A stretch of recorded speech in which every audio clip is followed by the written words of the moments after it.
The world is unfair, isn't it? Humanity was locked in a brutal war against the demons, and amidst the chaos, a boy from the slums, with no training, no support, no resources, became one of the strongest warriors in history. He fought until the very end. Even without any reward, Tiny stood his ground. In the most terrifying battle of all, the 10 legendary knights were defeated, and he was the only one left standing, the only one capable of defeating the Demon King's 7th commander. But the enemy was far from gone. Their army would return, and Tiny was badly wounded, with no strength left for another fight. That's when he began to wonder, what if fate hadn't been so cruel? What if he had received proper training from the start? Maybe he could have changed everything. What he never imagined was that this wish was about to come true. Our true story begins with a glimpse of a doomed world. Companions who had faced hell and made it back now had no mana left to survive. The 10 strongest knights of the continent, the greatest defenders of humanity, had exhausted their power, and they fell. Only one warrior was still able to move. Tiny, the last one standing, dragged his hammer across the battlefield. The once lush green fields had been reduced to ashes by the trail of a merciless entity, the commander of gluttony. That creature knew no remorse. But when it looked at Tiny, it saw something new,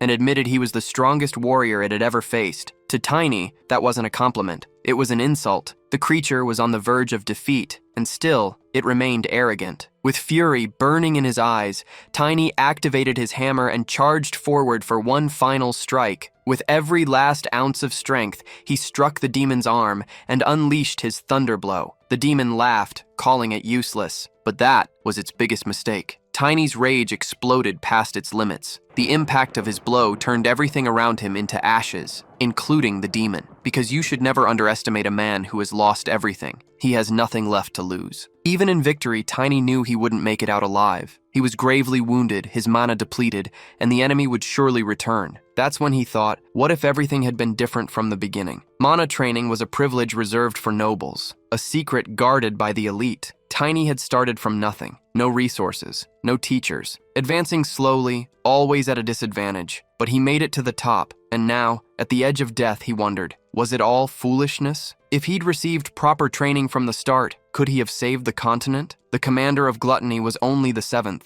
There were more, and above them all, the Demon King. As these thoughts raced through his mind, a voice called out on the battlefield. It was Asgard von Valentia, the Sword Emperor. He approached and solemnly said Tiny didn't have much longer, but before leaving this world, he had one question for the young knight. Why didn't you run? Tiny hesitated. Asgard then mentioned he'd heard that Tiny came from the slums and asked if there wasn't something, anything, he wished to protect. He acknowledged how difficult Tiny's life must have been. Tiny replied that he had been wondering what question the Emperor would ask, and though he found it shameful, he admitted something. He hated being weaker than others. He believed that a man should always carry himself with pride, anywhere, under any circumstances, and for that reason, he could never flee from a fight. Upon hearing this, Asgard burst into laughter. Tiny commented that the Emperor must still have some strength left if he could laugh like that. The Emperor smiled and told Tiny that everything would work out. He reminded him of the talent that had brought him to the rank of one of the top 10 knights, driven by sheer pride alone. Then, Asgard said something strange, that if Tiny ever returned, he should seek him out. Tiny was confused. The Emperor clarified, if Tiny were to recklessly visit the past, his younger self likely wouldn't believe any of this. So he shared a secret. His daughter's given name had been Lila, inspired by a flower he and his wife both liked. But, in a quiet confession, he revealed he had never actually liked that flower, and that, above all, was the detail Tiny must never forget. He also urges the protagonist to find him as quickly as possible. Tiny has no idea what is happening, but he notices his consciousness fading and assumes he is dying. However, he suddenly wakes up and sees that the room around him looks familiar, making him wonder if he is dead or dreaming. However, he cannot believe he is going through all this again. This is because this is a past where his sister's body was taken right after she passed away. After his sister was gone, they came in. Tiny gets irritated whenever he thinks about Irina, who hid the gold ring, but he quickly remembers that it was actually him who hid it, and his sister was beaten while trying to protect him. He recalls some guys showing up saying they almost messed up Wolf because of her, and they wanted to teach her a lesson so she would never do it again. At that time, the guys showed up and beat her up. The protagonist thinks he barely survived with his fragile body, and his sister died while taking care of him, even though she was injured. However, what he thought was a distant memory resurfaces in his mind. The men show up, and with just one kick, knock Tiny's sister down, boasting about it. Even knowing she was dead, they didn't stop. And as if that weren't enough, They even tried to take her body. One of them hesitates to do it, but the other says there are some sick guys who like dead bodies, and fresh organs can fetch some money. Still a child, Tiny tried to stop them, but he thinks he cannot protect her, even in his dreams. Lying in his bed, he tries with all his strength to move. Suddenly, his arm starts to move, along with an energy that arose in his body. With that, he got what he wanted and advanced toward the bad guys. Shortly after, the protagonist managed to strike one of them, in such a way that the man felt the impact, and he couldn't believe what he was witnessing. Then, he gets up with his companion, saying that this boy must have a death wish. The two gang up to beat the protagonist, saying he wasn't allowed to leave his bed. Young Tiny resisted because he only wanted to protect his sister. After beating him up severely, the men give up on taking the body due to the boy's persistence. And, ironically, they tell him to have fun with his dead sister. But now the protagonist realizes this is different from his past, because the ending of the nightmares he has had until now has changed. He is unsure why the sudden change, still believing he is in a dream. He also remembers that he couldn't manipulate mana at this age. Then, he recalls the Emperor's last words, and starts to believe that he really was sent back to the past. Tiny begins to realize he is not in a dream, because now he imagines he can change his future. Tiny doesn't believe he can manipulate mana at this age, but he starts to believe it when he sees his powers in action. Soon, he concludes that the Emperor indeed sent him to the past, and he realizes this is truly not a dream. Then, he says the old man made a mistake in sending him now because he wished to be a bit further ahead, precisely because at this time in his life, his body is still fragile. The protagonist is aware that he is just venting uselessly, and the Sword Emperor was not confident in his own power, but he thinks he can see this as a chance to let his sister rest in peace, since he couldn't even do that in his past life. Tiny then remembers that the Emperor told him to meet him as soon as possible. However,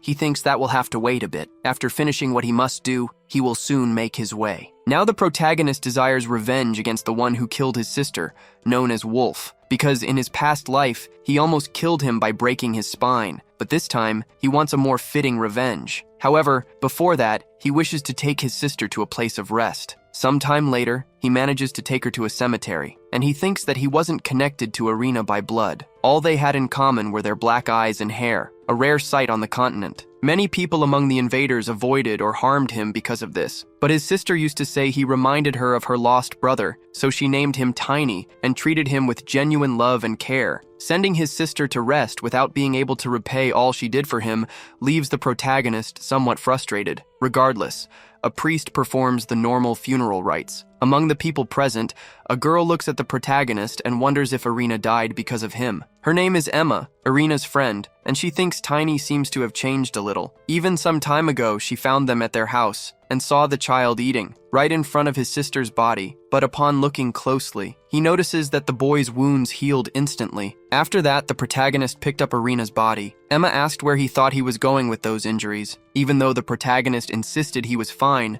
the girl persisted that he should take care of himself. She also said she didn't understand why he listened to Arena's words but not hers. However, surprisingly, the protagonist thanked her for the food, and also for taking care of him, affirming that he would make sure to return the favor. Emma definitely wasn't expecting that, but suddenly, they were holding a funeral afterward, and she wondered what was going through the boy's mind. Speaking of him, Tiny thought this was the only way to make peace with Emma. He also thought he shouldn't blame himself, and feel discouraged because that wasn't what his sister would have wanted. She always told Tiny to be confident and keep his head held high. Soon, the protagonist declared that he held on to Arena's words, saying she should watch him from above and asserting that he wouldn't have any regrets this time. A month after the funeral, the protagonist was ready to start over. He then walked to a specific place. Some men recognized him as one of the slum kids, thinking they could take his money all at once. But as they approached, Tiny asked where Wolf was. One of the men, irritated, asked how he dared to say that name, claiming he must have lost his mind. He even tried to slap the boy but was stopped. Tiny sarcastically asked what was wrong with mentioning Wolf's name. Meanwhile, he gripped the man's arm tightly,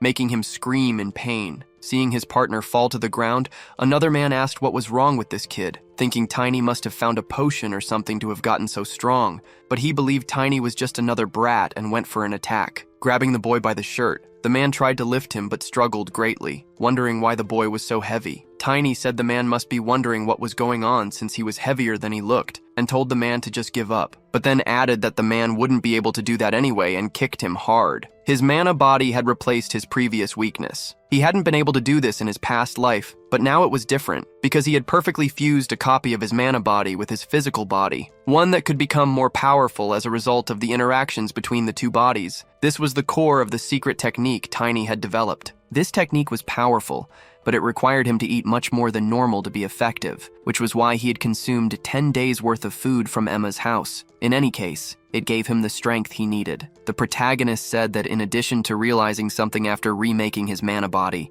a single mana awakening had an easier time finding its place in damaged bodies. The fallen man didn't understand what he was saying. Tiny explained that it meant he was thankful that the man had once broken his body. After saying this, he hurled the man as if he were nothing. The man's body smashed through a door and passed by several others. Inside, they were alarmed by the presence of an intruder and wondered who he was. Seeing Tiny enter, they identified him as the slum brat. From above, some noticed that the boy had come there alone and questioned what he would do without a weapon. The protagonist asked what they meant by without a weapon. Then with his bare hands he attacked, saying he did have a weapon, his own body, which he used to defeat his enemies, and throw them as if their weight were as light as paper. The mess the protagonist made was enormous. He fought against multiple grown men with a child's body, making it seem insignificant because no one there was a match for him. Tiny even had fun beating his targets. When he finished, everyone was on the ground, and some had even lost a few teeth. Thus, the first stage was complete. He declared he was tired of dealing with the small fry. What remained were the Randers brothers, and Tiny asked why they wouldn't come down to fight him. After the protagonist confronted the brothers, one of them declared he would split Tiny in two, but as they faced the boy, another brother noted that Tiny was a mana user. Soon they conclude that the body of a mana user can be sold for a good price. While Tiny was playing with one of the fallen bodies,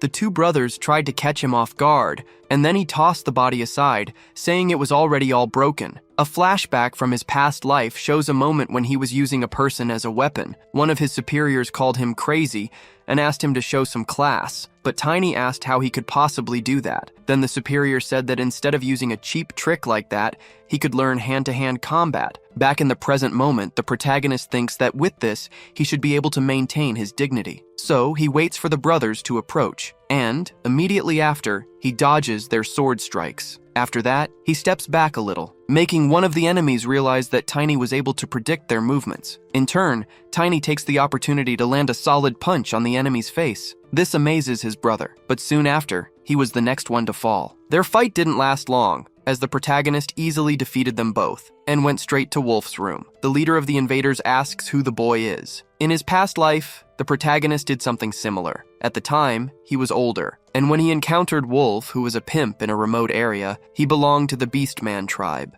considered the best among the demi-human races. Among them, the pure silver werewolf was special, since he had a trait usually found only in the direct bloodlines of the Beastman royal family. It was very difficult to kill him in Tiny's past life, as he didn't know why a silver wolf was in such a place. But this time, he knows what awaits him. Seeing the boy, Wolf asks if he was the one who caused all this mess. Tiny asks if he can't deduce the answer himself, saying his intelligence must only go that far. Wolf calls him an insolent brat, and promises to tear out his tongue. Soon he begins transforming into his beastly form, and the protagonist says it would have been better if he attacked with everything from the start. Wolf's claws begin to emerge, along with hairy animalistic paws. This way, Wolf transforms completely, but Tiny becomes a little confused, saying that Wolf doesn't have gray fur as he imagined, and asking what kind of dog he turned into. Wolf doesn't like being called that, and launches into a furious attack. The protagonist wonders what is going on, as he notices that Wolf is stronger and faster than the Randers brothers. Still, he dodges the attacks, and thinks that Wolf cannot be compared to how he was in his past life. Then, he decides to end this and clamps the wolf's mouth shut, asking if the enemy thinks he came back just to see these weak attacks. With that, Wolf is left in shock. Not only that, but he starts bleeding due to the strength the protagonist applied. Tiny has an advantage, as he once heard from a Beastman companion how to handle their kin in Berserker mode. Then Wolf becomes even more furious. However, the protagonist manages to dodge all his strikes. He thinks this is why the Beastman companion said that beating is the best treatment for a rabid dog, which is exactly what Tiny does, but he tells Wolf not to die yet, as he wants to beat him to death. The Beastman companion used to say it's fine to hit them a little since they have excellent regenerative abilities. Knowing this, the protagonist doesn't hold back his strength. and takes the opportunity to beat the enemy severely. But as he comes across a wall, a crack reveals a magical seal. Immediately, Wolf returns to his normal state. Tiny then asks if he has come to his senses. Scared, Wolf asks why the boy is doing this to him, but the protagonist simply tells him to shut up. Saying this won't end with just his spine this time. He also tells him to beg for forgiveness for what he did to his sister. After feeling satisfied, Tiny says to his sister that he hopes he gave her some comfort for her pain. He tells Wolf that if it were up to him, he'd cut his head off. Wolf begs for forgiveness, just as the boy told him to do, saying he deeply regrets what he did. But the protagonist's rage is so intense that he wants to decapitate him and take his head as an offering to his sister's grave. Hearing this makes Wolf even more desperate. Then, Tiny says that his sister probably wouldn't want to see Wolf's face after everything she went through. Then he decides to clear up some doubts and asks Wolf what a beast man like him is doing in this place. But before that, he picks up a stone from the ground that had fallen from the enemy and says he's never seen one like it in his past life. Upon touching it, the protagonist is overwhelmed by a strange energy. He wonders if this might be demonic chi. Inside the stone, he sees a silver wolf trying to escape. The wolf lunges at the protagonist, leaving Tiny quite surprised by the sight. Back in the past, a friend of the protagonist wanted to show him something about spirit creatures. These creatures are beings that are reborn after accumulating mana for at least a century. Tiny didn't know such beings lived outside Elbapheim, but he had heard that these spirit creatures were rare. His friend asked if he knew that the soul of a spirit creature was a spirit. He answered yes, even though he wasn't a spirit tamer. She then asked if he knew what the quintessence of a spirit was. As she spoke, she held a stone in her hand, similar to the one the protagonist now held. Back in the present, he wondered why a werewolf possessed such a precious item. Tiny also thought it was in a strange state since this object was emanating demonic chi, which was typically found in demon spirit stones. Regardless, he knew he needed to deal with this strange thing in the form of chains. So, he punched the spirit creature. With that, the chains broke. In the protagonist's mind, some scenes appeared, scenes he identified as the spirit's memories. He wondered why, in the memory, the spirit was surrounded by strange individuals. He also noticed that all of them had demonic chi, and they were using it to fight the creature, even as it tried to resist its enemies. The spirit wolf couldn't defeat them. With knives infused with demonic chi, they attacked the wolf and managed to bring it down. After that, the protagonist saw that they were after the spirit stone. He also saw that a boy held the stone and handed it to another member of the group. The one who received it transformed into a werewolf. This way, the protagonist realized they were creating beastmen by making them absorb spirit stones. It became clear that Wolf had been a child transformed in this way, but since the protagonist arrived too early this time, Wolf hadn't fully absorbed the power. That's why Wolf appeared different from how Tiny remembered him. Then, the spirit wolf tried to attack Wolf, but the protagonist stopped it, saying that this guy deserved a more miserable death. He realized the spirit understood him and thought it was incredible since he was sure he had no talent for taming spirits or animals, but he remembered his friend saying that it was possible for a human to become a spirit tamer as long as they had a pure soul and enough mana. However, she had also said that only young children were pure enough to do so. Now he realized he had returned to his childhood state. However, he didn't think he was pure in the way his friend Estina had described. The wolf stared at him and approached the boy. Tiny realized the wolf believed that when he broke the stone. His mana entered the spirit stone, filling the broken part of the spirit stone. This was why they could communicate. As a result, Tiny asked if he could make a contract with the spirit wolf. The spirit answered yes, so the protagonist agreed to form the contract. Unlike magic, this didn't require him to focus on the spirit, and as long as the protagonist supplied the wolf with enough mana to survive, it would be a valuable ally, and most spirits grew stronger as the spirit tamer's strength increased. This was one of the reasons why Estina was one of the best among the 10 knights. But now, the protagonist realized the wolf wanted a favor, as it sought to use him to fulfill its revenge. Tiny said it wasn't a big deal. He explained that he was already planning to kill everyone connected with demonic chi. He knew the final step in contracting a spirit was deciding its name, so he wondered what he should call the wolf. Noticing that the animal had fur as silver as the moon, he decided to name it Lunar Wolf from now on. By the way, he wondered who was behind this man transforming others into beasts with spirit stones. Seeing that he had demonic chi, they might be what the protagonist described as them, the demon worshippers, fanatics who rejected God and worked for demons. They had caused chaos in the world even before the Demon King's army appeared. Tiny had been stuck in a labyrinth during that time, so he didn't know much about it. Wolf is still begging for mercy, but the protagonist tells him to shut up and asks if the boy who gave him the spirit stone was a demon worshipper. But Wolf can't even respond, as he is out of his mind. The protagonist then asks the lunar wolf to wake him up. With a roar, Wolf snaps back to reality, and the protagonist repeats the question. Wolf mentions an organization, and the protagonist demands more details. However, the deranged man is not thinking straight. He says the organization won't let Tiny get away with this thing so easily. He also claims that he himself was just a test subject for them. Finally, he starts to mention the great power they possess. But before he can finish, his head explodes. Even the protagonist is surprised. He hadn't expected they would place a spell to prevent Wolf from revealing secrets, though, upon reflection, something like this had happened before. In the past, Tiny had thought Wolf was referring to his subordinates on the first floor when he spoke of the organization coming after him. When the protagonist dealt with those men, they didn't even know Wolf was a beastman. For now, Tiny decides to brush it off, saying it's not as if he lives using his head. Looking at the broken wall, he sees something that seems important, and he thinks he should start reclaiming what was taken from him. Next, he uses Wolf's body to break the wall further. Soon, a type of vault is revealed, and the protagonist wonders what the Sword Emperor would have done in this situation. He believes he can someday use the story the Emperor told him before he died. Tiny takes Wolf's hand and uses it to open the vault. He thinks that, to make his future ally trust him, he needs a specific item, which he finds inside the vault, the Valentia family ring. Once a woman approached a boy and asked his name. He replied that his name was Tiny. She said the name was cute and suited him. Then she took a ring from her finger and gave it to him, saying he should look for her with it, and she would help him. Back in the present, the protagonist knows that everyone living in the Aslan Empire knows who she is. Chloe von Valentia. She is the youngest daughter of the Sword Emperor, Asgard von Valentia. She is also known for her kindness and generosity since she was a child. Back then, she was called the Angel of Valentia. Everything changed around the time she turned 16 because there is a tradition in the Valentia family where children who reach adulthood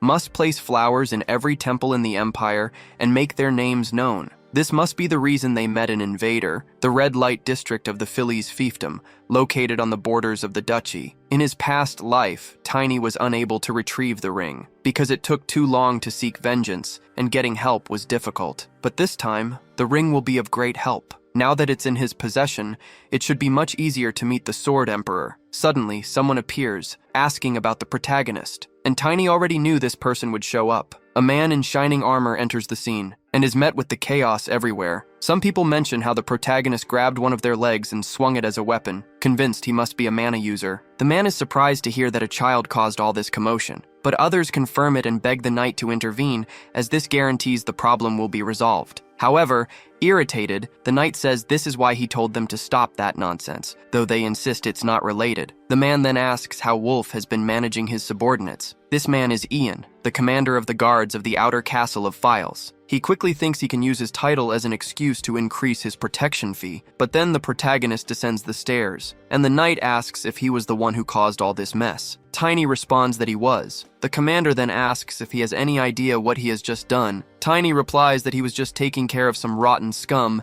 and doesn't understand why a knight needs to show up for something like that. He also mentions that it looks like the man was receiving a lot of bribes from Wolf. Despite being irritated, the man says the boy has guts, but that doesn't stop him from launching an attack. The protagonist wonders if the knight has just reached the second level of mana. In any case, he prevents the knight from attacking him, leaving the man quite surprised, as he did not expect his attack to be so easily stopped. Since that's the case, the protagonist thinks that even though he isn't strong, if he gives it his best, he might defeat his opponent. After this, he attacks with a knee strike to the opponent's face. The impact of the blow is powerful, but the knight blocked it with his hands, preventing greater damage. This makes Tiny think that, for now, just demonstrating his power should be enough. The knight comments that he's quite skilled for a child, but the protagonist can only think that he shouldn't make the feudal lord his enemy just yet, since the number of knights under the lord's command is too many. For now, Tiny decides it's better to let the knight leave on his own. Furious, the knight prepares to draw his sword. However, the protagonist is ready. From the top of the stairs, he summons his spirit wolf, facing the creature head-on. The knight becomes visibly frightened. This makes Tiny think that the opponent has probably never seen a spirit in such a small fief, and since the knight has calmed down, he decides to say something. The protagonist then states that this matter doesn't concern the opponent as long as he gets paid. The knight asks what he's getting at. The protagonist then asks what the knight thinks about being paid by him instead of wolf. The knight remarks that such words don't sound like they're coming from a child, asking how old the protagonist is and whether he transforms through magic. Tiny replies that it's not magic. He says he's just a native of this place and is somewhat famous in Invader because of his black hair. The knight then asks if he thinks he can pay him the 5 white gold coins that Wolf would give. However, Tiny says he must be joking and asks how far the knight wants to take this. Because he's certain the knight was only receiving 1 coin from Wolf, Tiny agrees to raise the payment to 1.5 coins. This enrages the knight, but Tiny says that if he doesn't want the deal, they can settle the matter right now. Seeing that the boy has the protection of a spirit wolf, the knight realizes he has no chance against him. He remarks that the world must truly be ending, as only then would a child speak such things. Tiny then asks the knight for his answer. The knight says his payment date is the last day of the month, so Tiny must keep his promise. As he leaves, one of those present asks if the Lord's knight will really let things end like this. Angrily, the knight punches the man in the face and simply tells him to shut up. Tiny tells the knight to wait and tosses a coin in his direction, saying that, since the ownership of this place has changed, the new owner should at least greet the feudal lord and asks if the knight can arrange a meeting. The knight replies that he will report this to the lord, but warns the protagonist that he'll feel the feudal lord's wrath if he doesn't pay on time. Tiny says he's aware of that, and thinks that this will only happen if there's a next payment date. Seeing Wolf's former subordinates fleeing, the protagonist asks where they think they're going and declares he'll give them 1 hour to gather all the women working in Invader and the children who beg in the streets. He warns that for every minute they're late, he'll kill 1 person, and if they try to escape, his spirit will hunt them down and kill them. He then tells them to run and not forget that they only have 1 hour. Afterward, Tiny thinks that if everything goes according to his plan, it won't take even a week to deal with this place,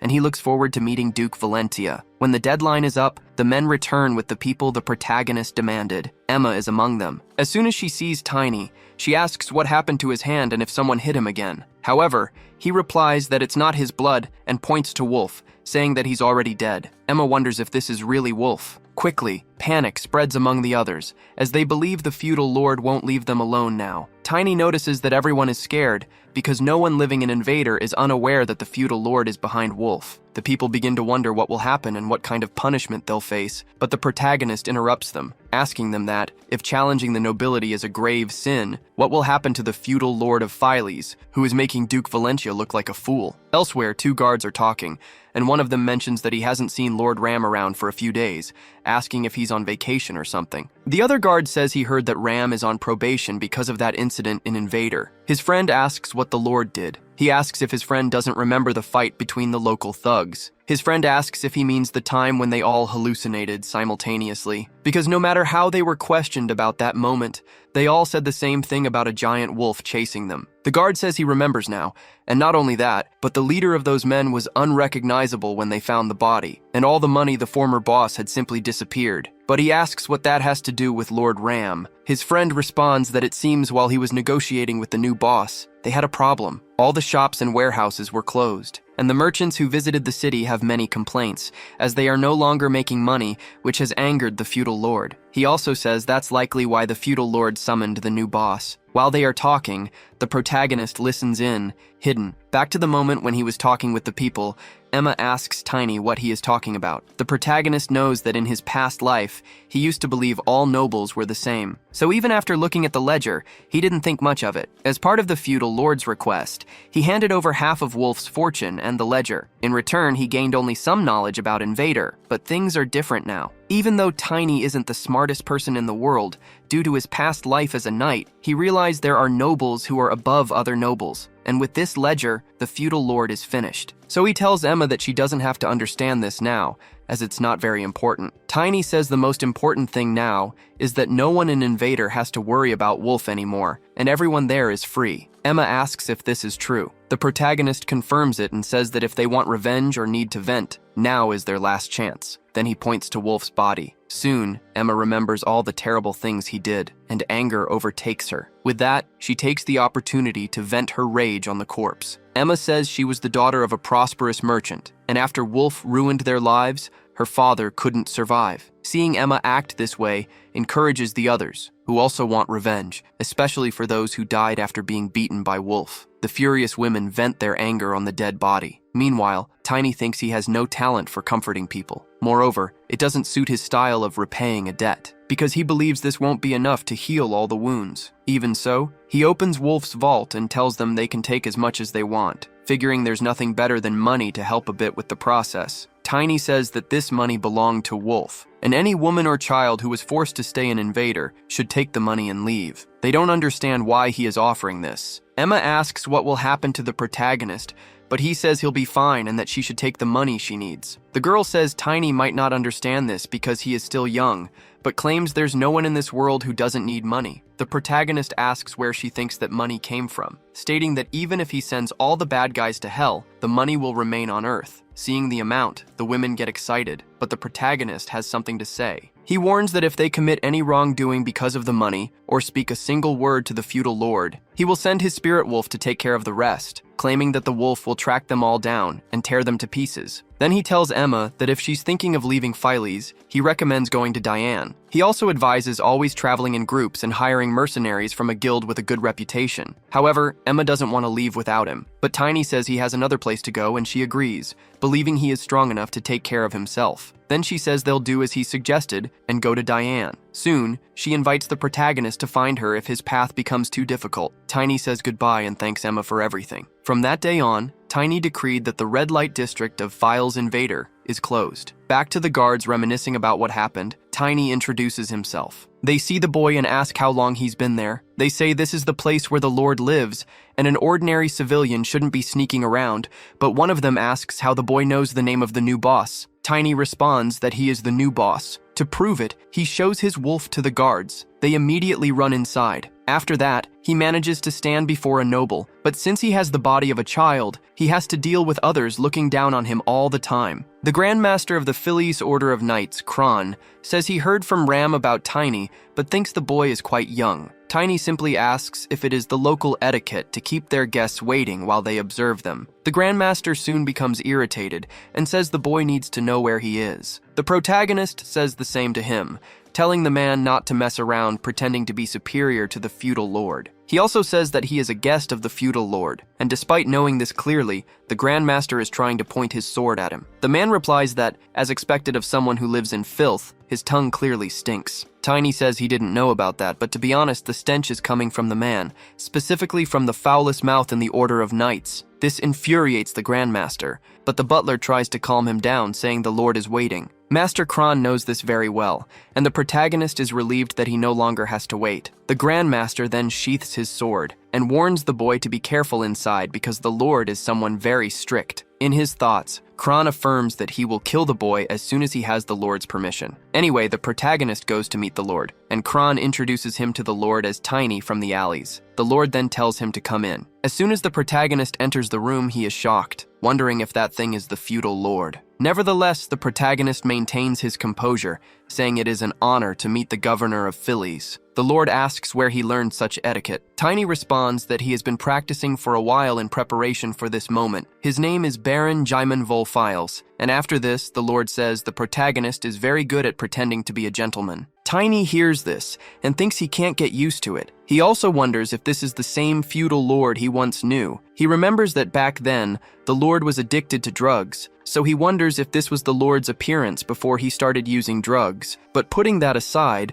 the lord was a noble in his past life and still is one. In any case, the account book going to the Duke of Valentia will be his undoing, thanks to the protagonist. Regardless, Tiny wants his proper revenge this time, and the Lord says it seems the protagonist does not show the same courtesy to Master Kron. Tiny asks how the attitude of someone toward his master and toward one of the master's servants could be the same. He also says he wishes to be one of the Lord's servants. The Grand Master can't believe what he's hearing. But in other words, the Lord says the protagonist considers the Grand Master his rival, and to him, it seems the protagonist has great ambitions. However, he asks if the protagonist is sure he is young, suggesting he might be a half-blood elf or dwarf. Tiny, in turn, responds no, and claims to be only 13 years old, which surprises them. The Lord, however, says it doesn't matter, as the protagonist is now before his eyes. But for someone who wishes to be his servant, he states that the protagonist stole his money, and asks if the boy would mind explaining this. Tiny responds that he did it for the Lord's own good. The Lord says he thought the boy was clever for his age,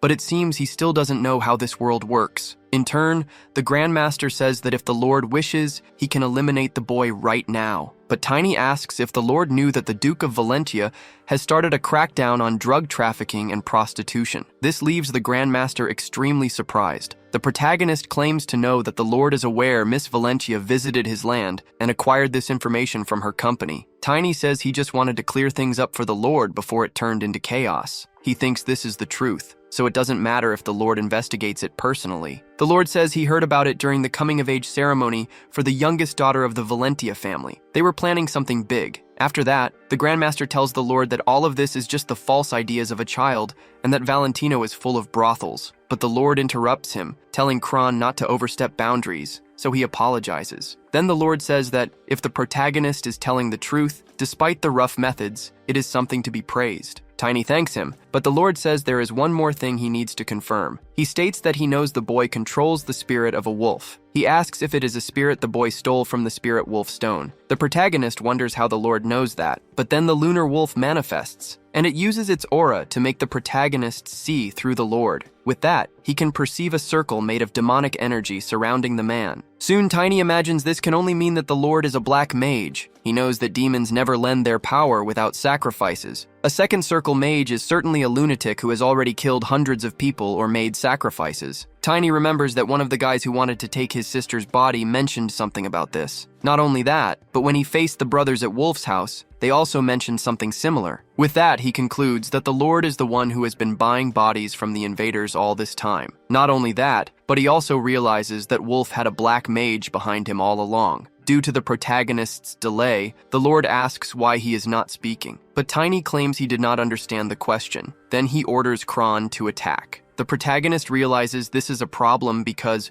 with his current power, he won't be able to defeat these two. So he tells the lunar wolf to attack. Seeing the wolf, the Lord says it truly is the master of the forest, and he cannot accept that such a spirit is in the protagonist's possession. Now that things have come to this, the Lord says they have no choice but to find a new test subject. Tiny then realizes that the Lord wants to use him in place of Wolf. The Lord asks how powerful this boy is. The Grandmaster responds that he will soon reach level 2, so the Lord understands that he is already a match for a knight. Kron agrees, unless he comes from a notable family that trained him to manipulate mana from an early age, making the boy a genius. However, he states it is impossible for him to have learned all this on his own, because there isn't a single drop of mana leaking from him, and the circulation is also stable. The protagonist says he learned this due to a secret legacy from his family. Soon, the Lord asks if the boy can answer him correctly now. Tiny thinks he should simply say that someone taught him this, as he knows they wouldn't believe him if he said he developed it on his own. So, he tells the Lord that he learned it from his distant relatives before coming to Philes. He also says it is a breathing technique he learned in childhood,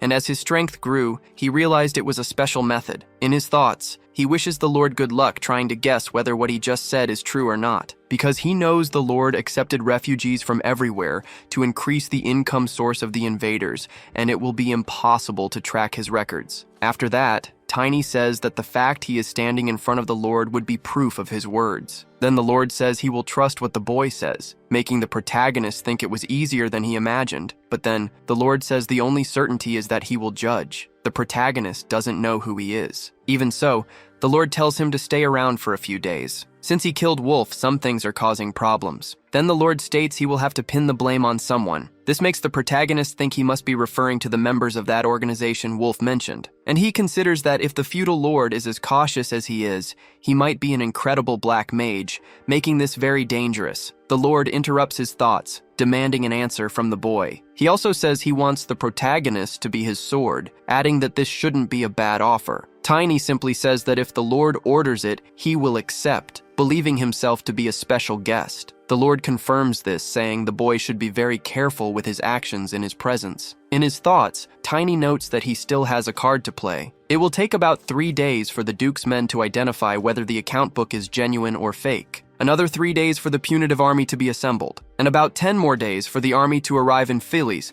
maybe a little over 15 days. However, if the Lord's guest arrives after this period, everything will work out. So he asks the Lord when his guest will arrive. The Lord does not understand why he is asking. Tiny says his wish is to know this, so he can use as much time as possible to learn proper manners. The Lord then says his guest will arrive in a week, and tells the boy not to disappoint him. With this news, the protagonist becomes deeply concerned. Now the protagonist knows he has only 1 week to prepare. He realizes he has only 2 options. The first is to flee, as the people of Invader must already be far away by now. He could leave if he wanted, imagining that escaping from the Lord's men would be easy to do. However, if he does so, he is certain the Lord will put him on the wanted list, and if that happens, things will become even more problematic, especially when he tries to meet the Sword Emperor, and since he received something from him, Tiny must avoid anything that could cause trouble. But that's not the only thing bothering him. Just thinking about having to flee irritates him, even though he doesn't yet have the same strength as in his past life. Finding a way to overcome his opponents has always been his way of doing things. As for the second option, this guest arriving in a week, the protagonist wonders if it is really the Lord's official visitor. He remembers that the feudal lord referred to this person as if they were some kind of high nobility, but he questions why the house is so empty considering a guest is about to arrive. Tiny concludes this must be some kind of obscure private visit, and definitely, the person supporting the feudal lord is not someone who can show themselves in public. If that's really the case, he wonders what would happen if some kind of major unforeseen event occurred in Phillies before this guest's arrival. He imagines that a lot of attention would be focused on one place, and there's a great chance this visit could be postponed or canceled. Even though there's a high risk of failure, Tiny always approaches things this way. But for this specific task, the protagonist knows he needs to become stronger, and with that, he will be able to defeat the Grandmaster and the Lord. After some time, he stops his training, because he feels hungry and wants to find something to eat. In the dining hall, the cook is startled by what he sees and ends up spilling hot soup. The person he was serving asks where he's looking, but when that person also sees the scene, they are equally surprised, because they see the protagonist eating an absurd amount of food and wonder how he can eat so much, speculating that he might have dwarf blood, as they've heard dwarves eat as much as orcs. For his part, Tiny thinks his mana body, which has surpassed dissonance, improves whenever he eats. In other words, the more he eats, the stronger he becomes. And since that's the case, Tiny doesn't need any medicinal herbs or anything of the sort. But upon seeing him eating this way, a knight approaches and asks if the boy learned good manners from a dog. The protagonist simply responds that he did. The man becomes irritated and tells the boy to act respectfully when in front of an adult. Tiny asks how he can respect someone who is picking a fight with a little boy, further irritating the man. He continues, saying he's not sure if the knight is trying to make him laugh or looking for a fight, and tells him to decide quickly. His provocations leave the man extremely furious. Then he lets his anger get the best of him, saying he's going to beat the protagonist. Seeing his colleague about to explode, another knight tries to calm him down, stating the protagonist is just a child. However, the one who tried to calm him down is reprimanded, because the Grandmaster approaches, telling him to stay seated and not interfere. Tiny seems to have already figured everything out. With further provocations, he tells the knight that he can attack him with full force, claiming he thought the man wanted to know how strong he is. Hearing this, the knight tells the boy not to regret it later. With that, the protagonist simply thinks that the Grandmaster should stay still and just watch. Not only that, but he also knows that the feudal lord is behind all of this. Outside the dining hall, everyone gathers to watch the fight between the two, including the Grandmaster, who is the most eager. Next, the knight named Grant claims he will put the boy in his place. Tiny asks if he is really sure about that. Grant simply tells the boy to grab his sword, stating he will finish this quickly, and asking if he's not scared now. However, Tiny scoffs at his opponent and doesn't even grab a weapon. Then, he lands a kick on the knight's shin, which causes him immense pain, but he tries to hold back so as not to show weakness. Next, he attempts to strike the boy. However, the protagonist is more agile than he expected. After that, Tiny prepares to deliver another kick and ends up hitting his opponent's other leg. Grant can't believe he's been hit twice, wondering if this is really the power of a mere level 1. Looking at his leg, he notices it is already swollen. He thinks he cannot lose to a child. Meanwhile, the protagonist thinks his opponent is quite resilient, but driven by pure rage, the knight tries to attack him. Tiny once again manages to evade, and prepares to attack again, which leaves Grant even more astonished. Then, Tiny leaps toward his opponent and grabs him with his legs. He tells Grant not to worry because he won't kill him. The protagonist merely knocks his opponent out, and loudly and ironically asks if knights are really this weak, leaving everyone else utterly surprised, because they can't believe that Sir Grant lost to a child. Tiny stares directly at the Grandmaster, who, in turn, is furious about what happened, but he simply turns and leaves. The protagonist concludes that he intentionally defeated a knight in front of numerous people without the help of the Lunar Wolf. He knows there aren't many people capable of doing that. Now he thinks the feudal lord will become increasingly hesitant to get rid of him. With that, he says in his thoughts, that the probability of success has increased. The protagonist loses his balance for a moment and wonders if he overexerted himself, but he thinks he had no choice in such a situation since he had to use mana for this. If it were in his past life, he would have faced many problems, because while his body recovered quickly, he was still at a disadvantage due to the slow recovery of mana. However, in this life, his body is in harmony with his mana, so that disadvantage is a thing of the past. Now he can train as much as he wants, and he can become even stronger than in his previous life. The next day, the movements in the duchy turned out to be true, and the Lord says he made a mistake with the protagonist. Tiny thanks him for his consideration and trust. The Lord then tells him to enjoy the veal steak and feel free to eat the other dishes as well. With that, Tiny comments that it seems like a bit much for breakfast. However,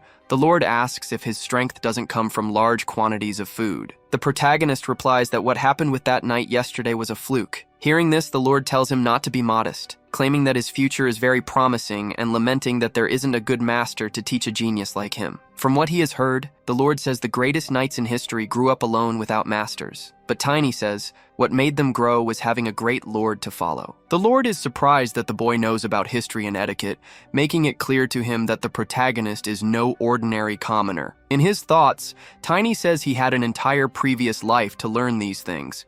Returning to the Lord, he says that both in the Empire and in neighboring kingdoms, this type of ears, black hair, and black eyes are very rare. However, if you include that, it becomes difficult to guess. The protagonist doesn't understand what he means by that. In any case, the Lord says he never thought a foreigner could be worth so much. Once again, Tiny doesn't understand what he means, but the Lord says he will be able to explain in more detail. He talked about the protagonist to him, and it seems it pleased him a lot. Tiny doesn't understand any of it and thinks that he is definitely a crazy drug addict. He also thinks that the Lord is only in such good condition because of the power of the circle, but one can never know when the demon will strike. In his past life, Tiny imagines that he must have abandoned the Lord and removed the circle. For his part, the Lord says that he is eager to meet the boy. He also says the protagonist cannot imagine how good he is and will definitely make great use of him. Tiny thanks him for this precious opportunity. After the meal, he returns to his training. The protagonist is worried about him and the organization, but he thinks now is not the time to dwell on that, as he needs to prepare. He knows that the Lord is in the second circle, and Mutuka Kran of the second stage is slightly stronger, but still comparable, because the level of a mage and a mana user are similar, and the protagonist passed the second stage a long time ago in his past life. But now he has to reach that level again, and imagines that 6 days will be enough. 3 days after this realization,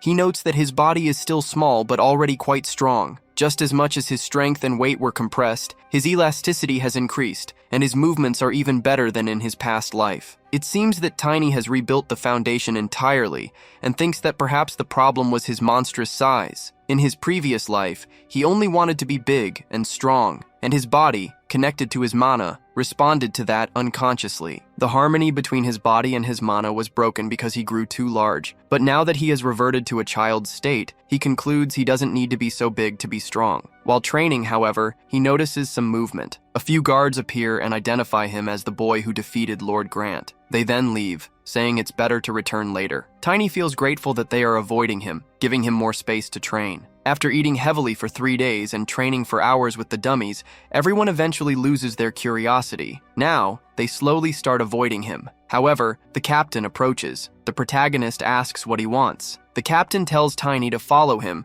because the Lord has instructed them to give the boy a weapon. Upon seeing the enemy's sword, Tiny thinks the timing couldn't be more perfect. The captain says the boy doesn't realize how much the Lord thinks of and cares for him. him. He tells him to be grateful. Meanwhile, the protagonist looks around. He sees an armor set, which he thinks is very expensive but fits him perfectly. However, when looking at the weapons, he doesn't see any axes or war hammers, and he thinks he will need to spend his savings. After this, he asks the captain if he can take something like his sword. The captain asks if his sword looks like something mass-produced. He says the sword's name is Grills, crafted by Rogers, a renowned swordsmith, and it is a luxury artifact. He also says that a little bird doesn't eat stones. Yet the protagonist can only think about how much blood must have been spilled by that sword. Even so, he says that the sword suits him more than the captain, claiming that this sword should be in the hands of someone more talented for the Lord's sake. Hearing this, the captain bites back his anger, calling the boy insolent, and asks if he's trying to get himself killed. But the protagonist asks if he wants to test his skills right now. He then holds the sword as if it weighs nothing, saying that if he loses, he will hand his head to the opponent on a platter. As if the captain wasn't furious enough,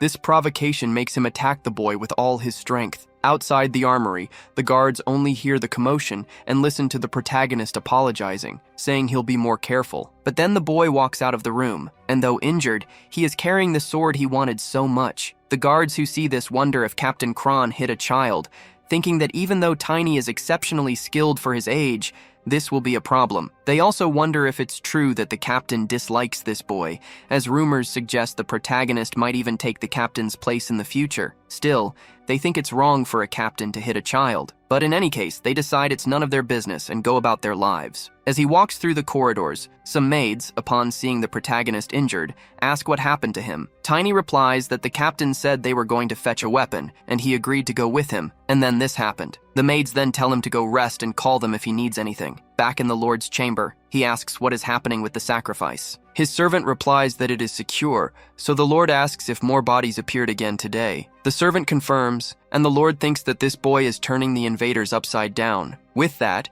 he dismisses the servant, and says he doesn't know what the boy is plotting, but he thinks he has to put an end to it, because he imagines that in a few days the boy's lineage will be confirmed, and then they will be able to proceed. There's just one problem, as the Lord thinks that if the protagonist belongs to that family, then of course he, as the owner of that wolf, will have to pay a terrible price. However, he hopes that won't happen because, seeing how knowledgeable and well-mannered he is, it's clear the protagonist came from a family of great prestige. Moreover, even though he is very talented, someone his age could never defeat a knight, probably because he must have mastered the vision of that family. And above all, the protagonist has those black eyes and hair. For the Lord, there's no clearer evidence than this, and he can't wait to see him. However, as he lies down to sleep, he hears a sound called an alarm spell. He wonders if it's a servant. If so, he wants to know who would dare disturb him unnecessarily, claiming that he will take this person and use them as a sacrifice. Then he tries to rise from his bed, but soon after he sees someone approaching with a sword. And unable to defend himself, he is struck directly. The Lord can only scream in pain and spit blood. Tiny, who attacked him, says this is divine punishment. Even injured, the Lord asks why he was attacked, but the protagonist doesn't care and stabs his heart, until the Lord bleeds to death. Afterward, he leaves the Lord's chamber and leaves the sword embedded in the body. The next morning, at dawn, one of the maids finds the Lord's body and screams. Thus, the other servants also gather, and some notice that the Lord was a black mage. One of the knights says that the priest was already there and mentioned he could detect demonic energy, so he would report it to the parish. His name is Glenn, a member of the Phileas Knights, and he says an investigative team from the Empire will be sent soon. Another guard asks why the Lord's body remains like this. He thinks it has already been several hours since the Lord died, because they say the bodies of black mages rot immediately after death. They find this situation horrible and wonder why the Lord made that choice. Glenn thinks the Lord abandoned the lineage and honor of being an imperial noble and was executed as soon as it was discovered. Then he says there's no way to question a dead person, but there's still something unclear. After that, he examines the sword more closely and realizes it's the captain's sword. However, the others don't believe the captain would do such a thing. One of them mentions that the boy managed to meet the Lord alone, given his excellent skills. He also says there was talk about a new captain, so he concludes the current one might have snapped after hearing this. Another guard asks if he would kill the Lord just for that. He wouldn't do such a thing unless he was insane. However, they question, if that's the case, why hasn't the captain appeared yet? Glenn says he has a bad feeling about this, and decides to do some investigations. Soon, he talks to several people, and after interviewing all the guards and servants, he discovers that the captain beat Tiny a day ago. Finally, they gather all the testimonies, and Glenn tells them to summon the boy. Facing Glenn, the protagonist says the captain mentioned that the Lord ordered him to fetch a weapon, so he accompanied him to the armory. But he didn't imagine that all along, the captain just wanted to beat him, and furthermore, he didn't receive any weapon. Glenn becomes irritated, stating that the warehouse has already been inspected, claiming that there were some traces, but the captain wasn't there, and no one has seen him anywhere, alleging that the captain vanished like a ghost after meeting the boy. Then he asks if the protagonist truly didn't meet the captain after that. Glenn insists on his question, but the protagonist states that he did not meet the captain. Then, Glenn asks if he doesn't find that strange. Tiny says he's somewhat worried that Glenn isn't taking him seriously. He also says he's not happy to hear that, but insists he's telling the truth. Glenn thinks this matches the testimony of the staff. Showing concern, the protagonist asks what will happen to him, claiming that the master had said his future was secured. Glenn simply tells the boy to come back there earlier, and then lets him go. Tiny thinks that this knight is one of the bastards living there, but wonders why he doesn't remember him, and asks himself if he just forgot. But after thinking about it carefully, he remembers perfectly killing all of them in his past life. He then thinks it would be suspicious if he returned to the room after being interrogated, concluding he cannot be careless. After some time,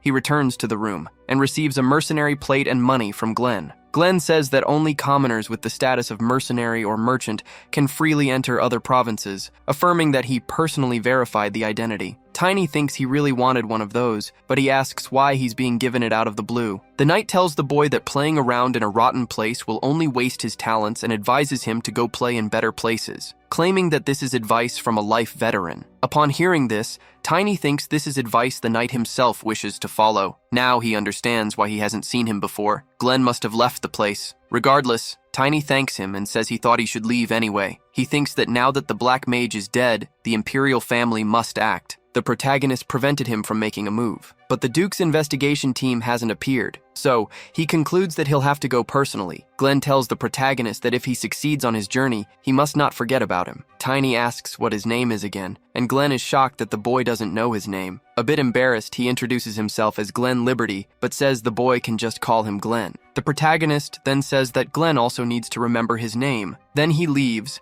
saying that Phileas is without a lord as its leader. At the moment, everything is in the hands of that knight. In a way, Tiny feels guilty, as the knight said he would need a mage specialized in tracking to find the captain. Thus, Tiny has left an unsolvable problem behind, and now that he has a mercenary plate, he plans to borrow a horse from the guild for transportation. But immediately, the lunar wolf appears. The protagonist understands that the wolf is offering itself as a mount, but says riding it gives too many jolts over long distances. Not only that, but he claims that a human riding a wolf's back will vomit everything in their stomach within 10 minutes, arguing that he is too slender to have the same balance as an orc. But the wolf doesn't care and forces the protagonist onto its back. Tiny, in turn, comments that the animal is still a bit small, because spirits usually materialize at the size they had when alive, but they can also materialize in proportion to the mage's size. While using the wolf as a mount, Tiny realizes that their souls and senses must first become one, and so he decides to try. Soon, he uses a level 2 spiritualist ability, Condemnation of Sensory Soul Link. Immediately, the wolf's body begins to transform. It becomes stronger than before, surprising the protagonist with this. He remembers his old friend asking what could be done by becoming a spiritualist, claiming that each domain is different, but the mage's traits manifest in the spirit. Strength and endurance, those are the mage's traits. But shortly afterward, the wolf takes off. It runs at an astonishing speed. The protagonist notices that all his senses are heightened as they are connected to the wolf's senses, his vision, and his sense of smell. He imagines he will save a lot of time reaching Valentia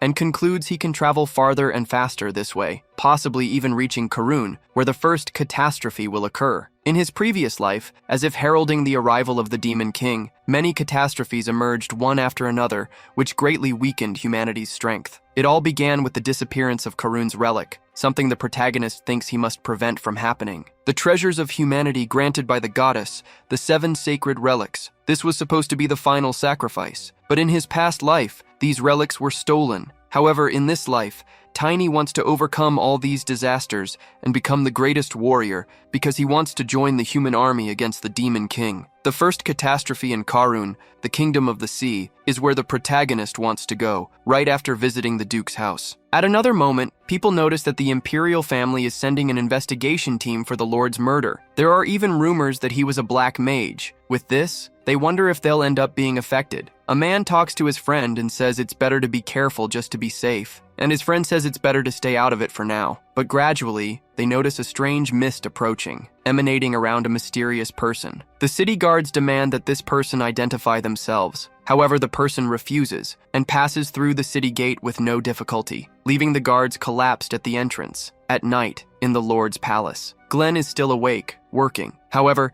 he notices a strange presence and asks the person who they are. But the hooded figure, instead of answering, says they have some questions, demanding that the knight tell them everything he knows about the Lord's death. Using magic, they enchant the knight. Enchanted, Glenn has no choice but to obey, and begins to reveal what he knows. The person asks where the Lord's body is. Glenn says that, at the request of the Empire's investigation team, it was placed in a coffin in his room. The hooded figure says that's excellent, and tells the knight to go to sleep and wake up in an hour. After the set time, Glenn wakes up disoriented and remembers nothing. He assumes he has been overworked, which is why he blacked out. But then, one of the guards approaches, saying they have a problem because the Lord's body has disappeared. This leaves Glenn desperate, as the body was definitive evidence of black magic. Far from the palace, in the forest outside Phileas, the hooded figure has the sword that killed the Lord, and finds the body of the sword's owner, already abandoned and dead. They quickly conclude that the culprit must be the dark-haired boy, who defeated the wolf and disappeared shortly after the incident,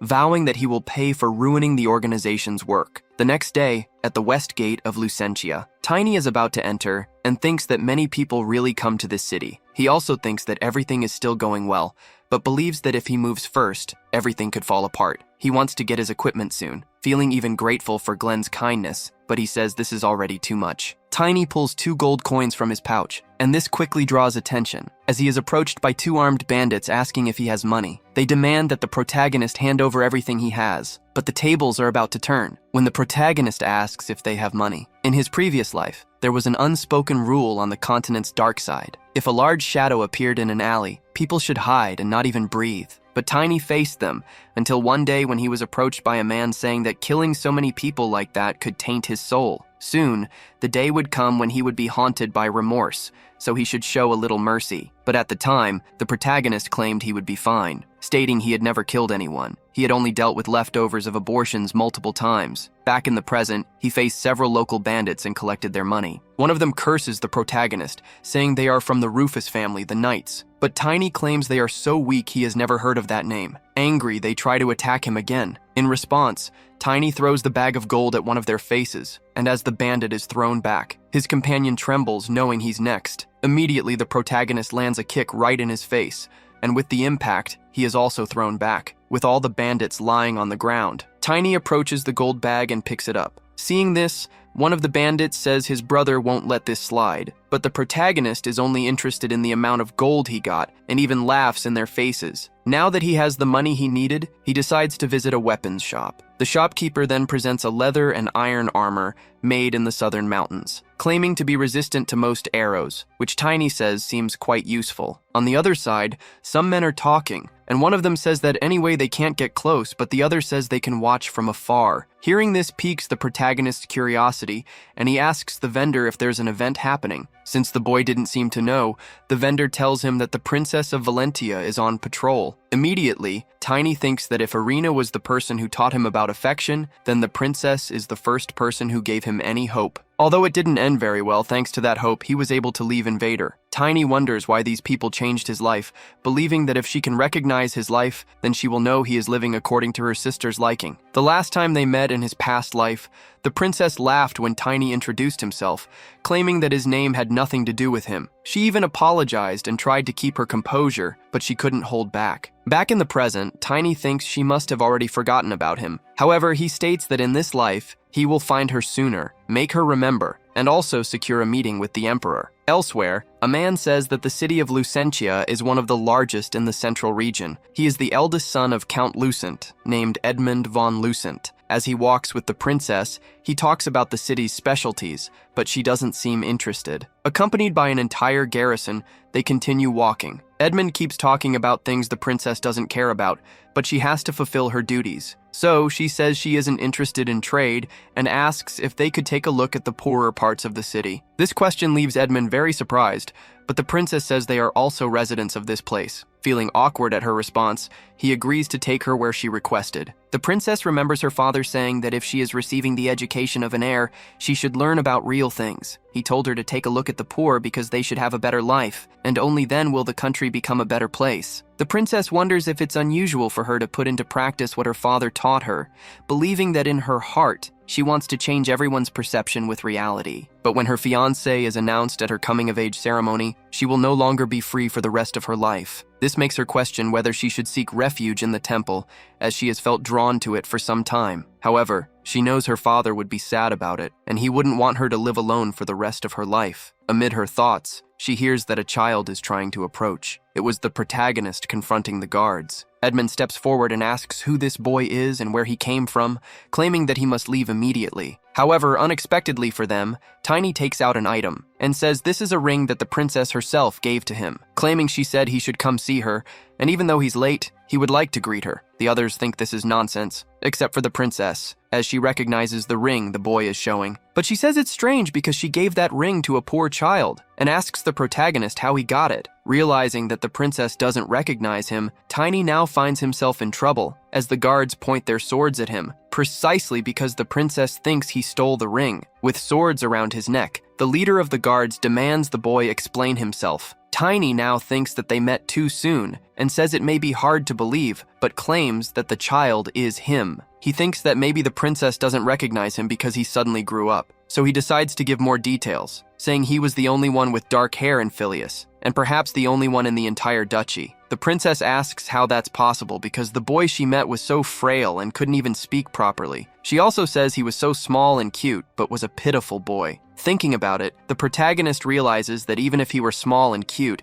he couldn't have done much. So, he decides to use his powers, and summons a small, cute animal for the princess, which she seems to like a lot, as she hugs the animal tightly, even though she's warned it's still a strange spirit. She, however, says that only very pure children can obtain a spirit like that. The protagonist knows this is true, but there's a catch. The leader of the guards analyzes him from head to toe and notices that the boy has weapons and a spirit, becoming suspicious. On the other hand, the princess asks what the name of this cute animal is. Tiny replies that it's called Lunar Wolf, referring to the moon in the Eastern dialect. Such knowledge about the dialect also catches the leader of the guard's attention, unlike the princess, who is solely focused on the animal. She says she never imagined the protagonist could change so much in just 1 or 2 months, when he didn't even look like he was 10 years old back then. The princess also remembers that his name means tiny. Tiny says he's 13 years old now, and his growth sped up a bit after his mana awakened. Vivian, the head of the guard, says this is very suspicious, and asks the protagonist about his true age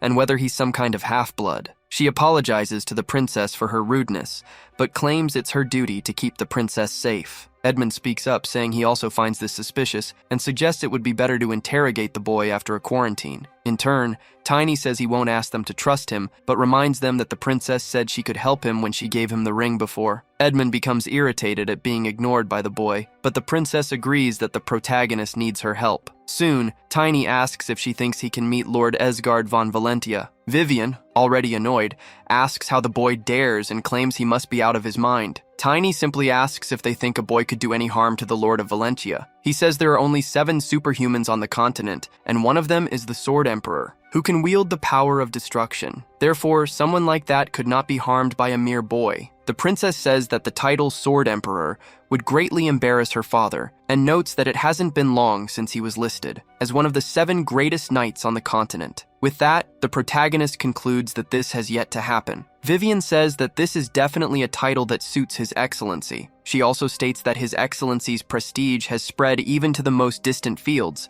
and she feels relieved that they accepted it well. Next, Tiny says he would like to personally explain to the Duke what happened in Phileas, as someone who was involved in the incident. Elsewhere, the princess asks if this really happened, and Vivian responds that it did. She then asks if the head of the guards is hiding anything else besides what Tiny said. Vivian replies no, claiming that the Empire's lord was a black mage and that it seems someone else is behind it. The princess says Tiny experienced the situation personally and believes his testimony could be a very important clue. Moreover, she knows that Tiny asked to see her father and needs to return home. Vivian asks the princess how long she intends to hold on to that animal, as she is worried the wolf might hurt her. But the princess says it's just a cute thing, which doesn't seem to please the wolf. The head of the guards observes the wolf more closely and is also charmed by it, but she quickly tries to regain her composure. Meanwhile, the princess asks about Tiny. She says she doesn't know and only mentions that young Master Edmund took him, saying he wanted to talk to the boy alone. The princess grows curious about the conversation, but suddenly the spirit wolf vanishes from her hands. Elsewhere, Edmund says that he and the protagonist can finally talk alone, and asks what the boy's name is again. He replies that it's Tiny. Edmund doesn't like how informal the boy is,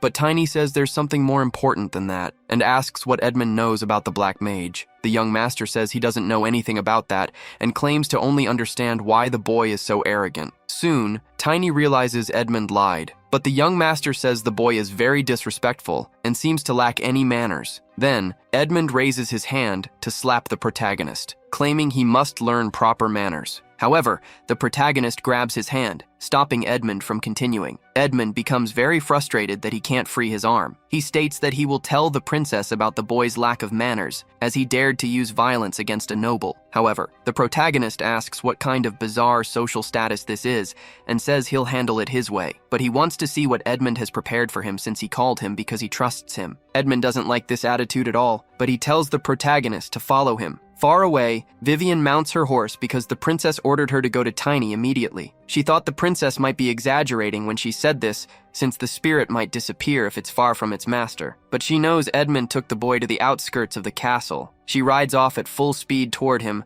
hoping it's not too late. As they walk to another place, Edmund leads the protagonist to a large mansion, but Tiny doesn't seem to care about it at all. After entering, a man asks how Edmund got there. He also asks if something happened, as the deadline is still far off, and he wonders why the young master has come for the product. They are the Rufus family, first in the hierarchy, and a bunch of fools. The protagonist dislikes this family, as he faced them before. Edmund in turn says he's not there for the product, but demands that they educate this insolent commoner. One Rufus hesitates, unsure if he should do it, but Edmund slaps him, asking how he dares to question the orders of the duchy. Then Rufus says he understands. He immediately tells Eric and Tillman to go ahead. However, as soon as these two face the protagonist, they recognize him right away because they were beaten by him when they tried to rob him. Sarcastically, Tiny greets them, and both of them are instantly terrified. The eldest asks why the two are hesitating. They respond that this is the boy they talked about before, and ask Rufus to handle him. The eldest says the boy is unlucky and should have been more careful. Edmund, seeing Rufus, thinks he seems very confident and likes that. The big man, for his part, wants to end this quickly, but he is struck before he can do anything. And with the force of the blow, he is thrown to the other side of the room, falling unconscious on the ground. The protagonist, however,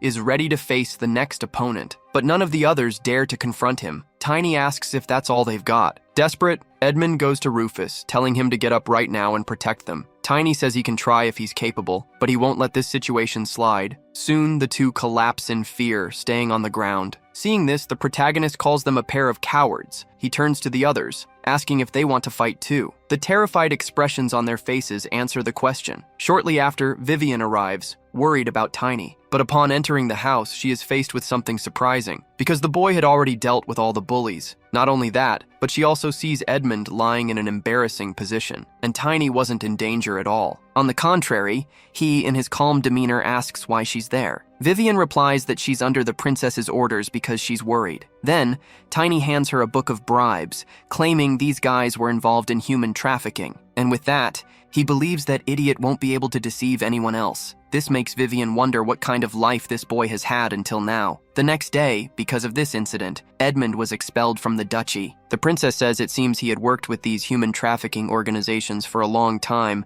and because of this, the Duke's reputation was also severely damaged. She also says that, from now on, relationships will probably become a bit more difficult. Vivian apologizes, but the princess asks if she thinks she did something wrong. But the one who answers is the protagonist, saying that nothing wrong was done. This makes the princess sigh in relief, claiming afterward that she already knew. She states that merits and demerits must be assigned fairly, without regard for one's status. That's what her father always says. Vivian then asks why she's looking at her like that. The princess says she should have at least broken one of Edmund's arms before he passed out. He ended up escaping everything without any punishment. Hearing this makes Tiny think that these two have a very good relationship. The youngest daughter of the famous Sword Emperor and the Genius Knight, a unique combination where at times they seem like sisters, and at other times they seem like mother and daughter. After the situation with Chloe changed, they are always together. Tiny thinks it's interesting that someone younger than Chloe acts like an older sister, or even a mother. Then the princess asks what the boy thinks. The protagonist replies that Edmund had more pride in his aristocratic status than anyone else,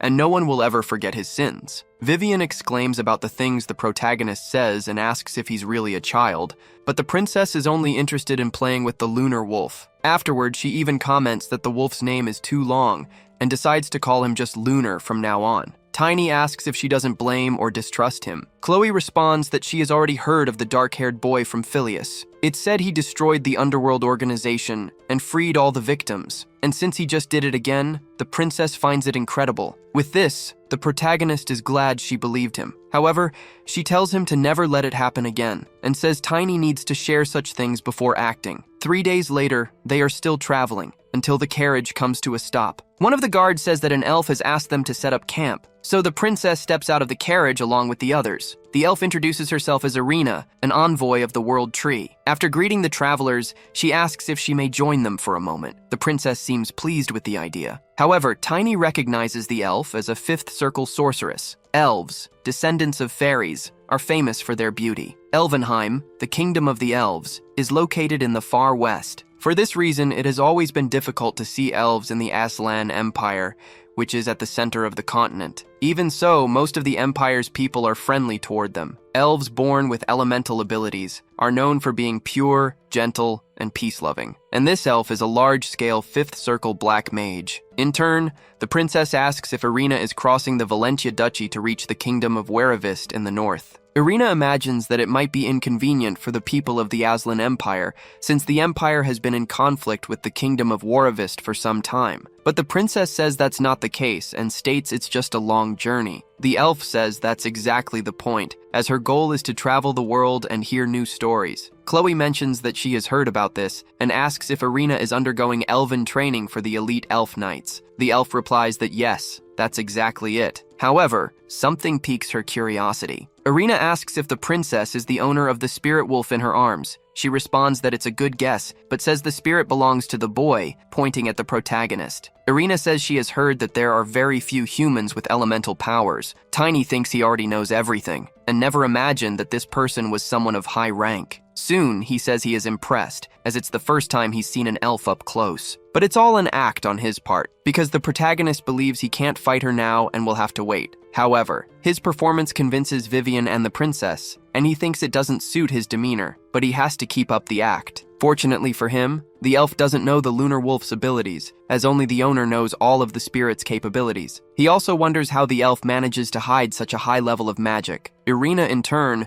says that since they're talking, they could do a demonstration of magic. Tiny wasn't expecting her to showcase her power outdoors. This reminds the protagonist of his past, where a friend named Argon warned him to differentiate elven powers. Either way, he observes that there are 12 level 3 specialists in total, and 1 level 4 warrior. The stages of a mage's circles and a mana user's levels can be considered equivalent. So, to defeat someone 1 level higher, at least 5 people 1 level lower would be needed. In other words, if Tiny, at level 2, wants to defeat someone from the 5th circle, which is above level 3, he would need at least 100 copies of himself. A single attack from the elf would be enough to defeat him. Thus, the protagonist considers preparing a surprise strike and just needs to wait for a good opportunity, since they have a secret card on their side, the lunar wolf. Speaking of which, the wolf jumps from Chloe's lap and goes to Vivian. Seeing this, Irina says he's very cute, and that she would also like to hold him for a moment. Then she asks the protagonist if she can, and he responds that she can. He says he won't deny this request and hands over the wolf. But what happens next surprises everyone. The wolf transforms into its strongest form, and the protagonist takes advantage of the moment to attack. The elf definitely wasn't expecting this. Not only that,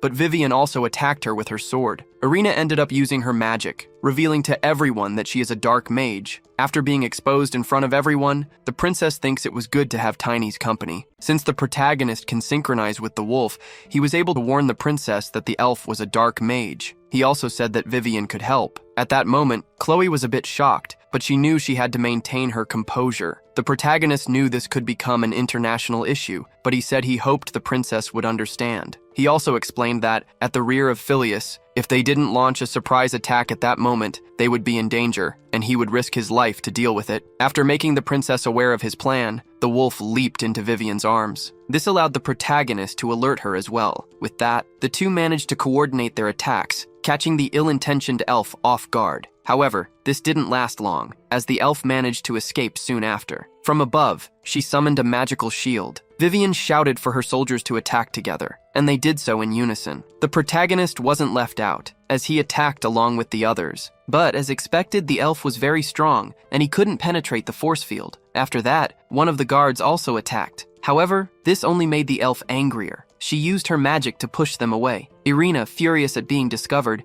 demanded to know how they figured it out. Tiny replied that it wasn't hard to tell since he smelled the stench of her dark magic. The boy's audacity provoked Irina's deepest hatred. This made her even stronger, even surprising Tiny. Irina used her magic to cause an explosion, creating a cloud of magical smoke. Everyone was about to be hit, including the protagonist, who was very close, but he managed to summon a magical force field to protect himself. Even so, the impact was so strong that he was thrown far away. After getting up from the ground, he thought this was the first time he had to use this ability in his current life, and he was barely missed by the attack. Meanwhile, Vivian said that the elf's shield was weakened, and they should seize the opportunity to attack. Irina kept attacking, shouting for everyone to get out of her way. Tiny took the moment to mount the lunar wolf and charge toward the opponent. However, once again, he couldn't break through her shield. Even so, he caught the elf's attention. Distracted, she didn't notice the others approaching, but at the last second, she managed to dodge their attack, saying that if this ends with just one death, it will be completely useless. She also declared that, now that things had reached this point, she would kill everyone. Her words, however, didn't frighten the heroes, who used the moment to attack again. This infuriated the elf even more. Tiny approached from above and tried to strike her. He managed to land a blow,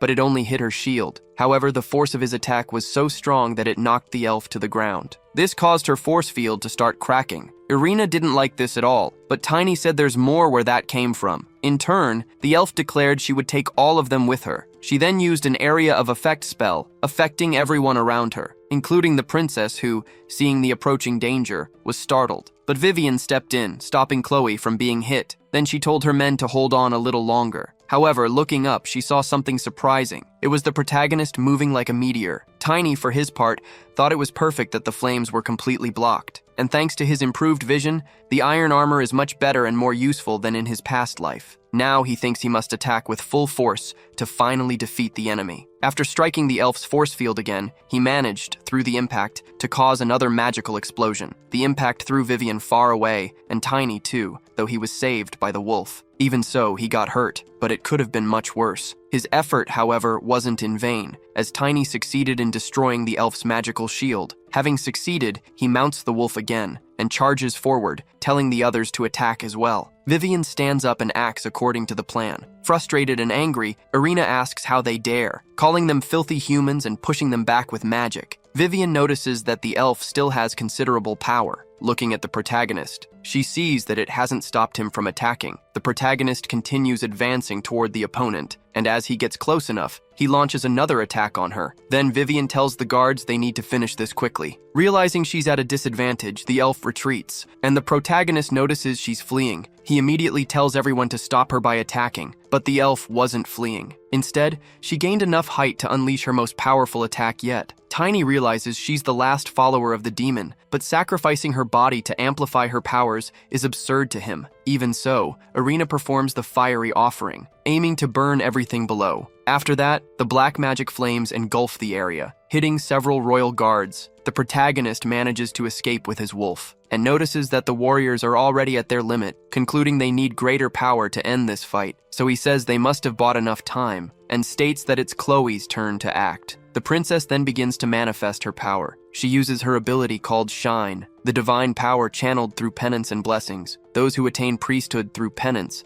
only after being baptized and learning about divine power, receive the anti-demon power. However, there have been people born with this power, a saint and a warrior said to be sent by God in difficult times, or a being rarely born, someone not born into priesthood, a person called a cleric. Chloe is one of these people, and by using her power to combat black magic, she surprises even her bodyguards. The protagonist knows she kept this ability hidden from everyone around her out of fear of being summoned by the priests. Chloe is the most powerful cleric Tiny has ever seen. He even thought the princess was still weak, but this is already enough. Not even the elf expected this. She hadn't prepared a defense for it, and was soon pulverized by the princess's light magic, because Chloe poured all her strength into this attack. Lying on the ground, Irina can't believe this happened, especially because she can't believe she would need help from beings she considers inferior. However, tired of hearing her talk, the protagonist strikes the elf on the head. Then he says everyone is still in shock, so he'll finish the job. But the princess stops him, saying the elf cannot die yet. Tiny asks why not, and Chloe says the elf must be interrogated, because even as a cleric, the princess didn't sense the elf's dark magic and needs to understand why. Chloe wants to heal the elf with her magic, and Tiny says if she wants to test it, he recommends she go ahead. Seeing the elf's body, Tiny says she had a death befitting a black mage. On the other hand, the guards find it incredible that the princess is a cleric. Chloe says that, in the end, her secret was revealed, and she feels like she's lost a lot. Then she asks if he knew her secret, since he was the only one who didn't seem surprised when she used her abilities. The protagonist responds that he did, and the princess wonders how, since this secret is kept even within her family. Tiny says he can't explain it now, but he will at some point. Chloe is satisfied with this answer and doesn't question him further, which surprises the protagonist. He also remembers the mage who was after him, admitting that he's already gotten into too many problems. He also says the princess was in danger because of him and claims it's the noble's duty to eliminate all demonic threats. But Chloe says that if she had died, it would have been due to her own lack of power, and she sees no reason to be angry with Tiny. This only makes the protagonist think that the princess is still the same as she was in his past life. After that, the princess notices that the boy was worried about her and finds it endearing. Vivian notices this and asks if the protagonist hates being called a child. He says no, but in his thoughts he knows he's older than he looks. However, Vivian says that children at his age hate being called a child. And this shows that the protagonist, like other children, has a normal side. Tiny insists that this has nothing to do with anything. Chloe feels her obligations as a princess, thinking she must report what happened to her father as soon as possible.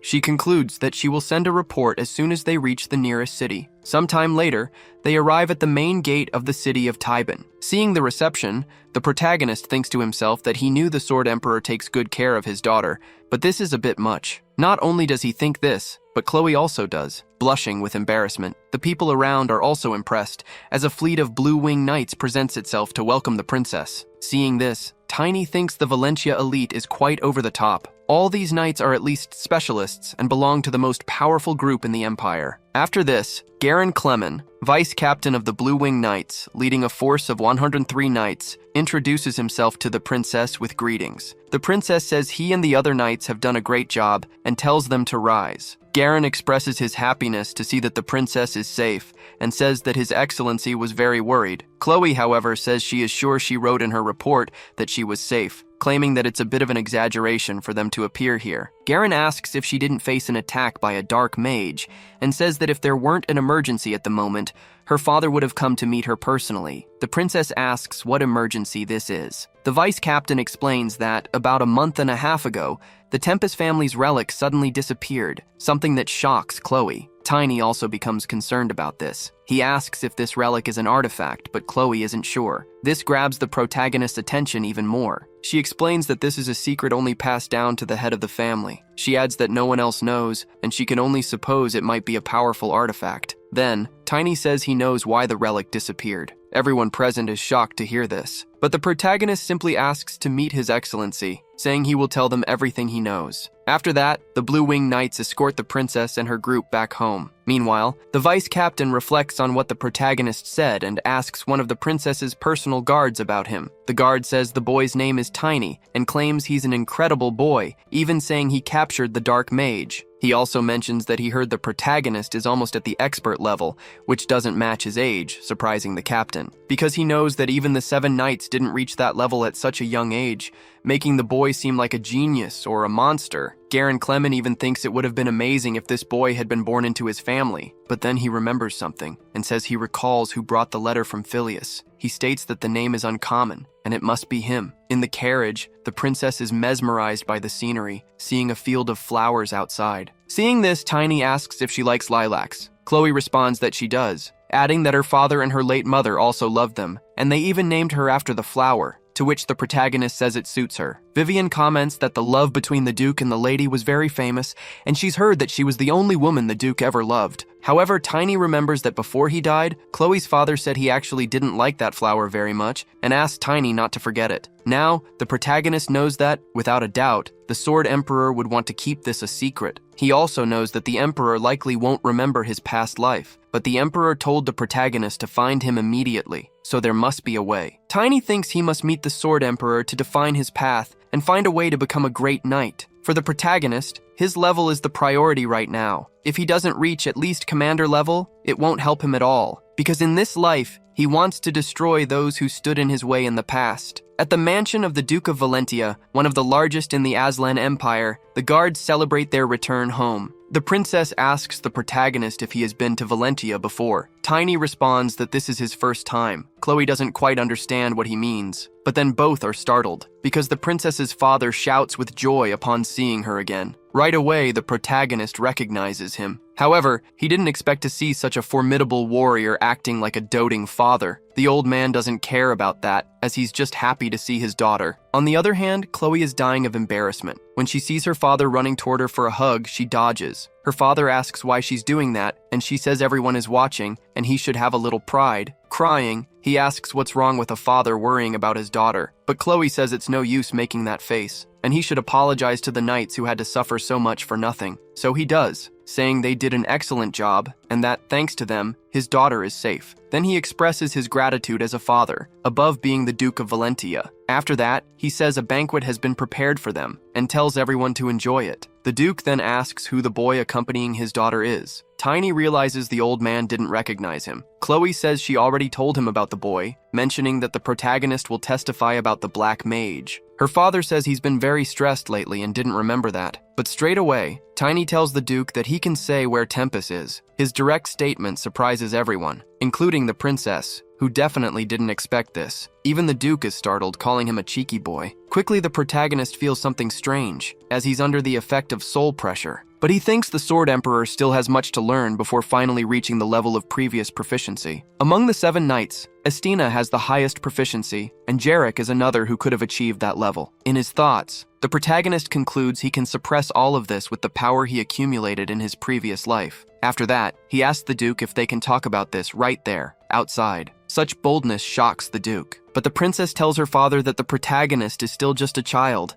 and doesn't know what he's saying. However, her father replies that someone who knows nothing wouldn't act like this, and states that he needs to speak with this boy. Later, in a more appropriate place, the Duke wants to know more about what the protagonist mentioned. Tiny says he has a hunch about where Tempest might be. The Duke says he's curious about this hunch. Tempest is one of the few ancient words the protagonist knows. It means time or opportunity. He says that if this artifact has been missing for a month, perhaps its power is time reversal. Hearing this piques the Duke's curiosity even more. The protagonist says it all began with a catastrophe that would only occur 20 years later. He then tells his entire story, and the Duke listens intently. After hearing it, he says the story is very well constructed, believing it's unlikely to have been invented by a child, since the boy even knows the names of the World Tree's guardians, the first Dwarven Hammer, and the Orc Warrior. Tiny claims they were colleagues for a year. This leaves the Duke puzzled, as he states those sworn enemies are always at odds. He also says that only one person can be sent to the past, and that after sacrificing the life of a very powerful human, their descendants must use it with caution. These words are passed down along with the family relic, But honestly, the Duke didn't think it was true. However, the circumstances the boy described seem real, but he admits it's difficult to trust his judgment. So he asks if his future self really trusted the protagonist's talents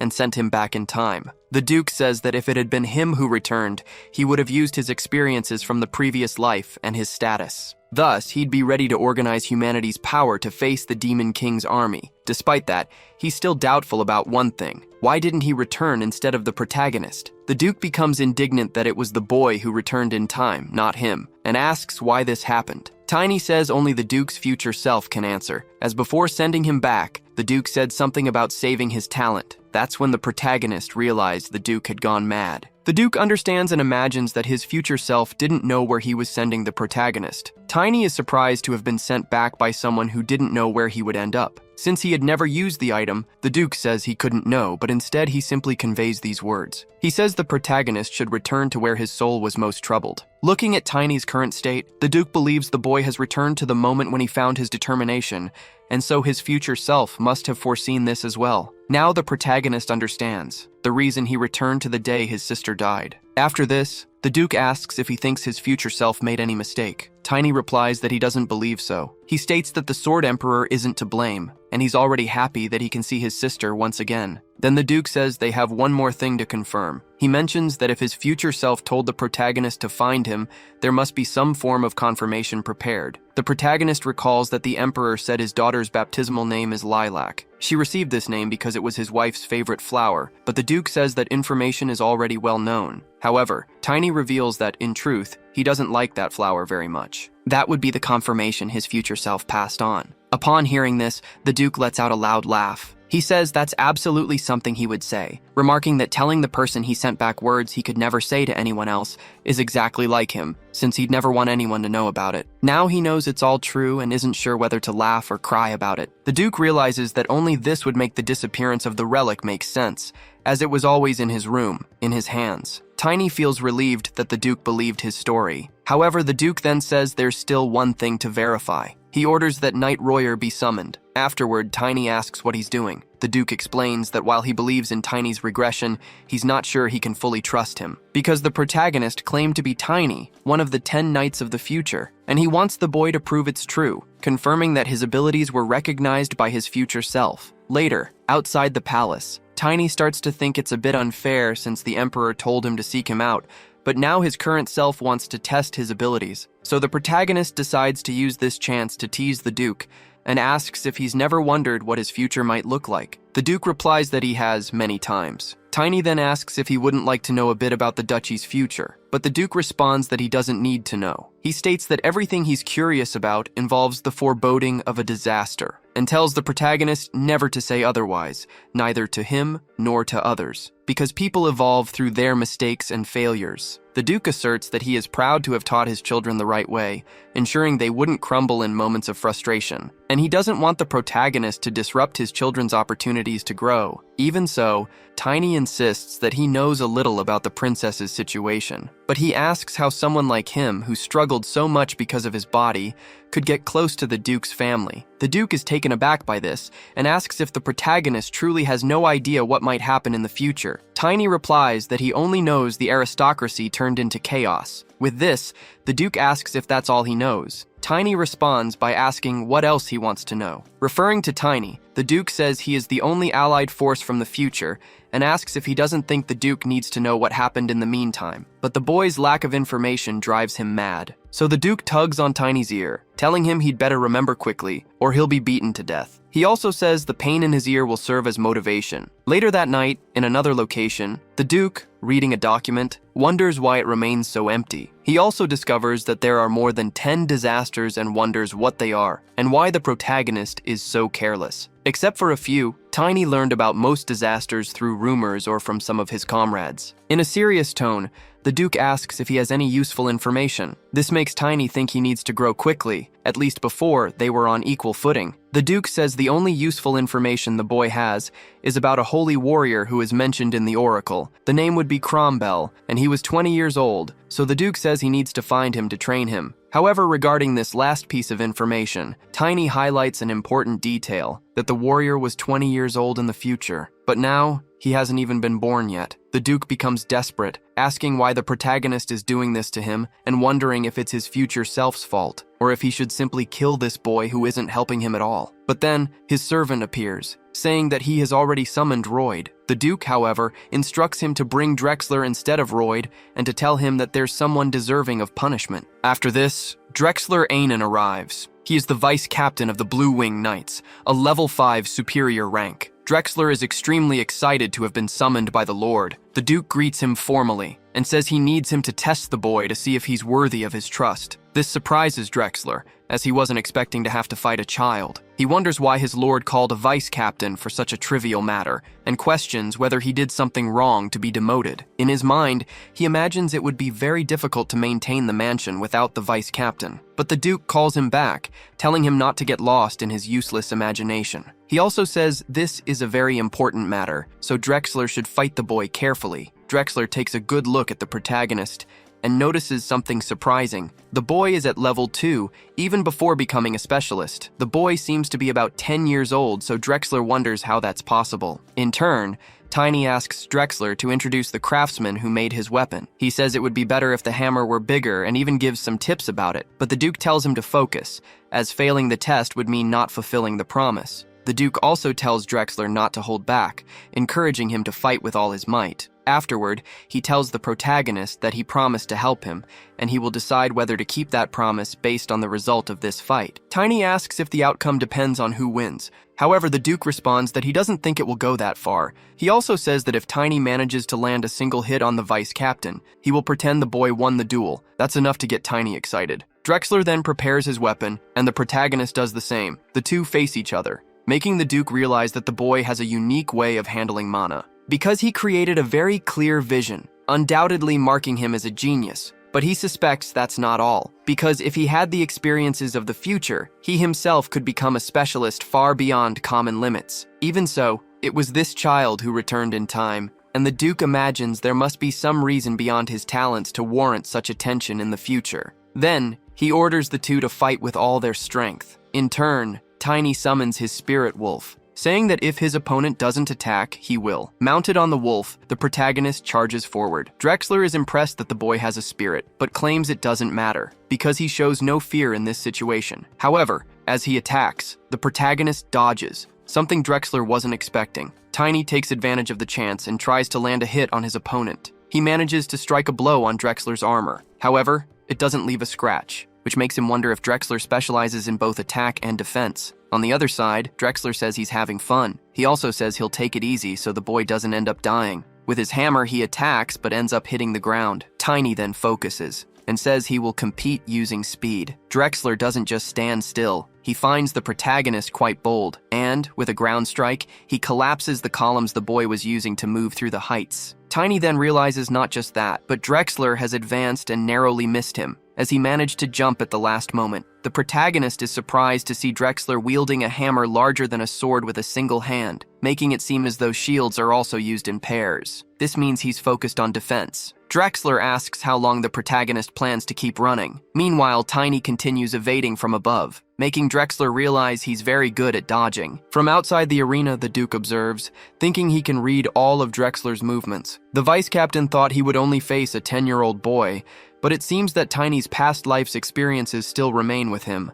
To the Duke, Tiny is certainly impressive, but he believes it's not enough and wants to see everything the boy has to offer. So he asks Drexler how long he plans to drag this out. This angers the vice captain even more, and it gives him the motivation he needed. Soon, with all his strength, he attacks the protagonist with his strongest skill. The skill, which the Duke himself recognizes as a soul weapon, surprises him. He thinks it was unnecessary and knows he must stop him. Tiny, in turn, doesn't seem worried, because he faces the opponent head-on, making the Duke think the boy must be crazy. The clash between the two ends in a huge explosion in the air. With the impact of the explosion, the protagonist falls at great speed.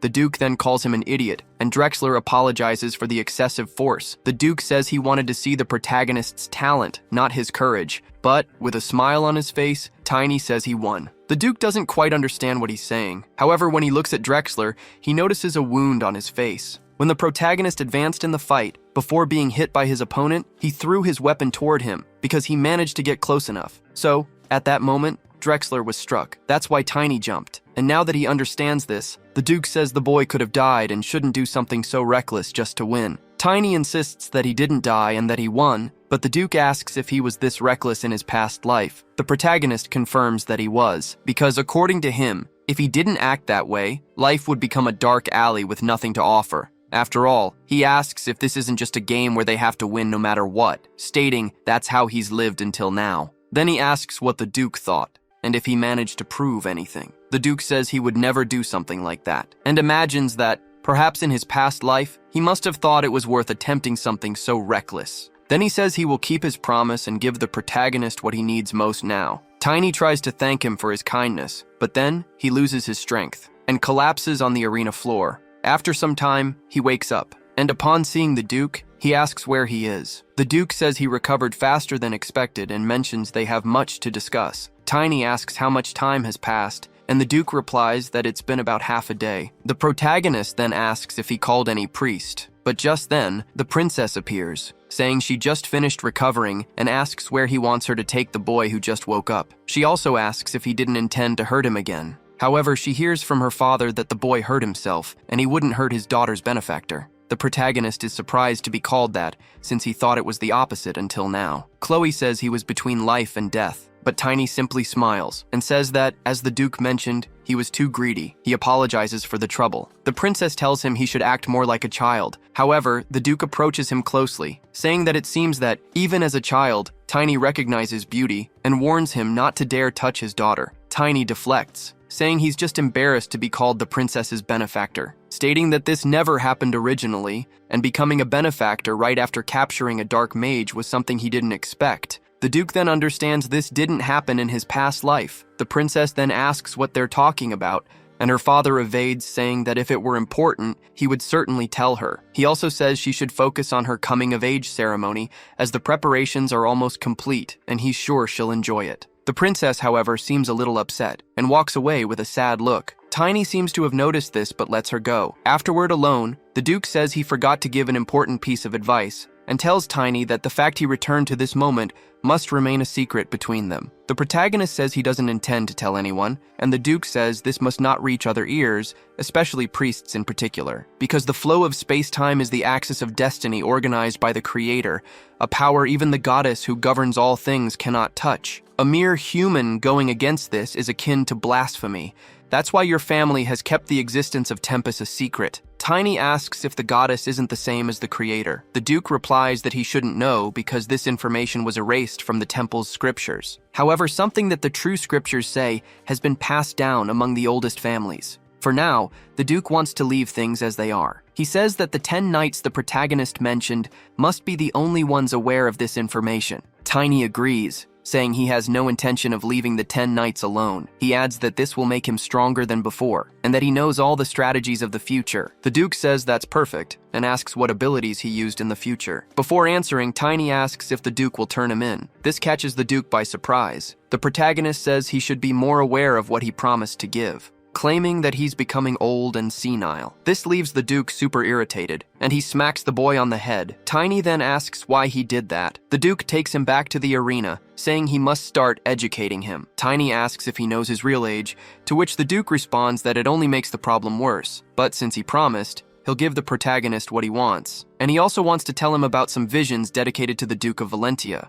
He then asks if the boy has ever heard of a force called gravity. After some time, the protagonist starts to doze off, and he falls asleep during the explanation. The Duke wakes him up with another smack, saying they haven't even started yet, and he's already asleep. Tiny tells him to stop hitting him, so the Duke demands he pay attention, and explains that his family's vision is divided into 4 fundamental parts. Mana techniques, a sword style that combines defense and attack, methods to acquire attributes in 3 steps, and a method to gain aura traits in 7 stages. The protagonist then says it makes sense for a Valentia to be this skilled. With that, the Duke boasts. So, since the protagonist said he uses an offensive weapon, The Duke says the boy doesn't need attack sword training. Tiny says his great hammer is better than any sword, but there's something else he wants. That ridiculously powerful defense he saw the Emperor use, calling it the perfect lesson. The Duke then explains that among the parts of Valentia's vision, there are differences, and that's the method of acquiring aura traits. The protagonist doesn't quite understand, but the Duke says that's what he's teaching him now, how to acquire attributes. Tiny feels disappointed because he wanted to learn more about defense. However, the Duke knows what he's doing.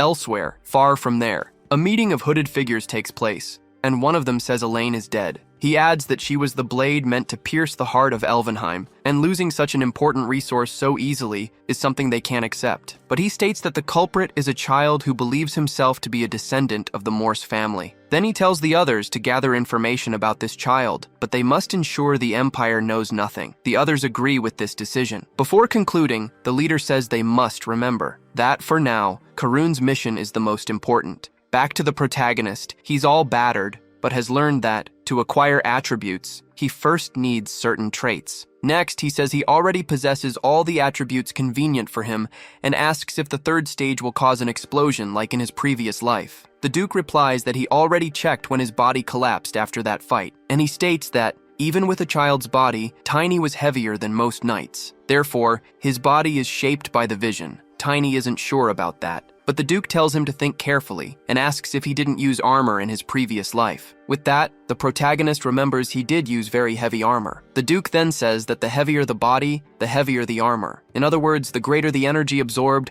the slower the movements, and he asks if Tiny knows why. Then he states that it's because of something some sorcerers call gravity. If he masters this attribute, the heavier his body becomes, and the more energy his body holds, the faster and stronger he will become. The Duke asks if the boy is interested now. He then states that this is an ability no ordinary expert could compare to, as there is a force between objects. Hearing this makes the protagonist increasingly curious. However, he can't fully focus on the Duke's words. This irritates the old man even more. He tries to explain again, but the protagonist asks why the ground would attract anything, finding the Duke's explanation nonsensical. The boy's ignorance makes the Duke impatient and frustrated, but he doesn't give up and asks why the boy thinks things in high places fall. Tiny replies that it has always been that way. Already irritated, the Duke says it happens because of gravity, but the protagonist shows no interest in learning about it. This makes the Duke ask why he doesn't try a little harder to understand. Tiny asks why it has to be so complicated, claiming that if he doesn't understand, then it's fine as it is. This lack of respect ignites the old man's full fury, calling the protagonist a damn brat and preparing to crush him. He then takes the boy to the top of a tower and holds him by the edge, by his shirt alone, causing the protagonist to panic. The Duke says he will learn through practice. Not only that, but he also uses ice mana to increase the boy's weight. Then, he asks again why someone who climbed so high would have no choice but to fall. Desperate, the protagonist answers, gravity, but he says it without understanding what it truly means. For this reason, the Duke lets him go, allowing him to fall, telling the boy to feel gravity firsthand. As he falls, the protagonist thinks the Duke is insane, but he realizes nothing will stop him from hitting the ground, because if he continues falling like this, he will certainly die. So he decides to try something,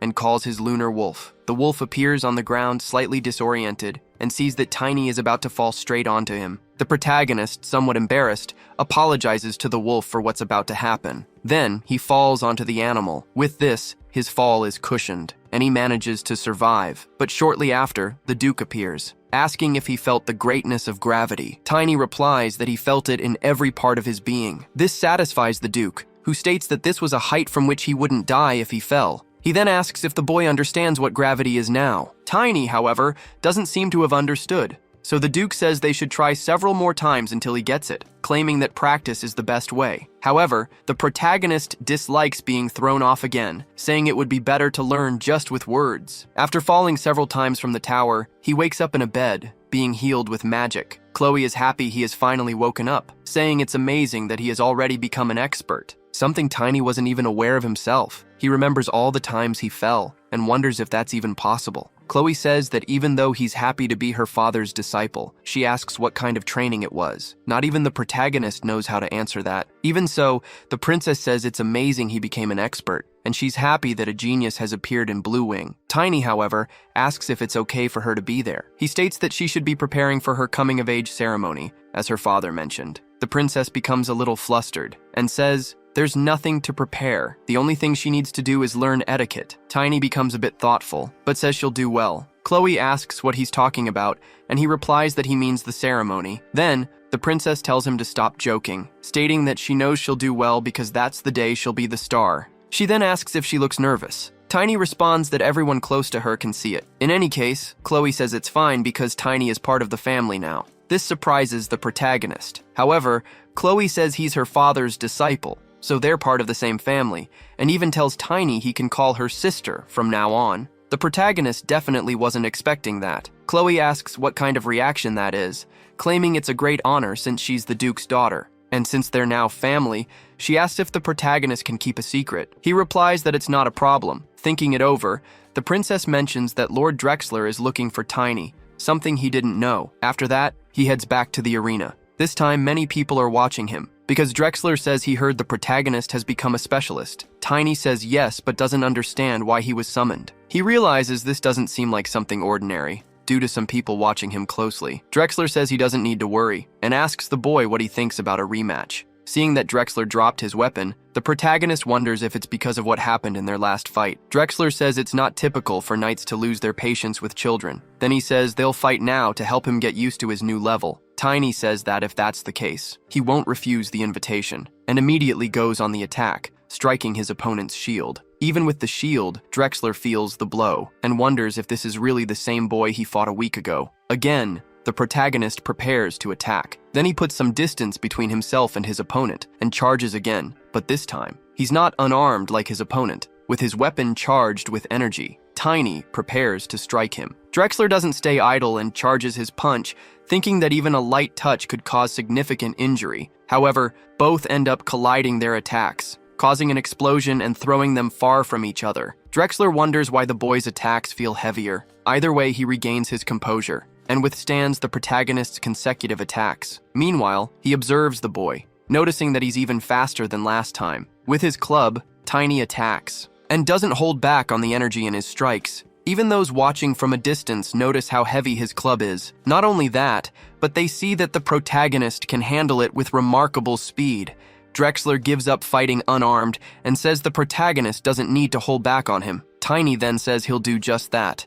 The opponent charges toward him, but Tiny, having been hit by those attacks a few times, knows how they work. His weapon is lighter than usual, even when swung, and when it hits the target. It's much heavier than it seems. Drexler feels the pressure of the strike, then pushes the protagonist away from him. Tiny thinks that after manipulating the senses of the mana body, it's just a matter of applying it in the fight. While his opponent realizes what's coming, the protagonist executes the level 1 combat method, nicknamed by him as Lightning Hammer. When it strikes Drexler's shield, the impact causes a massive explosion. From the outside, some wonder if this is the strength of a specialist. After that, Drexler says they don't need to fight anymore. Tiny thanks him for the help. Drexler claims he held back on him. However, Tiny also says he didn't show everything he knows. This surprises the vice captain. The protagonist reminds him that he's an elementalist, and by summoning his wolf, he makes Drexler realize he didn't even use it. Then the vice captain says the protagonist passed the test and welcomes him to the Blue Wing. However, Tiny says his wish isn't to join the Knights,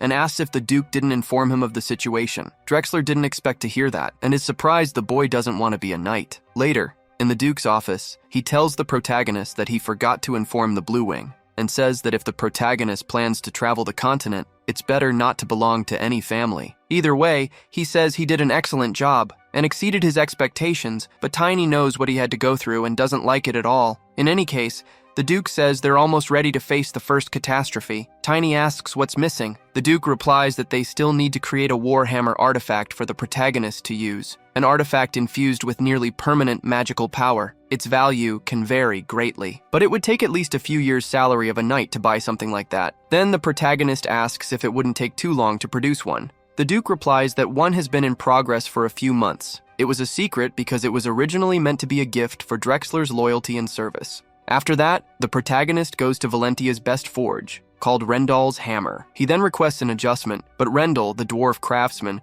finds it odd that a boy would ask for something like that. He states that he would rather cancel the contract and pay the penalty than have his work treated as if it were a children's toy. The protagonist knows that the dwarven artisans want the weapon to find its rightful owner, even if it means taking a loss, so he knows he needs to prove his worth. He quickly asks if the dwarf thinks he is better than an average knight. Rendell takes a good look at the boy and notices that he is an expert, even though he seems very young for it. Then he asks if this is some kind of trick. However, Rendell has a unique characteristic of dwarves, his right eye, which allows him to detect truth and lies based on the emotional waves of words. Thus, he confirms the boy's honesty and agrees to do what the protagonist asks and tells him to wait. When he returns, he brings the hammer. Tiny asks if it is ready. The dwarf says it's not completely sharpened yet, as it still lacks impact amplification, automatic repair functions, and protective magic. The protagonist asks if it couldn't include offensive magic. The dwarf thought he wanted protection, but Tiny clarifies that's not the case, arguing that a warhammer isn't common as it's not very popular, and anyone would be foolish to reject a third circle spell. Rendell then says there is, in fact, only one other warhammer, describing it as made of compressed black steel and covered with weight amplification runes. However, he explains that it ended up being too heavy, so he abandoned the project. But Tiny says he really likes the sound of it and asks about its other specifications. The dwarf explains the other features, and the protagonist becomes eager to see the hammer. Due to his insistence, Rendell takes the boy to the weapon, and upon seeing the hammer, Tiny's eyes light up. However, Rendell says it's not as grand as it looks because the hammer weighs over 100 kilograms. Before he knows it, the boy already has the hammer in his hands. Even realizing the weapon is heavy, Tiny can still wield it. He even strikes the ground with it, alarming the dwarf, as it could have collapsed the house. The dwarf notices that the boy has fallen in love with the hammer. In turn, the protagonist says the hammer is a bit small, but resembles the nocturne he used in his previous life. Tiny then asks if the dwarf could help him with the dagger so he can still use it as he grows. Rendell says he doesn't even need to ask. The protagonist then tells him to charge the Duke double, but asks what the warhammer is called. Rendell replies that its name is Stamp. Upon seeing the hammer, the Count is surprised that something like this exists and thinks it's great that Drexler will get his own too. Tiny says it will take about 2 weeks to make the necessary adjustments, and he needs to train in the meantime. He states that he is still far from becoming invincible. Upon hearing this, the Count asks where that idea came from. The protagonist explains that he learned some Eastern languages because of his appearance and mentions that he's often told he looks like a demon. The Duke says the boy is very amusing and made a good choice. He also tells him to use more of those Eastern languages, as sometimes he comes off as a bit dim. After that, the Duke says that since Tiny has to wait 2 weeks, he will participate in Chloe's coming-of-age ceremony. Tiny asks if he will make that announcement. The Duke says it's about a connection with the imperial family, and asks how Chloe could refuse an engagement with the Crown Prince. As he mentioned before, the Crown Prince died on his wedding day. Thus, the protagonist asks if the Duke will go ahead with it, knowing this. By next summer, all direct members of the imperial family of Aslan will die, marking the second catastrophe. As a result, the Empire, once considered the strongest human nation, will suffer from internal conflicts, and the nation's power will fragment. The princess will become a widow and the sole survivor of the imperial family, earning the title of the heiress princess of misfortune. Now knowing all this, the Duke says the protagonist doesn't need to worry, as he will take care of everything. Tiny says that all he knows is that there were rumors the second prince was responsible, but he also died. He recalls Chloe telling him to call her sister, and begins to worry about her. He states that even her father couldn't figure out what happened in the previous life, as everything was shrouded in uncertainty. The Duke says his daughter is brilliant, being someone whose personality shines brighter than her appearance, yet people still fail to see it. However, the protagonist says that later the entire world will see it. After all,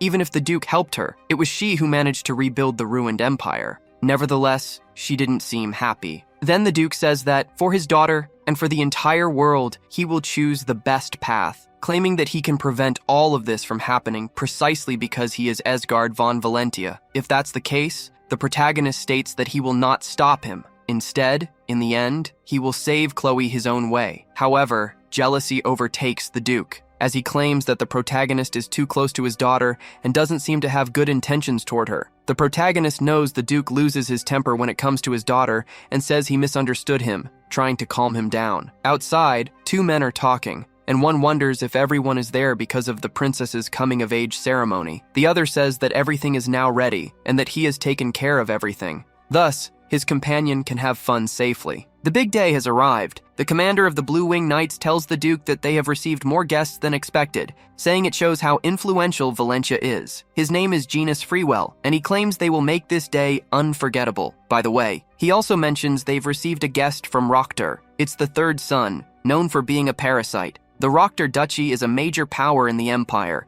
and a family that has competed with Valentia for generations. To the Duke, this is a terrible time to have someone like that around, and he asks them to ensure everyone knows this is Valentia, not Rokter. The commander says he has already taken all necessary measures, and the Duke says that's good work. However, something else worries him. Then the Duke asks Genus if he has any illness he hasn't disclosed. Genus asks what his lord is talking about. The Duke takes on a serious demeanor, but decides to leave it for later, and says he just wants Genus not to handle everything in the ceremony alone, but the commander says it's fine since the princess is like a niece to him. The Duke remembers that, as a child, Chloe used to follow him around, and there was even a time when she thought she had 3 older brothers. Then he changes the subject, and asks if Genus plans to marry. The commander replies no, and reminds his lord that he promised not to ask that again. Thus, the Duke apologizes. Janus says he seems a bit strange today, and the Duke simply says he's becoming more nervous as the coming-of-age ceremony approaches. Then he says his commander must be quite busy and dismisses him. His name is Genus Freewell,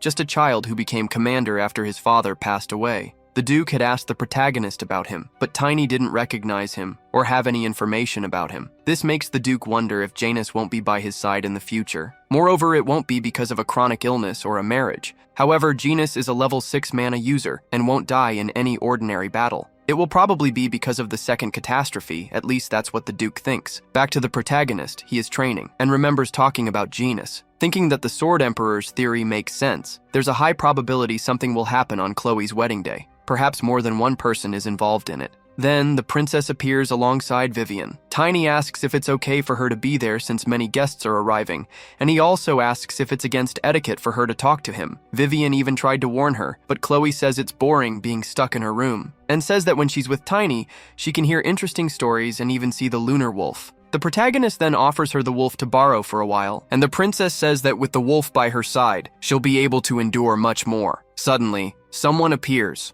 calling her the Angel of Valentia and saying she is truly beautiful. The man apologizes for his boldness, but claims the princess is the most beautiful woman he, Thybron von Rokter, has ever had the pleasure of seeing. The princess is startled upon hearing that name, but Thybron says he comes from a prestigious family that has been competing amicably with Valentia. Chloe maintains her polite demeanor and says it's a pleasure to meet him, and Thybron wishes they could find time to celebrate their first meeting. She seems a bit startled, but Thybron tells her not to pretend she doesn't know, claiming that he will become her life partner, and now that they've finally met, they should have a conversation. Thybron even mentions that he brought an excellent wine from his estate. Angrily, Tiny wonders who this lunatic is to offer alcohol to a minor before announcing an engagement. Vivian steps forward, saying that Thybron must step back because the princess is not allowed to interact with guests until the coming-of-age ceremony. Thybron is surprised to see a female knight beside the princess and asks how a woman dares to interrupt him. His guard then tries to intimidate Vivian, saying she should step aside, as this is a conversation between young aristocrats. However, Vivian responds that this situation goes far beyond what he imagines. Thybron's guard says his master is being sincere and that he was ill for a few years. He hopes the princess can understand, even if his master seems a bit rude.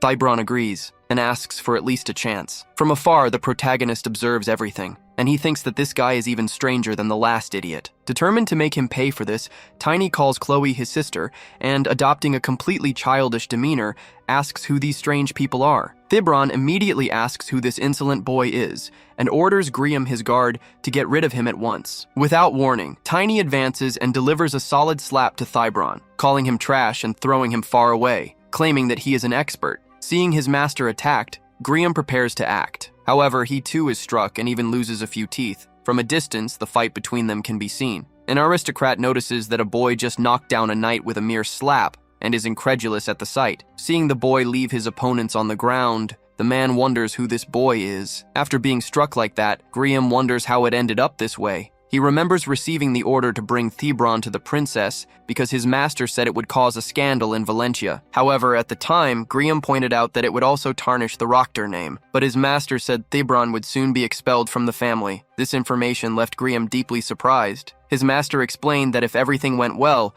it might even be good for that piece of trash, and instructed Griam to act like he knew nothing and just follow the plan. He even added that he would look forward to seeing Griam complete his task. Back in the present, after being hit with just one slap, he fell. From above, the aristocrat observes a high-ranking knight and an expert, wondering who that boy is. His companion says he is a legendary genius, or rather, a monster. The aristocrat is soon amazed that the Duke of Valentia has someone like that under his protection, and says he must meet that boy one day. Speaking of which, he asks if Duke Alon von Rochter is really doing everything to get closer to the imperial family. His companion replies that Rochter obviously wouldn't want to stay away from the imperial family's view, and is probably trying to end the relationship between them. The aristocrat quickly realizes that Rochter is trying to tarnish Valentia's reputation, and notes that it has been many years since the Duke of Valentia became an Auror. His companion says that Alon just doesn't want to be left behind by Valentia. These words make sense to him, so he concludes that his companion is right. He then wants to deal with those idiots first,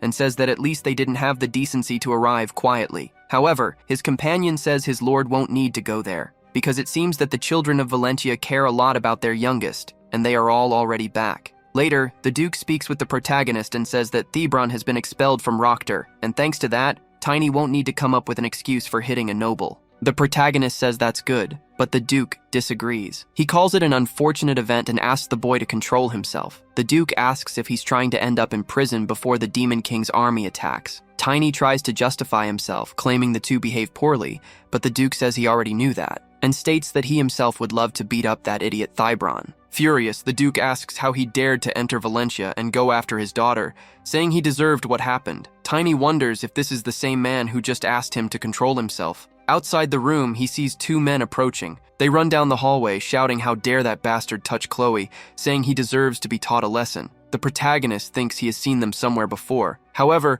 one of them ends up bumping into the boy and immediately falls to the ground. The other one is surprised by this, because he sees a specialist being pushed by a child. But upon seeing the protagonist's aura, he asks if the boy is Tiny, the boy who fought Drexler. Tiny replies yes, but says that Drexler lost on purpose and didn't even use his spirit weapon. They then say the rumors were true, and that it makes sense for his father to have given him his vision. They also say it's a shame they met under these circumstances, but they are busy now, so they will meet him later. Soon after, they continue running after Thibron, saying they won't let him leave Valentia alive. Aaron says he wants to be the first to punch him in the face. Thus, the protagonist realizes that he is Aaron, the heir of Valentia, which is why he seemed familiar. However, he wonders who the other guy with him was, since there was only one young master in Valentia in the future. Then he wonders if the same thing happened as with Genus. This issue with the imperial family of Aslan irritates him, because the imperial family always considered Aslan's lineage the most noble.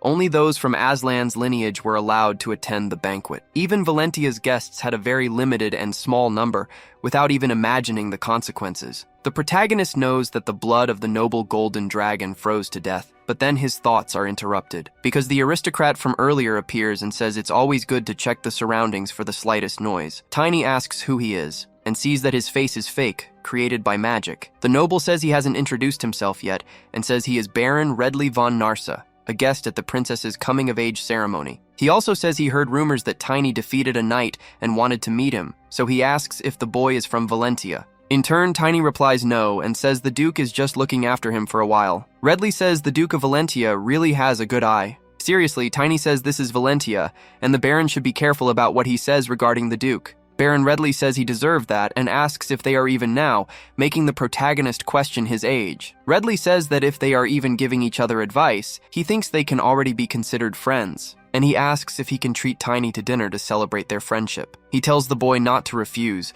claiming that if he agrees, the two will have fun and build a loyal friendship. Tiny thinks he should just beat him up and uncover his true identity, but he remembers that the Duke told him to control himself and stay calm. However, the Baron then mentions that he heard the protagonist is close to the princess, and asks if he thinks the two of them could meet. Before he could say anything more inappropriate, Tiny wastes no time and lands a solid slap on the arrogant man's face. Like the others, he goes flying out of there, and lands straight onto his servant. This leaves the protagonist satisfied, not caring at all about the consequences. After the Baron is sent flying, the protagonist realizes he might have overdone it. This angers the servant, who immediately charges to attack, calling the boy insolent. While he fights with a sword, the protagonist defends himself using only mana. Furious, the servant says he will break him into pieces. Tiny notices that the opponent is stronger than he expected, but looking closer at him, he realizes the man is controlling space with mana. This makes him a challenger. The opponent only wants to rip off the boy's hand for his insolence. Tiny, however, defends himself with his mana armor and seizes the opportunity to summon his lunar wolf. But the opponent is determined not to let that happen. Upon seeing the wolf, he realizes the boy is an elementalist, However, the opening left by the opponent allows Tiny to attack, and he manages to land a punch on him. However, he is surprised after that, because the opponent stopped the punch with just his forehead and didn't even budge. Then the man grabs the boy and throws him far away. As he falls, Tiny manages to land without injuring himself. But soon he realizes the opponent is approaching, ready to attack again. Then he turns to his wolf for help while shielding himself with mana. Even so, he is struck. However, he manages to soften the blow. His opponent comments on his resilience and declares he won't hold back anymore. With his sword, he moves to attack, but receives the order to stop. The Baron rises from the ground, claiming that the fault was his and not the boy's. After that, Tiny encounters Genus, who says he thought it would be good to meet him, but didn't expect it to happen like this. Tiny apologizes, and Genus comments that he did seem a bit suspicious. The Baron, who is also present, asks for forgiveness. Genus says he'll let it slide this time. However, he warns him to keep one thing in mind, stating that Valentia is not such a forgiving place. He also tells Tiny that the person with the magical disguise has permission for it, leaving the protagonist feeling oppressed. Genus expresses high expectations for him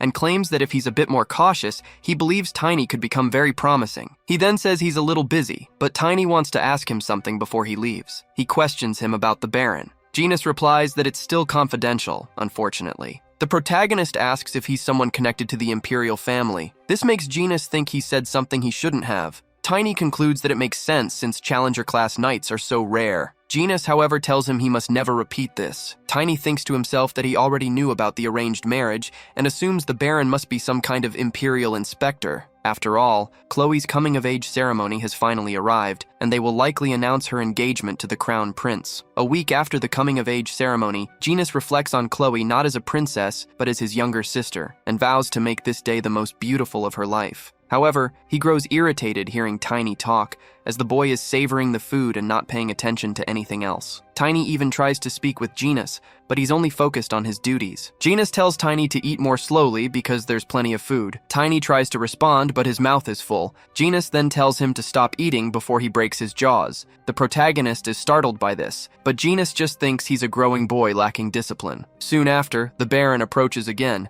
and asks if Tiny has time to speak with him instead of the busy Lord Genus. Tiny is surprised that the inspector showed up at the party and admits he was a bit rude last time. He thanks him for his generosity in forgiving him. The Baron replies that it was his fault for asking the impossible and admires Tiny's defensive reaction at the time. He also says that if he's rude again, Tiny has permission to hit him because no one would dare retaliate. Feeling a little awkward, the protagonist wonders if this guy is some kind of masochist. After that, the Master of Ceremonies announces the star of the event, Princess Chloe von Valentia, who enters alongside her family. Her father accompanies her along with her siblings, and the princess's charming smile lights up the room. Upon seeing this, the Baron is awestruck, remarking on how beautiful she is. Tiny doesn't like this at all, and doesn't want to let it slide unnoticed. As the princess approaches, the guests call her the Angel of Valentia, due to her captivating beauty. Chloe, however, feels uneasy and wonders if everything will change after today. Among the crowd is the protagonist, who is concerned about the princess,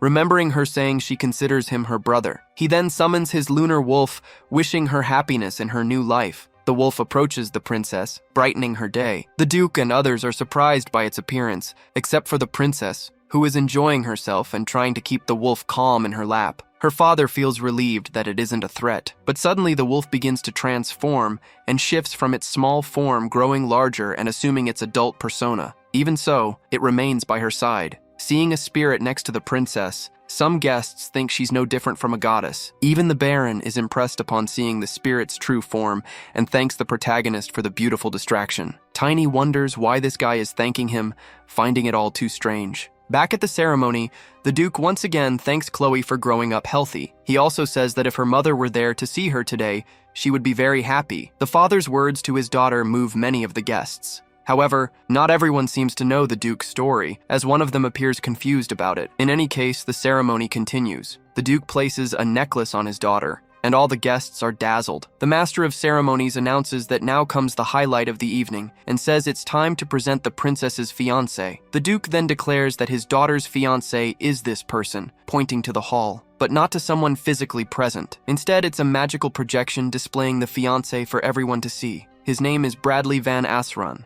and he says he's very happy to receive the Angel of Valentia as his companion, but he regrets not being able to attend this wonderful day in person. Vivian, who was present, is impressed because this young man is the heir to the throne. Meanwhile, the protagonist remembers that in his past life, Bradley died for nothing. The Baron says it's his turn, but the protagonist grabs him and asks where he's going, stating that it's not time to leave yet. The Baron says he knows about his concern for the princess. However, he insists the protagonist need not worry about him and tells him to read his name, Narsa, backward. The protagonist quickly realizes that he is Asran. Then Bradley reveals his true identity and bids farewell to the boy. Tiny now understands who he was all along. Not only that, but he realizes he once hit the heir to the throne. Thus, he concludes that he's in deep trouble, and even considers letting him die at the wedding next year. Janus approaches and asks what Tiny is thinking about. He deflects, saying he's just feeling warm, but Janus reassures him, saying that His Highness has already forgiven him, and even if there's some resentment, he assures that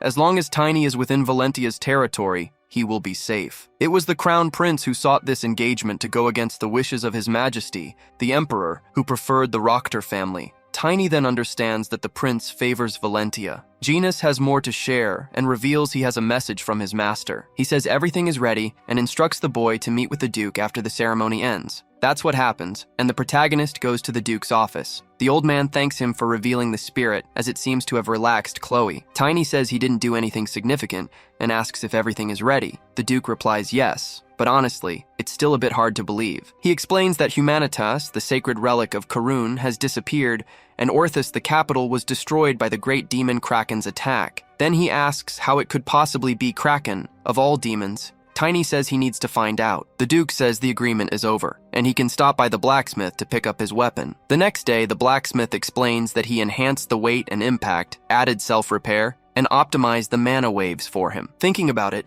he says these specifications are quite unusual and asks what the protagonist intends to do. Tiny simply takes the hammer and asks if he can test it. The dwarf tells him to try hitting something with it, so the protagonist gets excited and says the weight is perfect. The story then cuts to a battle where, with just one strike, he manages to defeat his enemy. He then says the hammer turned out better than expected and thinks he needs to thank Master Rendell for the excellent work. After that, the lunar wolf signals something and rushes into the forest. Tiny asks if it wants a moonlit race. He even remarks that the lunar wolf is in its best condition. For Tiny, this is perfect because they can reach their destination in a week since they are heading to the port of Anaxen, elsewhere, far from there. One of the cultists reports that the Morse child has left the duchy, mounted on a superior class spirit beast, and is moving 4 times faster than usual. Another asks what the route is. The first replies that the nearest port is Karun's in Anaxen, which shocks the others. Their leader says this is more than irritating, and this time he wants to handle it personally, and orders the others to call the trainer. On the road,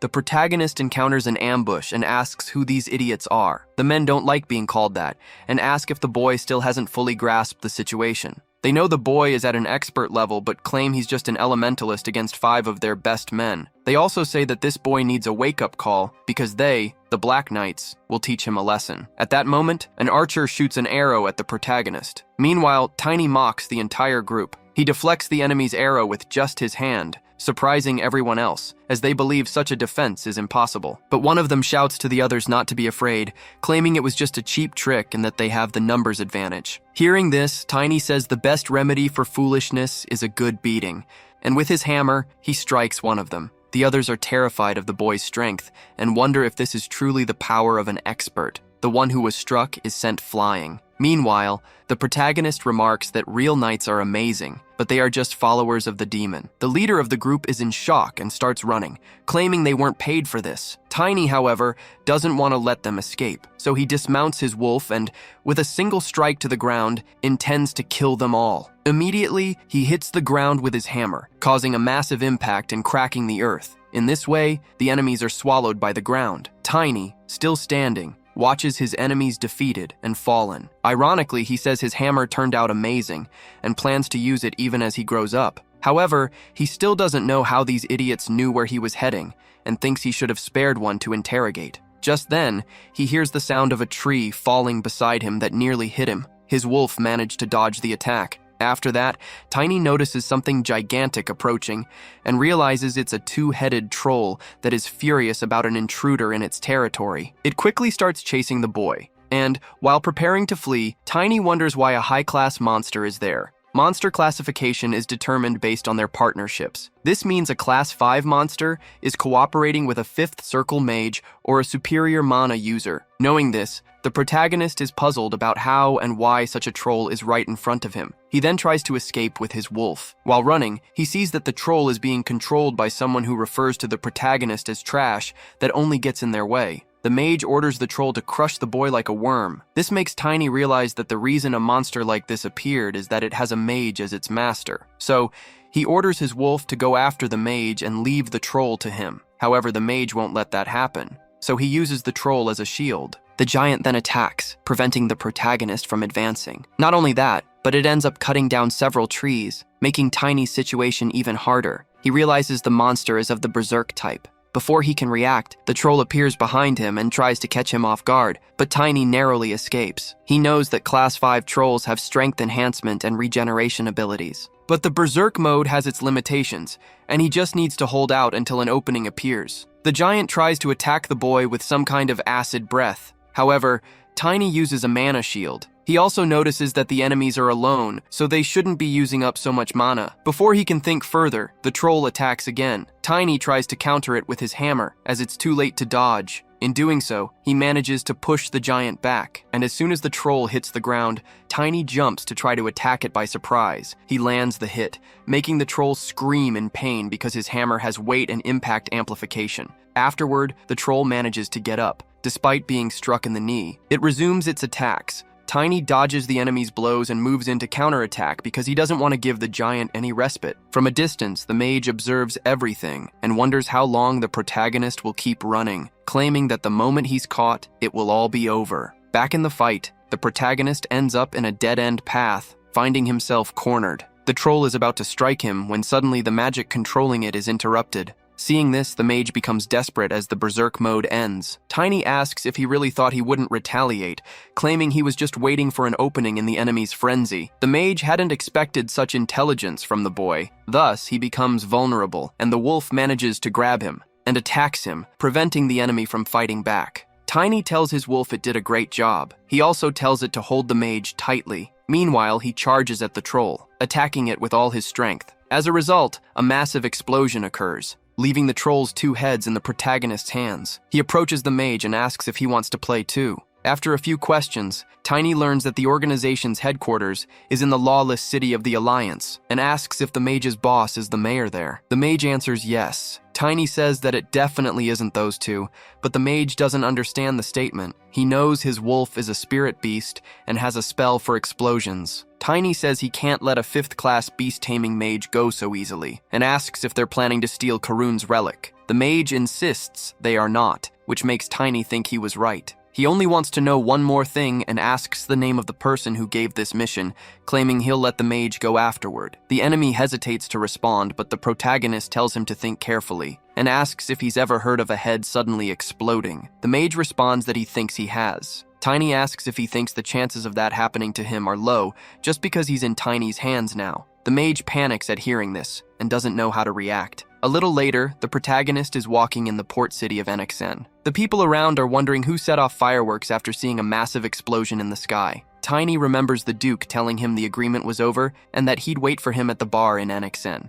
After walking for a bit, he finds the place. Then, upon entering the bar, he is surprised, because he didn't imagine he'd have reinforcement, the Sword Emperor himself. The man apologizes to the boy and says his shop doesn't sell alcohol to children. The protagonist notices the change in his face and is incredulous. He wonders if it's magical makeup, but he can't sense any mana. Some drunks tell the protagonist that this isn't a place for kids and even laugh at his hair. They even say that all the other customers have already left. However, due to their mockery, the lunar wolf scares them and puts them in their place. It then returns to the protagonist. With this, Tiny says they can't ignore him. The shopkeeper sees a black-haired spiritualist and concludes that the boy wants the house's special menu. He apologizes for not recognizing him sooner, and then takes him to another room. Alone, the protagonist shows his badge. The man recognizes it as the Duke's certification, with the symbol of Valentia's secret organization, Black Wing. Not only are they the best warriors, but they are also the best at handling information and personal connections.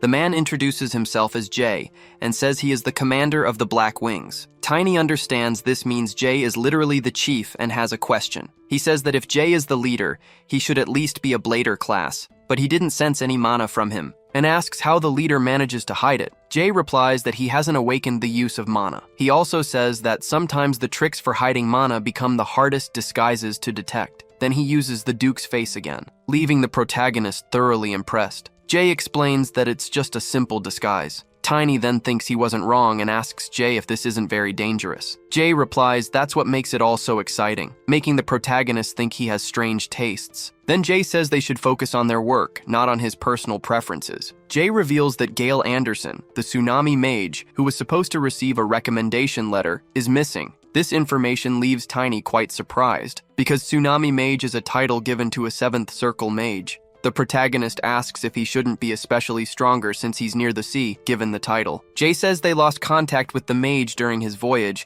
and it's been 2 weeks since his expected return date. Tiny then says it's hard to make any recommendations in such a situation, but Jay says he had a plan B ready and tells the boy to meet his new identity, showing him a new crest. The protagonist asks if he's sure the Sword Emperor sent him for this. He also asks if Jay knows the name Hustle, but it doesn't seem like he does. Tiny then says that Hustle is the demon follower responsible for the Karun incident, and claims he received this information just before blowing someone's head off. After thinking for a moment, Jay says the name sounds like it belongs to an orc or beast, and decides to keep it in mind. Then, one of Jay's servants calls him, telling him to hurry because they are here. Tiny asks who they are, but Jay just says he has to leave, because it means the big players have arrived. Soon, the protagonist imagines that something bad is about to happen. However, in the shop's hall, a grand party is taking place. Tiny comes across the so-called big players, who turn out to be a large group of hungry customers. The waiters are unhappy with the overwhelming crowd. This makes the protagonist wonder why a front restaurant is doing so well. 2 days later,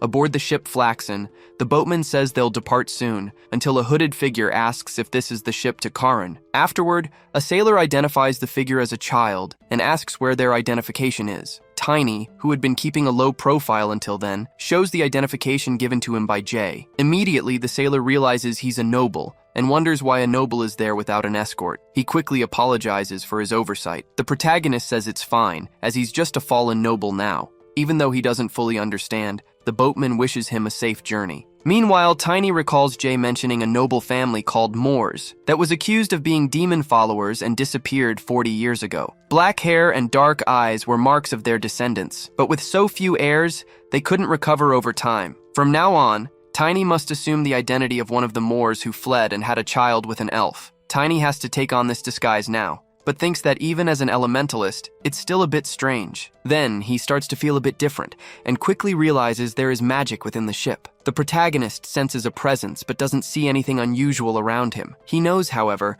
that there's more than 1 or 2 presences and wonders what their purpose is. He even considers that they might be planning to sacrifice everyone aboard. In a moment of distraction, a man tries to catch Tiny off guard, but his instincts won't let that happen. The protagonist quickly grabs the man's hand and breaks it, stopping the attack. The man's scream immediately draws everyone's attention, and the ship's crew becomes terrified, especially when they see blood gushing out. One of the sailors asks the boy what he's doing. Meanwhile, the man demands to be released. His knife falls to the ground, but Tiny uses his foot to lift it and then kicks it mid-air, hitting the man squarely with his own weapon. The others are left speechless at the sight as they watch the man writhing in pain and bleeding profusely. However, knowing the man's evil nature, the protagonist feels no pity. As soon as it's over, a dark aura of magic begins to emanate from the corpse. This confuses the others even more. Not just the smoke, but a foul smell also starts to spread among them. They quickly realize the man was a demon follower. A sailor thanks the protagonist for getting rid of him, but says his methods were a bit extreme. Tiny, in turn, grabs the sailor's hand as well, and ironically asks if he was talking about this. Then, he repeats the same move as before, taking this man down onto the ship's floor. Not just him, but another one was also struck. The protagonist doesn't stop attacking them, as he suspects there are more demon followers around. He even uses human bodies as weapons. People start fleeing, thinking he's a serial killer. However, one of the crew members finally realizes that everyone the boy attacked was also a demon follower. Tiny, with a serious expression, looks at his last target, the one who seemed to be the ship's captain. The captain comes up to the deck and asks what's happening. Seeing the bodies, He asks how this could have happened. Then, he spots the protagonist and immediately apologizes for the inconvenience. It seems this chaos was caused by demonic followers, and he would like the boy's cooperation in a future investigation. Tiny laughs and says he is a great captain, and also an excellent actor. Without wasting any time, he attacks the captain with his hammer, hurling him away and crushing him with the impact. The people, already shocked, become even more terrified. They look toward where the captain's body landed and see that he, too, was a demonic follower. In the city, someone reports what happened, saying these demonic followers were responsible for the Flaxen operation 5 years ago. 5 low-level sailors, 2 specialist-level navigators, along with the captain, who was a Blader-class knight. King Emid van Karen is impressed by this information. Tiny hears the reporter speculate that hundreds or even thousands of people may have been sacrificed to the demon, and wonders which demon the demonic followers serve, as some demons can even cross dimensional walls and spread their power. The sacrifices are used in rituals that both strengthen the demonic followers and grant significant power to the demon they serve. To Tiny, people who submit to this are the vermin of humanity. The king says they have been in hiding for 30 years, and even he let his guard down. But he says that, thanks to the elemental spirit user with elven blood, a great disaster was avoided. He also mentions knowing that the boy's spirit can track demonic followers, and asks if he can see this spirit. His servant says that, even if he is an elf descendant, it's still very dangerous. However, this is not a problem for the protagonist, as he summons his spiritual wolf and reveals it before the king. Upon seeing the spiritual wolf, the king is astonished, saying the creature is incredible and magnificent. Now that he sees the spirit with his own eyes, he can believe it. He also says he would like to speak with the boy in private and asks his servants to leave, surprising them. Even the protagonist didn't expect this, as it's not common for a king to meet alone with a stranger, leaving him very intrigued about what will happen next. The king's servants ask His Majesty to reconsider, as they don't want to leave him alone with someone unknown. However, the king insists and says it won't take long. Thus, they comply with the order and leave. Now Tiny is face to face with the king alone. The king tells the young hero they don't need to worry about others overhearing, and asks if it's a lie that he is descended from elves. Already suspecting the answer, the king says he would like to know the protagonist's true purpose for being there. Hearing this, Tiny wonders where he went wrong. The king says that, after living for so long, one hears plenty of information. For example, that elves don't actually have black hair. The king tells the protagonist not to worry, claiming only members of his family know this information.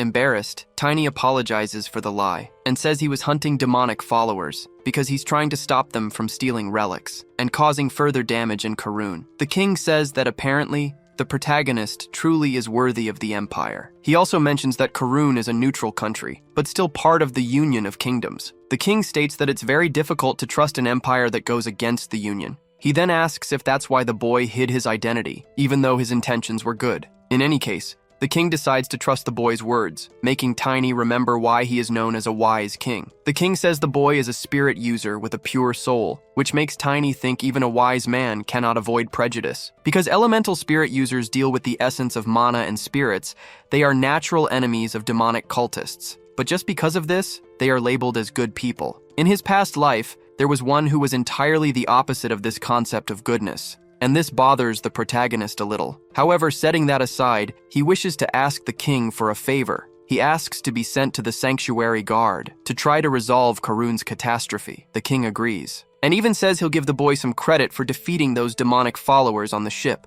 With that, one of his servants presents a sword and a crest. However, the king says that since he doesn't like long ceremonies, he wants to skip all the sword ceremony formalities because the protagonist has already proven his worth as a knight. And, in the name of the royal family of Karun, Tiny von Morse is appointed as a knight. He is ordered to serve as a protector of the sacred relics. The protagonist thinks this is the first knightly title he's earned in this life. He then tells his sister Irina that he's starting anew, but this time, he'll certainly do better. Before leaving, he has something to say to the king. He mentions a man named Hustle as being behind this case, claiming that he heard this name being used among beasts and orcs. With that, he asks if the king knows anything about it. The king asks if he's sure about this information, but the king's expression surprises the protagonist. Tiny explains that the information came from a fifth circle mage right before he exploded his head. After that, the king simply tells Tiny to leave, as he needs to think more about it. Elsewhere, far away, a mage summons a creature. Seeing this, another man appears, saying it's perfect because it looks like a tsunami mage. The mage who performed the summoning seems to have done so forcibly, But standing before him is Hustle, stating that a child managed to see through the veil, and things won't go as he wishes. Back at the king's castle, the protagonist is introduced to the other knights as someone who dealt with the demon followers from Flaxen. Mason, the sanctuary guard and member of the army, states that the boy is half-elf, so they shouldn't underestimate him just because he looks young. And despite being a knight who has barely left his cradle, this is because he proved his power and was knighted for it. The other guards are confused. Even the protagonist doesn't fully understand what just happened. Earlier, he had asked the king if it was really okay to send him there so easily, as it could provoke opposition within the palace. But the king told him not to worry, as for hundreds of years, it's been Karin's army, not the Sacred Relic guards, who protect Ortis. The Sacred Relic is now just a symbol, so guarding it shouldn't be more than a tedious task. This leads the protagonist to conclude that this is a job for a bunch of failures with no future. Even though there may not be any external resistance, within the unit, it's a different story. He then tries to speak with Lord Mason. However, the guard says they are a single unit and there is a hierarchy there. Before Mason can continue, the protagonist summons his lunar wolf to intimidate the others. He says he doesn't know much about this hierarchy stuff,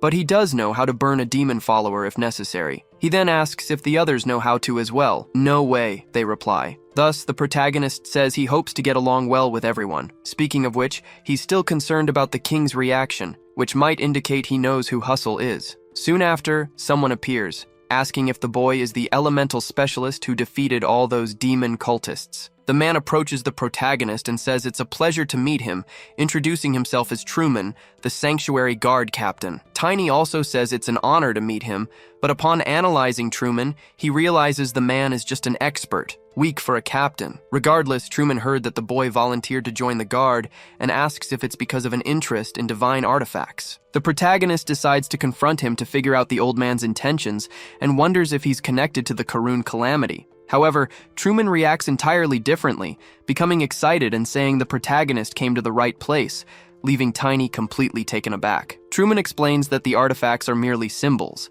and their sole purpose is to repel evil creatures, but they only work within a 1-kilometer radius and rarely block demonic energy above level 1. Yet the more one studies them, the more one realizes they go beyond that. He recommends some books for the protagonist to read and asks if he's ever heard about the promise of mythological times. Claiming that the divine artifacts are treasures safeguarded by humanity since ancient times, Tiny realizes that's why he didn't sense any demonic energy in the old man, and almost accused the wrong person. Truman continues his lecture, explaining that even the most evil creatures are subjected to the power of the artifacts created by the gods. But seeing the boy nearly falling asleep, he says he understands it's much better to see the artifacts than to read about them. The old man then stands up and tells the boy to follow him, as he's going to show him a divine artifact in person. Thus, they walk toward the location. In the interior of the castle, in the central section, as they approach the door, the old man asks Tiny if he knows why the sanctuary guards are considered obsolete. The protagonist asks if it's because they claim artifacts are just worthless symbols. Truman says the real reason is much simpler. Then he opens the door, and Tiny is awestruck. Both head toward the divine artifact called Humanitas, and the old man explains that the reason is that the artifacts don't need protection. Tiny is deeply impressed by the artifact as he sees it up close. The old man says the artifact floats, but they don't know why. There's also a legend that says, "The unworthy shall not touch it," and that alone is enough for the artifact to require no protection. Then he tells Tiny to try touching the artifact to see if he's worthy. But to the old man's surprise, the boy succeeds. Not only that, but Tiny realizes that it's a 7th-degree artifact, a mass of light that harms absolutely nothing in the world, and its power rejects everything not of this world. Tiny notices the barrier is speaking, and that only he can hear it, so he asks if it's due to his sensitivity to mana. The glow makes the protagonist realize that the barrier itself is also an artifact. It even moves. Truman is very impressed by all of this, because he realizes the boy is communicating with the artifact. Back in the training grounds, the old man says the protagonist has a talent for surprising people. He also says he's been there for many years and has never seen anything like it. Tiny thinks the old man may not be strong, but he loves his work and performs it diligently, making him very different from the other members. Soon after, they encounter a knight from the Imperial Order, Greg Simbo. Truman asks what he's doing there. Greg replies that he didn't come because of the captain. He then approaches the protagonist and asks if he's the much-acclaimed half-elf saint. The protagonist says he's just a quarter-elf and not truly a saint. Greg refuses to believe in a hero who punished the dark mages. and asks how the boy dares to spout such nonsense. Then he declares he'll expose the boy's mask and charges to attack. Tiny had been expecting some resistance anyway, so he dodges the attack and grabs the knight's hand to throw him down, just as he did to the others on the ship. And so he does, slamming a knight twice his size and weight to the ground, causing a loud noise with his fall. Still, Greg refuses to give in. Tiny, in turn, thinks that if the knight can still talk, it means he went too easy on him, so he grabs the knight's arm again, swinging him side to side and slamming him into the ground. From a distance, the old man observes everything, making Tiny wonder if he should maintain decorum or not. He tries to keep his composure, thanking Greg for teaching him so much, leaving the old man even more confused. But he wasn't the only one observing the protagonist. Further away, another knight saw everything and found it interesting. Other knights attempt to challenge the protagonist. One of them, named Robert Dumbbell of the Imperial Knights,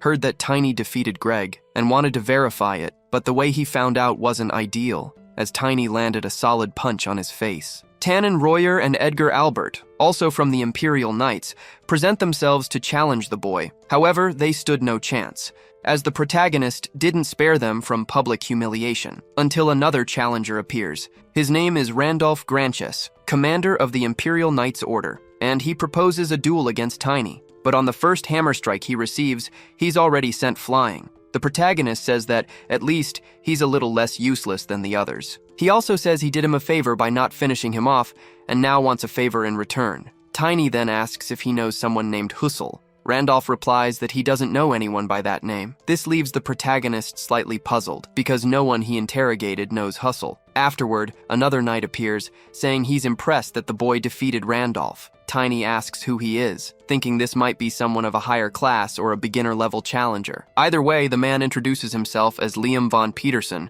Grandmaster of the Imperial Knights. Maintaining his composure, Tiny apologizes for his rudeness, addressing the Grandmaster as Your Excellency. Liam says he doesn't need to be so formal, claiming that an old man like him is just happy to see such a talented young man in action. And he asks if the protagonist would duel him as well to relieve his boredom and provide information about Hussel. The Grandmaster says that a duel is sufficient compensation, surprising Tiny with this proposal because he didn't expect a martial artist with challenger-level mana to challenge him to a duel, let alone offer the reward he's been seeking all this time. Liam says he'll go easy on the boy but tells him to do his best. Tiny smiles, as this is exactly what he wanted, and says he'd be an idiot to refuse. He immediately leaps toward his opponent, ready to strike him with his hammer, thanking him for the duel. However, Liam manages to defend himself, and the impact of the blow even shakes the ground. Tiny warns him that if he underestimates him, he might get seriously hurt. The Grandmaster notices that the boy has become lighter. When Tiny tries to sweep him off his feet, he can't, facing greater resistance, and realizes his opponent has a stone attribute. Liam looks at the boy and says he's quite entertaining. Tiny doesn't falter and creates some distance between himself and his opponent. He had anticipated that this is a defensive ability of an entry-level challenger class. The heavy, resilient knight, clad in shining armor, declares that he's taking back his promise to go easy on the boy. Now that he's seen what Tiny can do, he won't hold back his strength when attacking, saying that it'll be more fun this way. The protagonist doesn't feel differently from his opponent and doesn't intend to hold back either. He swings his hammer and thinks there's no advice he could offer about Liam's skill, only that what might be lacking is experience and accomplishments. The way Liam shifts his center of gravity to gain momentum, and the way he channels strength into his weapon, makes the protagonist think that he should be taking tips from his opponent instead. Liam says that the title of genius isn't enough for the boy, claiming that he's actually a monster. To Tiny, that's a genuine compliment, as he already sees himself that way. Liam then states that he thinks this is enough. He strikes the ground, causing the protagonist to lose his sense of balance, making him more vulnerable to attacks. However, even with difficulty, Tiny manages to defend himself, but he ends up being thrown by his opponent. Liam then says they should stop, as things have gone far enough. Tiny thanks him for the duel, but the Grandmaster says this was a new experience for him, even at his age, and that he should be the one expressing gratitude. To show his appreciation, he agrees to provide the promised information, leaving Tiny excited to finally get the answers he's been looking for. Liam explains that there's a man named Litman who belongs to the Imperial Knight Order, but only takes orders from His Majesty. The protagonist is surprised because he wanted information on Hussel, not Litman. The Grandmaster says that's all he knows about Litman's duties, but it seems he's been wandering through various places, so perhaps he knows this Hussel that the boy is seeking. He asks if Tiny would like him to arrange a meeting. But before he can answer, one of the guards calls for Tiny, saying that His Majesty is urgently looking for him. This catches the protagonist off guard. Regardless, he goes to the king, who says that the man beside him has found the person Tiny has been searching for. The king introduces him as a specialist from the Eastern Continental route, Lord Littman. Tiny is confused because they've already found him,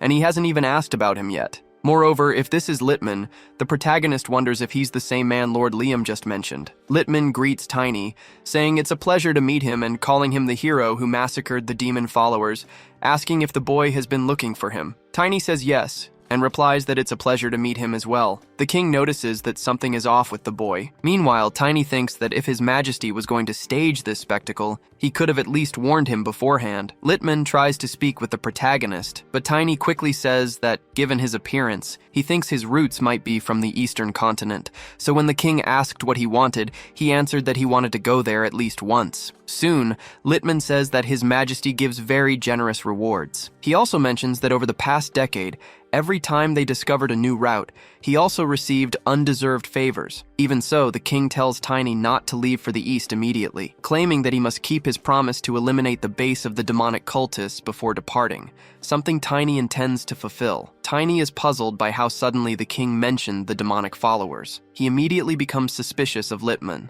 and analyzes him from head to toe. However, he doesn't detect any dark aura in him. Then he concludes that Littman is clean, and, in any case, if he were a demonic follower, his lunar wolf wouldn't have stayed idle and would have acted already. However, upon closer inspection, he notices a type of mana that seems like a mix of beast and human. Thinking about what Jay said, it starts to make sense. Littman says that to respond without hesitation, one must be a competent saint. The king declares that Littman will assist Tiny in eradicating the demonic followers. Littman asks what the king means by that, since he was supposed to begin searching for Sir Gale the following day, but the king tells him to cancel that mission, claiming that eliminating the threats in front of them is more important, and that the best person he can mobilize right now is Littman himself. This leaves Littman slightly frustrated, but even though he's concerned about Gale, he understands that he must obey the king's orders. Tiny observes him and detects no demonic energy, but he believes Littman is Hustle. Later, he meets with the king and says that Littman is not a demonic follower. The king understands, but still says it's good to be sure, and asks Tiny to confirm it himself while working alongside Littman.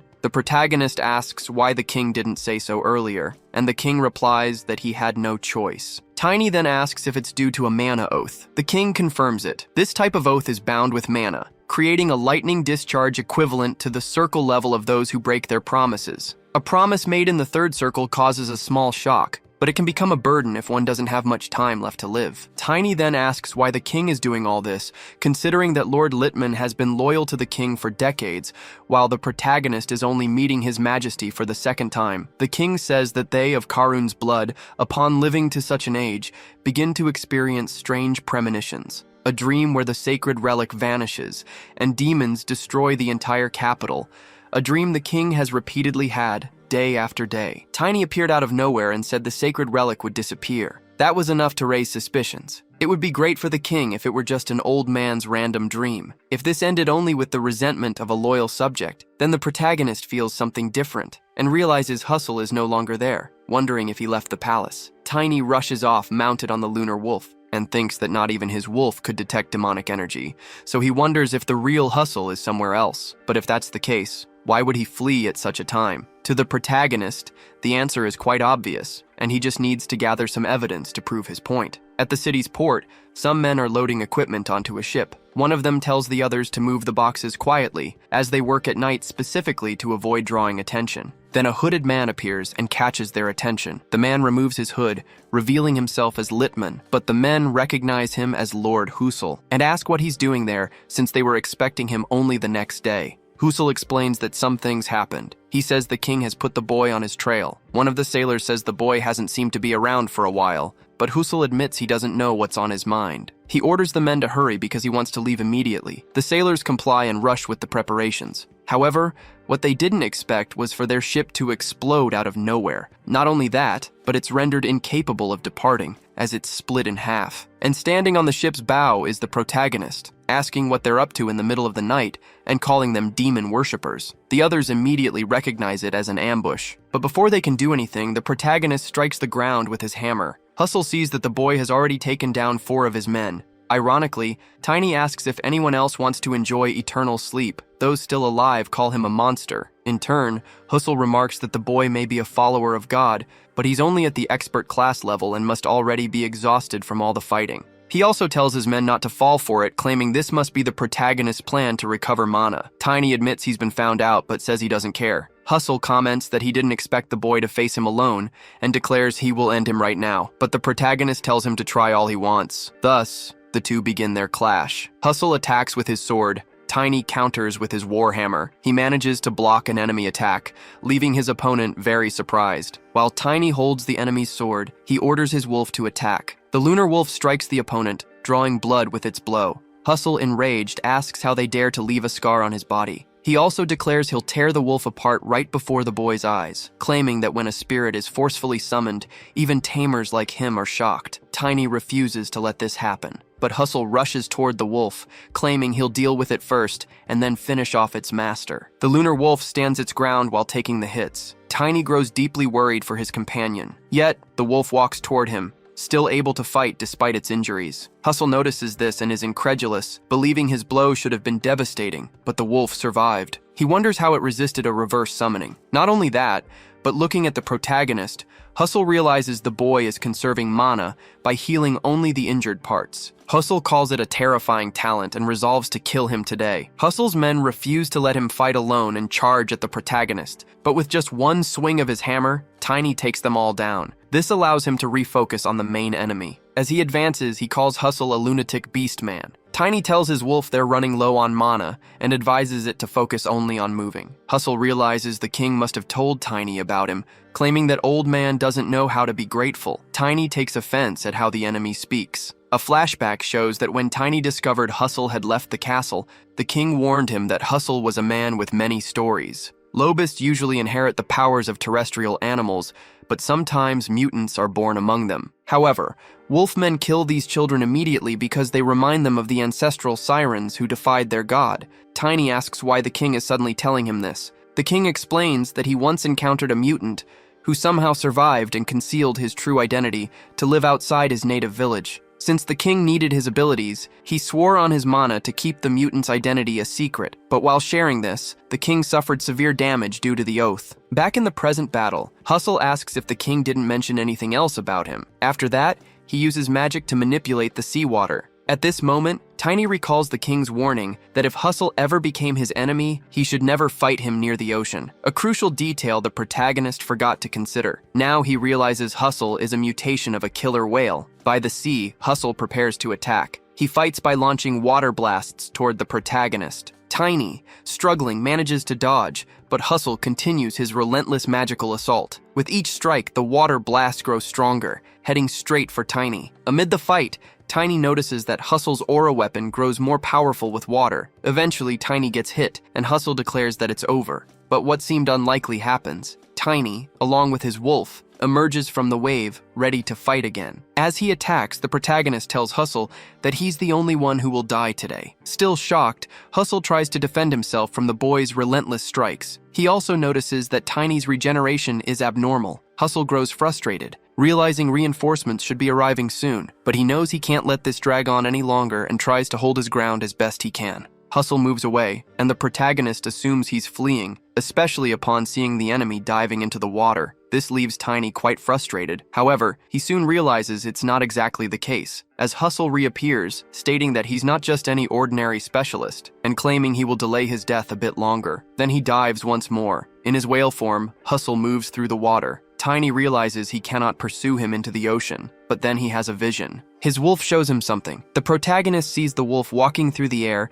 and had no idea it was capable of doing that. He asks the lunar wolf if this is one of its abilities. Receiving confirmation, Tiny asks if the wolf can use it now if he assists, but upon further thought, he realizes he doesn't know how to do that and thinks there might be another opportunity. He then remembers Hustle saying he would delay his death and wonders what the enemy is trying to achieve. In a nearby cave, Hustle walks deeper into the location, saying that, as always, it was perfect. Then he encounters the Wave Mage, whom he keeps imprisoned. Furious, the mage hurls insults at him non-stop. Hustle asks if that's how he treats the person helping him, claiming that despite appearances, he still cares for him. He also says that if the mage doesn't eat and faints, the monster he's controlling might escape. At the back of the cave, they see a massive sea monster, which the mage keeps under constant watch. This monster doesn't seem at all happy to be confined. It even tries to escape, slamming against the prison holding it. Hustle says it's incredible, calling it a precious miracle his organization acquired. He adds that if the monster escapes,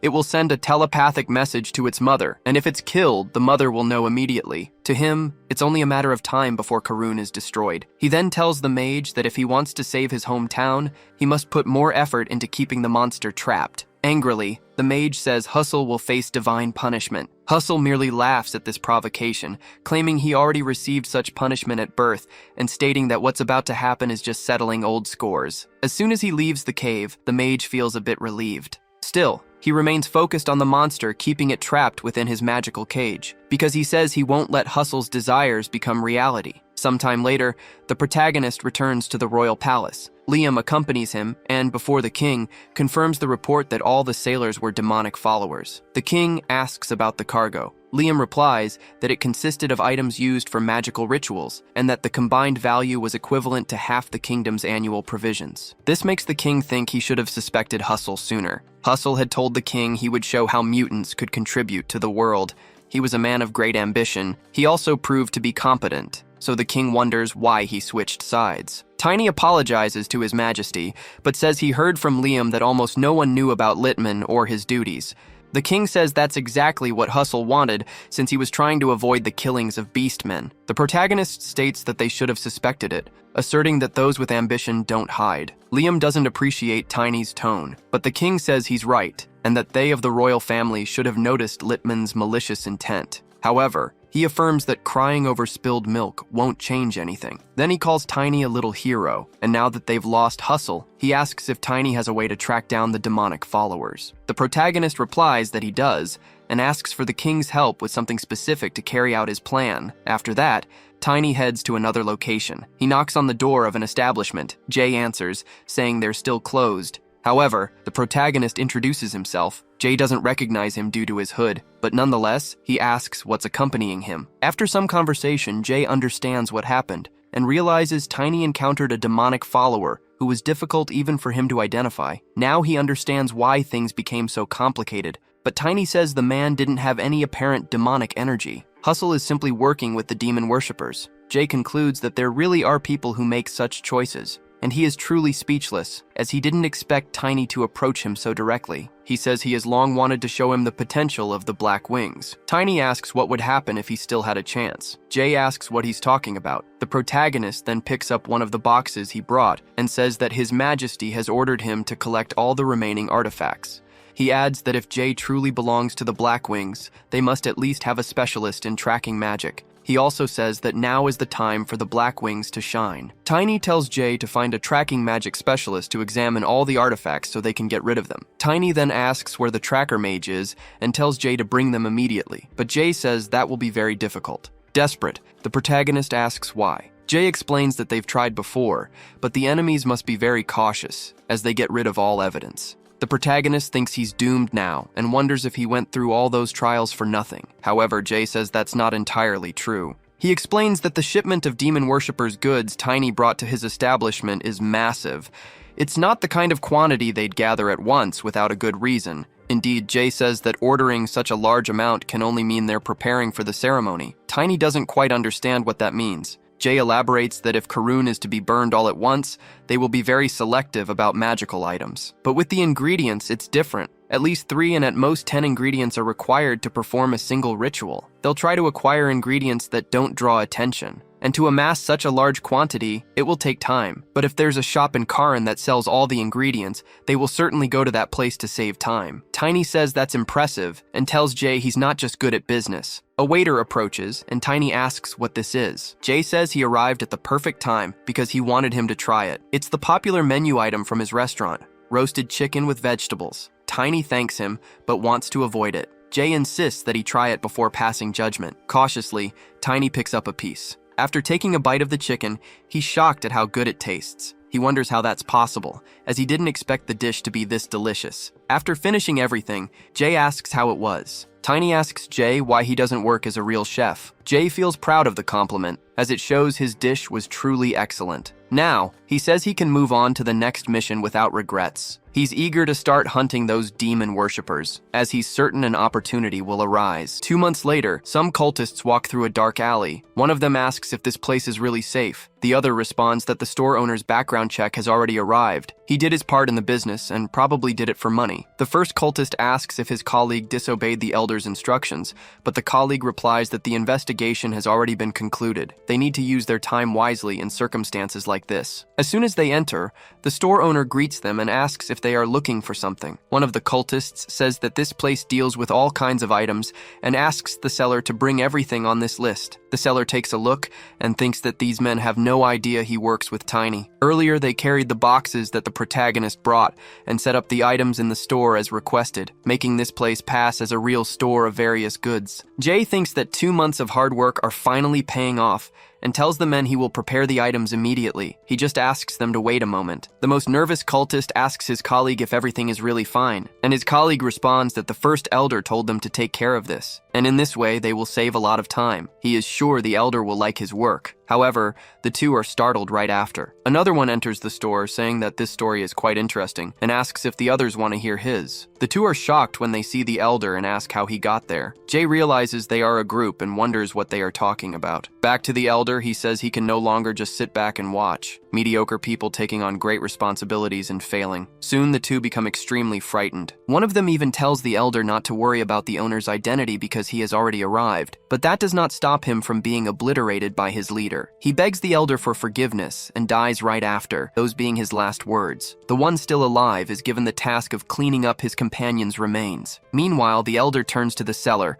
apologizing for the inconvenience, but says he is a little intrigued because the chronological order is just a big coincidence. After that, in the same way he did with one of his own, he attacks the seller with his magic and observes him sadistically. Sometime later, A regains consciousness and sees the protagonist trying to revive him. Tiny finds Jay in that state and asks him what happened. Jay responds that he was just lucky. The protagonist still doesn't quite understand. Earlier, as soon as the elder attacked, the seller realized that he couldn't use even a bit of mana and concluded that he shouldn't have done that. He looks around and says the seller seems to have a very nice store. Then he withdraws his magic from Jay. Even so, he leaves the seller on the ground in a lot of pain. The elder simply throws a bag of money onto the counter saying he will pay enough, but warns the seller that he must bring certain items more often, and threatens him, saying that if he dares to speak about what happened there today, he will not be able to recover safely. After telling the protagonist everything, Jay says it is a relief that he hasn't awakened his mana, so he was lucky. Tiny asks if the elder just left after that. Jay responds that the elder is confident he can kill him at any time, just like that recent attack. The protagonist says that the enemy blatantly ignored Jay because he is not a mana user, and even left traces of his visit. That's why he says they need to call in a specialist in magical tracking. However, Jay is still worried about something, and says that before that, he would like to check one thing. Tiny asks what exactly that would be. Jay says that at the moment, it is probably more dangerous than the protagonist thinks. He claims to have had the same feeling as when he was trained by the Duke, the aura of a superhuman, which he felt the same way with the Dark Mage. Thus, Jay says that maybe he is at the same level as a 7th Circle Mage. Tiny, however, says that no matter how dangerous this is, he needs to do it. Even if it doesn't work, he claims he will find a way to make it work. Jay says that was expected coming from the protagonist, and now he knows why His Excellency praised him so much. Then he gets up, saying that he will trust Tiny, a month after all these events. Tiny checked the movements of the demon worshippers and believes that in a few days on a nearby island, they will perform a great magical ritual. So he plans to invade the scene along with Blackwing. He has already transmitted this information to the royal family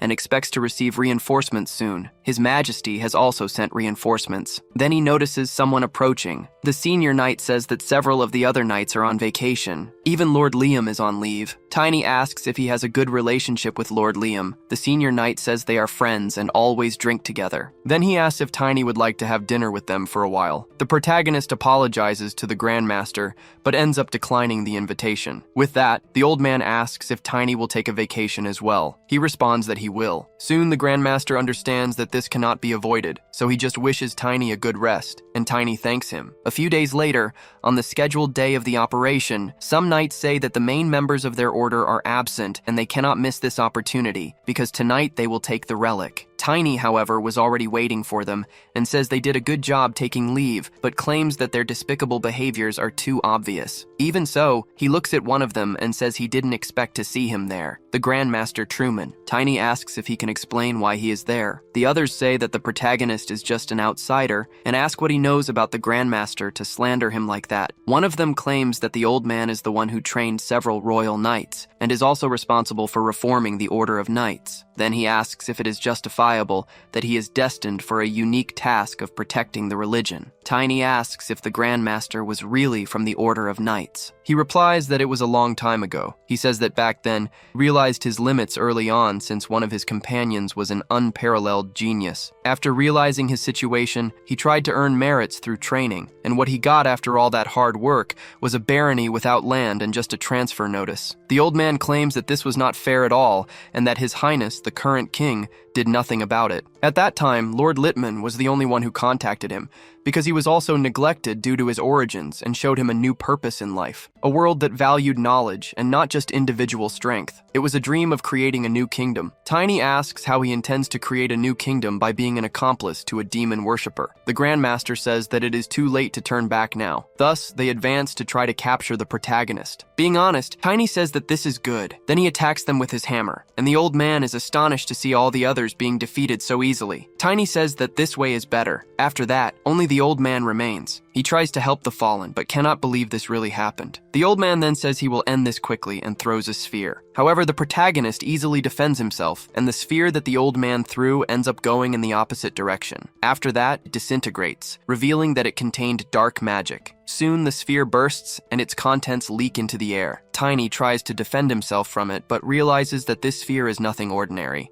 It starts to transform into something even more bizarre. Suddenly, it turns into a creature that, as it rises, reveals itself to be a demon. Seeing it right in front of him, the old man wonders how a demon could emerge from a divine artifact. However, he is the first to be attacked by the demonic creature, which grabs him and squeezes him to drink his blood. The old man screams loudly due to the pain he feels. Tiny even tries to help him by attacking the demon and cutting off its arm, but the enemy's arm smashes the old man to the ground after falling from its body. In his final moments, he hears the protagonist ask where he got that sphere. He responds that he received it from Lord Littman, who warned him to use it in an emergency situation. The demon becomes furious after losing its arm, but the protagonist notices that it is trying to merge with the sacred barrier. Tiny thinks that there is no way they didn't know about this and blames the old man. Then he tells the Grandmaster that he still has a lot to explain, so he should wait patiently. Then the protagonist sees the enemy trying to approach the sacred barrier. However, he has no intention of letting him succeed in doing that. That's why, with his hammer, he attacks, and this time, he pierced the enemy's abdomen. The force of the blow was so great that, in addition, the demon was thrown and crashed into the wall. Tiny tries to deliver the final blow, but as he sees him approaching, the demon flees with its wings, leaving the protagonist frustrated. Thus, the enemy manages to get closer to his objective. Far from there, near a boat, allied forces of the protagonist put an end to a ritual. A hooded man says that apparently, the ritual is being performed on other islands as well, and asks his companion if he can tell what kind of ritual it is. He responds that it is a large-scale concealment magic. The hooded man asks what he means. His companion says he doesn't know much about it, so it's better to get back to work as soon as possible,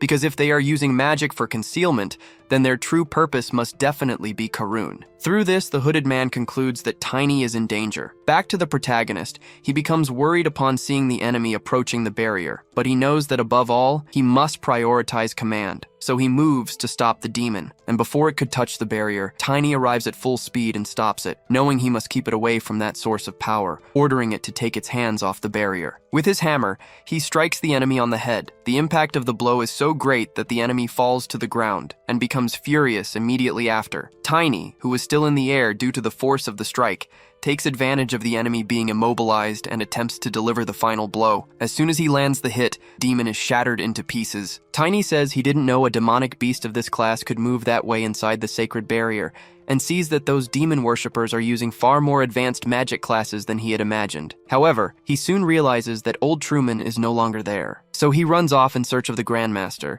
saying that he was saved but repaid by escaping. The protagonist does not want to let him get away under any circumstances, so he runs with his wolf following the blood trails. Truman is fleeing through the sewers. He can barely walk due to his injuries. However, he knows of a secret passage nearby and tries to reach it, but as he reaches the door, he remembers the monster and thinks that not even Tiny could defeat that demon. Believing he is in his final moments, the Grandmaster wonders if this is truly what he wanted, for he sacrificed his subordinates for an absurd dream. Even the sacred relic that once gave him comfort may have truly met its end. However, the protagonist arrives just in time to find him still conscious. Truman didn't expect to see him, as he never imagined he would defeat the monster. Tiny, however, asks why he looks so surprised. He also asks if it's because he is still alive, or because he found the secret passage the old man had hidden with magic. The old man realizes that this boy is truly courageous. Meanwhile, the protagonist is surprised that the old man created such a space beneath the capital without even drawing attention. Truman now says that it truly seems like his end, but Tiny tells him it's not over yet, as he still needs to be interrogated, and asks the old man what the cultists are planning. The Grandmaster does not know the answer, but he says he does know one thing. He stands up and tells Tiny, "Do not forget Sock." The protagonist did not expect this response. However, before he could ask anything else, the old man died right in front of him. Tiny realizes that he was already at his limit, and says that if he had not joined the demonic cultists, his end would not have been like this. Soon after, his wolf appears, and through their mental connection, Tiny understands that a powerful mana is coming from behind that door. So he decides to open it to see what it is. And when he opens the door, he sees a man lying on the ground, recognizing him as the Wave Mage. However, as he approaches, he realizes that the man is already dead. Then he wonders where the mana that his wolf sensed is coming from. Looking further inside, he sees a baby kraken and wonders why an ancient monster is there. But soon after, his mind is invaded, and he sees some memories through telepathy, wondering what these images in his mind are. Immediately, he remarks that he should expect nothing less from a Wave Mage,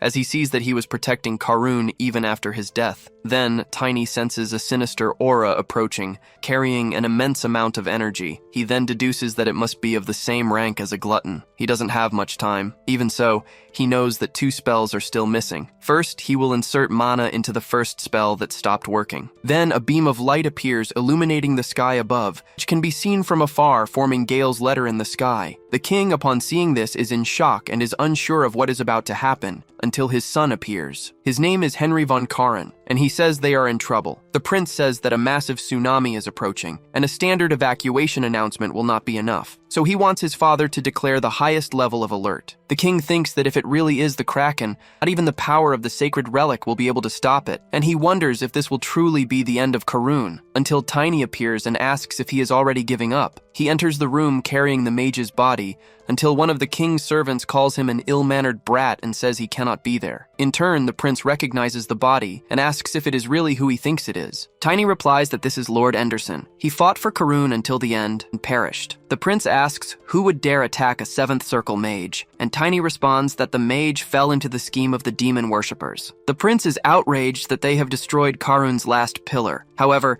Tiny says they still have hope. Even in this situation, Enderson left them something because he cared about the kingdom. He left behind the shield that will save Karun. The prince is surprised to hear this, but the king says that even if Gale had a plan, it would still be the end of Karun. He didn't have time to explain this to the protagonist earlier, but now he talks about the barrier's limit. He mentions that the sacred relic can indeed stop monsters. However, a high-class demonic creature like the Kraken, not even the sacred relic will be of any help. The prince says that the Kraken is just a mythical monster, and asks if the king really believes it is responsible for this tsunami. Before he can answer, Protagonist says that the sacred relic will work. Tiny tells the king to think about the promise from the mythological era. Sacred relics are humanity's treasures, passed down from generation to generation since ancient times, and anything that is a divine creation will be affected by them, even a monster. The Kraken is a monster from the mythological era, created by deities. If the promise is remembered, even it will be able to break the sacred barrier. His Majesty says that this is correct, Since the Kraken is different from other types of monsters, it might work. Then he orders the people to be gathered inside the palace immediately, and for all mages capable of stopping the tsunami to be summoned. He doesn't care if everyone fits inside the palace or not because there is still a mansion near the main building, and he can take the rest by ship to the continent. He also says that the imperial family will provide resources and that everyone must be evacuated without exception. However, a servant appears and says they have a problem and claims that all the ships have been destroyed. At the city's port, not a single ship remained standing. The cultists ensured this happened. One of them tells the elder that they destroyed them all. The elder says that this has blocked all escape routes, but asks what happened to the invisibility magic circle. The subordinate says they received a report that a knight came to the barrier. After that, they lost all contact. Soon, the elder concludes that the imperial family is stepping on their tail, so he orders that all possible reinforcements be sent to buy some time. However, the elder thinks that this is not so bad, claiming that facing someone of the challenger class within the sacred barrier might be difficult even for him. Things will be easier without the barrier knight. Now the stage is set. Karun will not be able to handle the approaching tsunami. The imperial family's mages have spent all their power trying to stop the tsunami, and amidst the chaos, they unleashed the disaster of the seas. The imperial family's bloodline and the light of the sacred relic will be severed, bringing destruction to Karun. The elder tells his followers that after so much time, they are finally there to spread Malam's name across the world. 2 days have passed, and the water has already engulfed much of the city. Everyone who tried to help is already exhausted. The king says this is due to their efforts to prevent the tsunami from advancing. Tiny tells the king that he doesn't look well and should rest. But soon, Tiny himself feels something wrong and kneels on the ground. The king becomes worried about him. However, Tiny insists that he is fine. He just thinks that he is already here. People begin to see something approaching. In the water, something emerges from the waves. The ruler of the depths reveals its tentacles, a monster that terrifies people, possessing the power to decide Karun's fate. The Kraken's tentacle is about to strike the city, and as soon as people see it, they start running and screaming. The authorities struggle to believe that they are facing a Kraken, until the protagonist approaches the king, saying that he carries the legacy of Knight Enderson. Then, he mounts the lunar wolf and sets off. The king tells him to be careful on the way. Tiny departs, carrying the baby of the mother Kraken. Meanwhile, the king remembers the mage's last words. The mage apologized to the king for leaving before him, said that until the end, he tried to serve his country, and as proof of his devotion, he left something, hoping it would reach the king. The protagonist approaches the enemy, and seeing it up close, he is quite impressed. However, upon witnessing the Kraken destroying various places, he realizes that it is still too far to be attacked. So he asks the lunar wolf if it has any ideas. Soon he has a vision from the wolf and starts to feel something that is not new to him. Feeling stronger, Tiny is now ready to fight. Then he enters Spirit Tamer Stage 3, increasing his power bond with his wolf. Tiny says this sensation of power is incredible, and now he wants to get closer to the Kraken. As soon as the monster sees the protagonist approaching, it becomes extremely irritated and lets out a massive roar. Tiny and the wolf immediately feel the pain from the sound of the roar. The protagonist is using the baby to lure the mother. However, due to the creature's reaction, he deduces that the mother might think he is responsible for killing her baby. Either way, he decides to get closer immediately. The mage said that he imprinted their image on the baby Kraken's body. Even if the Kraken is less intelligent compared to the legend, it should be able to identify who killed its baby. Once he gets close enough to the Kraken, Tiny attacks. The baby is quickly thrown far away, drawing the mother's attention, who does not like this at all. However, the baby is still under the mage's magic effect. The mother Kraken picks up the baby, and from a distance, protagonist asks if it worked. The Kraken becomes extremely enraged. Its furious reaction even scares the protagonist. But before it could do anything, one of its tentacles approaches, completely destroying the building Tiny was on. The protagonist manages to escape alive, but his wolf is not unscathed, as he realizes that everything he did was in vain. Without the wolf to protect him, Tiny is about to hit the ground until one of his allies appears to help and catches him before he crashes. However, right after, one of the tentacles reaches them, barely missing both of them. The ally stands up and carries the protagonist, until Tiny realizes that it is Grandmaster Genus. He asks if Genus is really okay being there, as he has work to do. But Genus tells him not to worry, and states that the Emperor himself gave the order. Tiny says that political issues might arise if he interferes with Karun's affairs. However, Genus says that he is in disguise, so it won't be a problem. He is a young challenger ranked knight who possesses 2 elements, Silverlight mana of wind and ice. A night like that is not normal. Genus looks at the Kraken and notices that it suddenly calmed down out of nowhere. He then asks if Tiny thinks there is a specific reason for this. From a distance, the protagonist sees something that indicates the presence of demonic cultists. As he approaches, he confirms it and wonders why they are there. Tiny remembers the Kraken's previous attack and wonders if it was actually aimed at the cultists and not at him. If that's the case, it means his plan, along with Enderson's legacy, worked. But soon after, they see the female Kraken becoming agitated again. Both are shocked by this, as Tiny sees no cultist nearby and thinks that whatever the reason, he needs to gather more information. So he asks Genus what happened to the magical ritual. Genus responds that it was a synchronized magic circle containing demonic energy, so he and Jay destroyed most of them. Tiny knows that even though he is the only one able to distinguish the cultists, this will be necessary for the sacred relic. So he gathers all his strength, telling Genus to show him the location of the sacred relic. Because using the magical ability he obtained from the wolf, he wants to identify the target. Then he sees the cultists walking through the city, and once again with the wolf, he charges toward the enemies. Genus follows him and asks if it's okay to leave the Kraken alone. Tiny says that the cultists are after the sacred relic, and his priority is to protect it at all costs, because only then will the promise of the mythological era remain valid. The Kraken is more violent than before. The people in the city are horrified as they see it getting closer and closer. Meanwhile, guards are protecting the sacred relic until they hear a noise coming from it. Some of them still feel safe, as the perimeter around the castle is secure, and they must protect this place until someone approaches, putting them on alert. A cultist comes forward and says that, as expected, the effects of the concealment magic are insignificant and asks if it's because of the barrier. Another one responds that it doesn't matter, because even if they are within the barrier, getting rid of insects won't be a problem. Then the enemy leader wants to take control of the guards by force. Using his magic, he attempts to do so,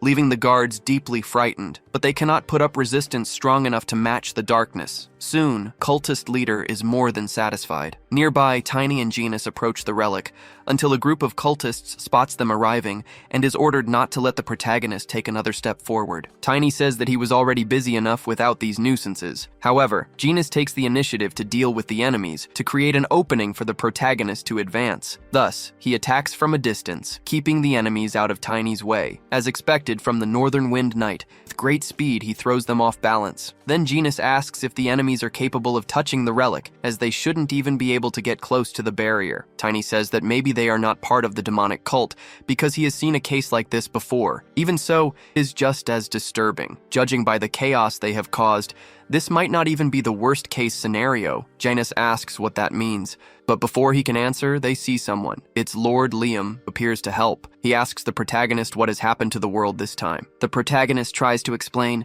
but he is interrupted by a Kraken attack. He wonders why this is happening so suddenly. However, he sees the answer right in front of him. A group of cultists emerges near the relic's location. Not only that, but they walk out holding the sacred object in their hands. They have obtained the core of the relic and sealed it with dark magic. Tiny realizes that they are actually stealing the relic, and understands that this is why the Kraken attacked, and the promise of the mythological era was nullified. Genus comments that this is definitely the worst-case scenario. Besides the Kraken, 7th Circle Dark Mages appear. With that, their leader says that the protagonist returned faster than expected and considers this lineup intriguing. The descendant of Morse, alongside 2 Challenger-ranked knights. He also says he doesn't know the identity of the other one, but it is certain that he disrupted their grand cause. Then the elder of the cultists declares that he will kill them right there. Next, he uses his ability called Black Thunder, aimed directly at the protagonist. Genus sees this and thinks it's too dangerous for Tiny, so he makes the decision to intervene. The protagonist tries to warn him not to do it, but he realizes that even Lord Liam has stepped in to protect him. The enemy says they are struggling in vain. Even so, they hold their ground. Tiny realizes they won't last long and that he must retrieve the sacred relic somehow. He also notices that the other guy who had the relic has disappeared. However, he soon sees him escaping through the air. With his lunar wolf, Tiny gives chase, demanding that he return the stolen item. The elder says he won't just stand by and watch, and he tries to assist his ally with magic. Seeing this, Genus worries about the protagonist and moves to try to help him. He breaks free from the dark magic, leaving Liam impressed, especially for counterattacking a 7th Circle Dark Mage directly. Janus, in turn, wields his Sword of Valor in its first cutting form, alongside the ability Frozen Blade Song. He realizes that the enemy's resistance is immense, but Genus insists and manages to break through it, because for him, protecting Tiny is above all else. He received this order from the Emperor himself, who at the time said that if Genus could not trust Tiny, he should trust his Emperor. So he thinks that he cannot disobey his master's orders, and tells the enemy that he is his true opponent. Liam tells him not to forget about him either. The Elder says that they are wasting their lives, but Genus simply tells Tiny to take care of the main task, so he does, running after the relic. Faced with 2 challenger-ranked knights, the Elder wants to see if they are truly skilled, so he prepares to attack and uses his Black Thunder magic. The 2 heroes brace themselves to defend and endure the dark magic attack. Liam is the first to break free. Then, he charges toward the enemy, his sword energized by his ability. He strikes the dark magic practitioner, whose attack causes massive destruction to the surroundings. The Elder says that Liam is good, but claims that his abilities are useless against him. Seeing how easily the enemy defended himself, Liam is quite surprised. The Elder then asks if he really thought he could face him without a barrier. However, with all this talking, the Elder became distracted and did not even notice Genus approaching from behind. Thus, he is hit directly by his adversary, being thrown far away. Genus says that they were only able to endure thanks to the Protagonist. Liam remarks that he never imagined that Knight Tiny had such a strong friend. Genus responds that it's something like that. However, soon after, the enemy returns, now aware that his opponent's magic is of ice and wind, so he states that he now knows who he is facing and cannot waste any more time with them. Then, he calls Genus a dog of Valentia. Genus had already anticipated that it would be difficult to keep his identity hidden for long. The enemy says that, as thanks for coming all this way, he will kill him with his own hands. The heroes prepare for an attack,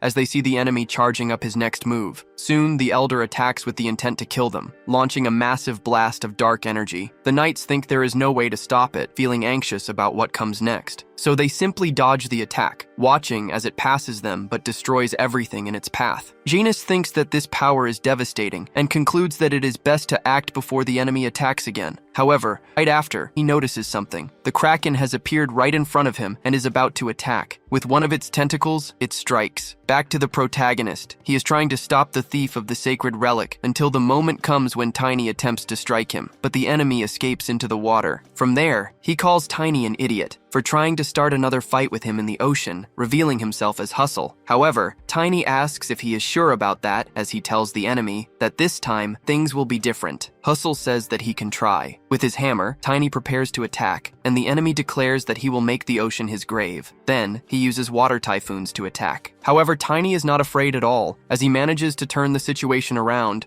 and the enemy doesn't even realize it. The Protagonist appears above him shortly after, leaving the enemy completely confused. Hustle wonders when the boy learned to do that. Then, Tiny says that it is his turn to attack and charges at the enemy. Tiny dodges the attacks along the way, and instead of going directly at the enemy, he heads toward the sea. Hustle says that if it's come to this, then he will dive and assume his whale form, declaring that at the very least he will protect the sacred relic. However, Tiny appears, asking where he thinks he is going. With his hammer, he strikes the whale right in the belly. Immediately, the relic becomes exposed, and Tiny rushes to grab it. But as soon as he takes possession of the item, the enemy, still in whale form, declares that he will not let him escape with it. However, he then sees Tiny approaching, saying that this time they must finish this the right way. And with his Thunder Strike ability, he lands a direct hit on the whale, causing the enemy to bleed from the blow and forcing him to retreat into the sea. The whale, Usul, is cast into the ocean, while Tiny boasts about reclaiming the relic. But soon after, the Kraken decides to appear again, disrupting his plans to return. Tiny realizes that at this point, he won't be able to return the sacred relic before Karun is ruined, and knows that before that happens, he must stop the Kraken. The Protagonist fears the city's defeat. He knows he must stop the Kraken and retrieve the relic. With this absurd amount of demonic energy, Tiny feels like his head is about to explode. So he decides to remove the seal from the relic's core and orders the ancient beast to stop attacking, claiming that innocent lives are being lost. However, he hears the creature respond that it doesn't care. It also says that it is only doing this to exterminate the evil in this world. Not only that, but it claims that there is no longer a relic there, and killing a few humans is not against the contract. Tiny, however, tries to convince the Kraken otherwise,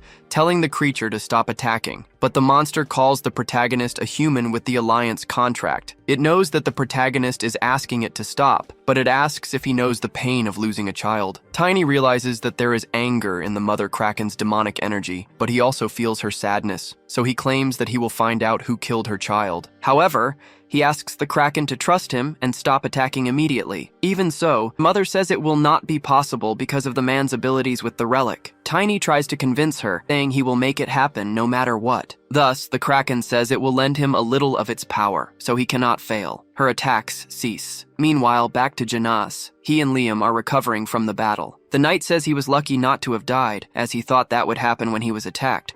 However, Liam says there is good news and shows that the Kraken's tentacle is retreating, and beneath it is the enemy, who was struck directly. The elder says that the two of them really don't give up, but neither does he, and he is ready to keep fighting. With his dark magic, he prepares, and from above, he causes a massive explosion. Janus says this is a huge amount of demonic energy and that it is spreading rapidly. From above, the elder declares that he will burn everyone with this absolute darkness. The heroes sense something different and step back. The enemy mocks them when he sees this, calling them both pathetic. However, he doesn't notice a tentacle approaching and is struck directly once again. After the tentacle rises, the elder thinks that 2 consecutive attacks cannot be a coincidence, until he sees a third attack approaching, and once again is struck by the Kraken, being thrown far away this time. The heroes see that the enemy is being attacked by the Kraken, and wonder what is happening. Even from afar, the Kraken demonstrates its fury, and the elder starts to realize that all this anger is directed at him, until he is not just attacked physically, but is also taking damage from demonic energy. The heroes notice this as they observe the enemy, and upon seeing the demonic power spreading, Liam tells his comrade to run. Janus, however, does not do so, leaving Liam confused. He says that this demonic energy is harming only the enemy, being harmless to them. So he concludes that the Kraken knows who the enemy is, and deduces that the protagonist behind this. Back to the enemy, he is practically being tortured, and he thinks that since it has come to this, he might as well finish it. Then something bizarre starts to happen. Liam asks what that noise is, until they see some kind of root growing, and from it, a carnivorous plant-like creature emerges,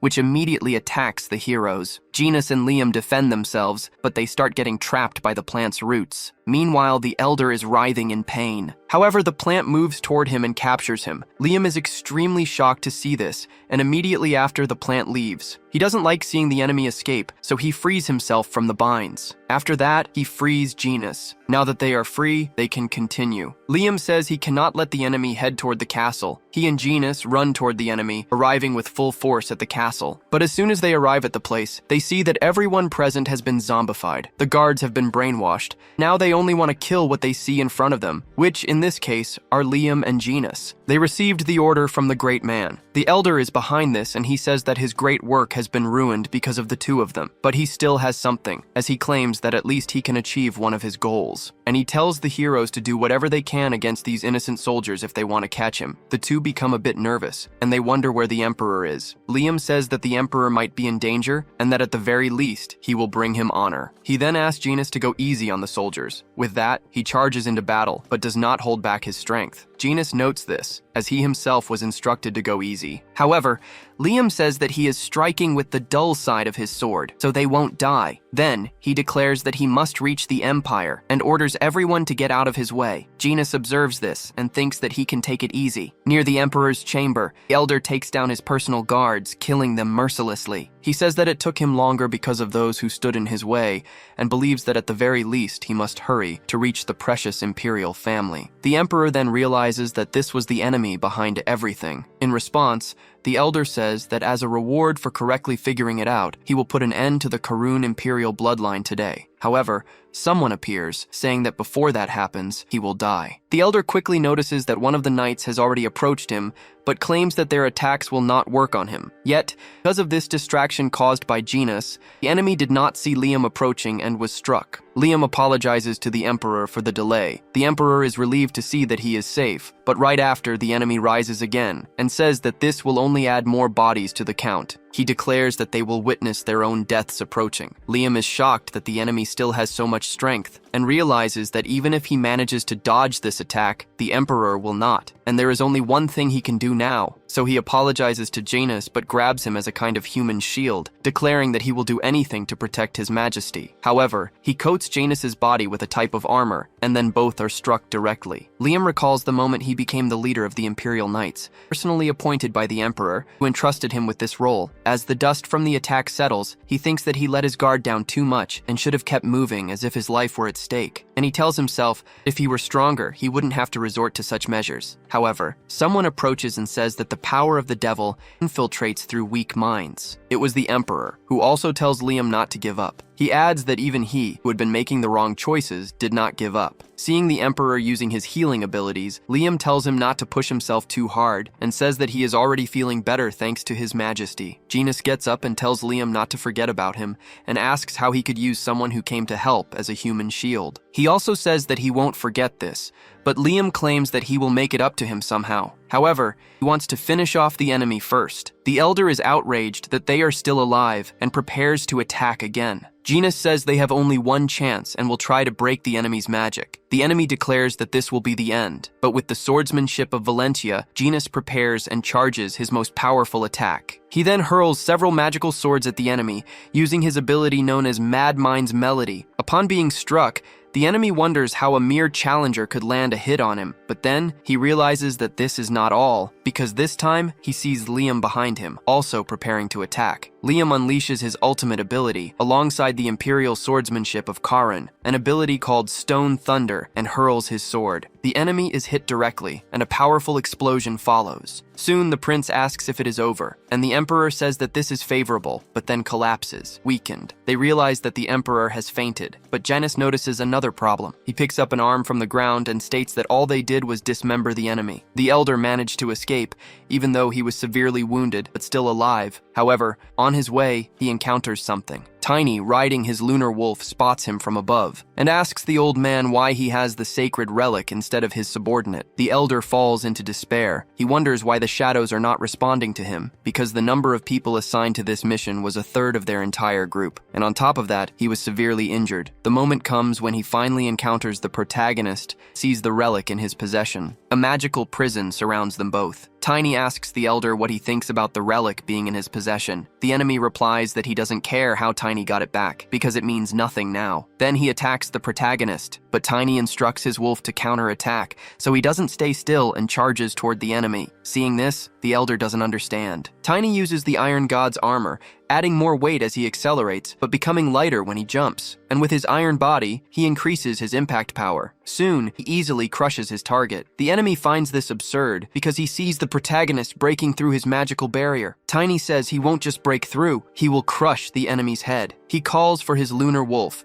and together, charge once more, leaving the enemy even more terrified. Now, without his defense, he is vulnerable to attacks and is soon struck directly by the protagonist's hammer. The Elder is furious about this. Meanwhile, Tiny claims that the enemy has weakened and prepares to strike him again, but when he looks at his opponent, he realizes that he is breaking the magical field surrounding them. Not only that, but the Elder appears to be charging one of his attacks. Using all of his dark energy, he summons a sphere of demonic energy, claiming that the protagonist forced him to use this, and therefore he will show no mercy. The enemy's body begins to disintegrate, and Tiny realizes that this is a human sacrifice formed by pure dark energy, which is increasing exponentially. Before attacking, the enemy calls the protagonist trash, and accumulating even more of his energy, he declares that his opponent will burn in the most painful way possible. Then, with his energy fully charged, he tries to strike the protagonist. Tiny feels the dark energy closing in from behind him and concludes that a long-range barrier is useless against the Elder, so he uses the anomaly that the relic taught him. Only superhumans are capable of this, but the alloy of his soul is energy. Then he is struck by the dark energy. The enemy celebrates, thinking he has defeated the protagonist. However, he soon sees that this is not the case, because the protagonist holds the relic in his hands,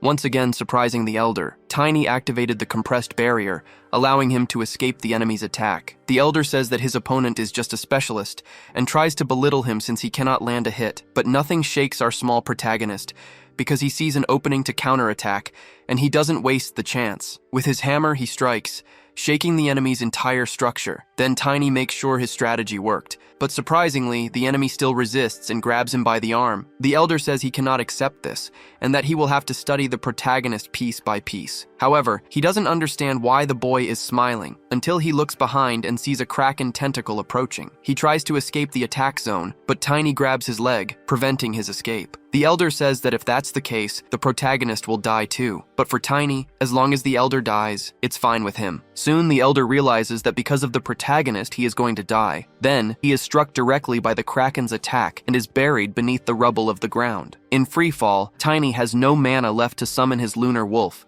Even with the iron armor, he concludes that he will die from this height, but he doesn't want his end to be like this. However, the Kraken stops his fall with its energy. Tiny finds this both unsettling and comforting at the same time, and he wonders if the Kraken's energy is truly demonic. Safe and sound, he hears the Kraken thanking him for his help, claiming that through the protagonist, it was able to awaken its resentment. The protagonist is happy to have helped, and says that it's all fine. After that, the kingdom of Karun announced that it had been in danger due to an invasion by demon worshippers, but the young hero saved them. This young man crushed the enemies and made the Kraken return to the ocean. The king showed deep gratitude and rewarded the hero with the title of Radiant Knight. 3 months later, the protagonist seemed like a different person. Genus approaches him and asks if this is really possible, because the Tiny he knew clearly no longer exists. Genus says that the protagonist has grown a lot in just 3 months. Tiny responds that it's due to his secret technique, and that he used it to focus on growth for a while. Even so,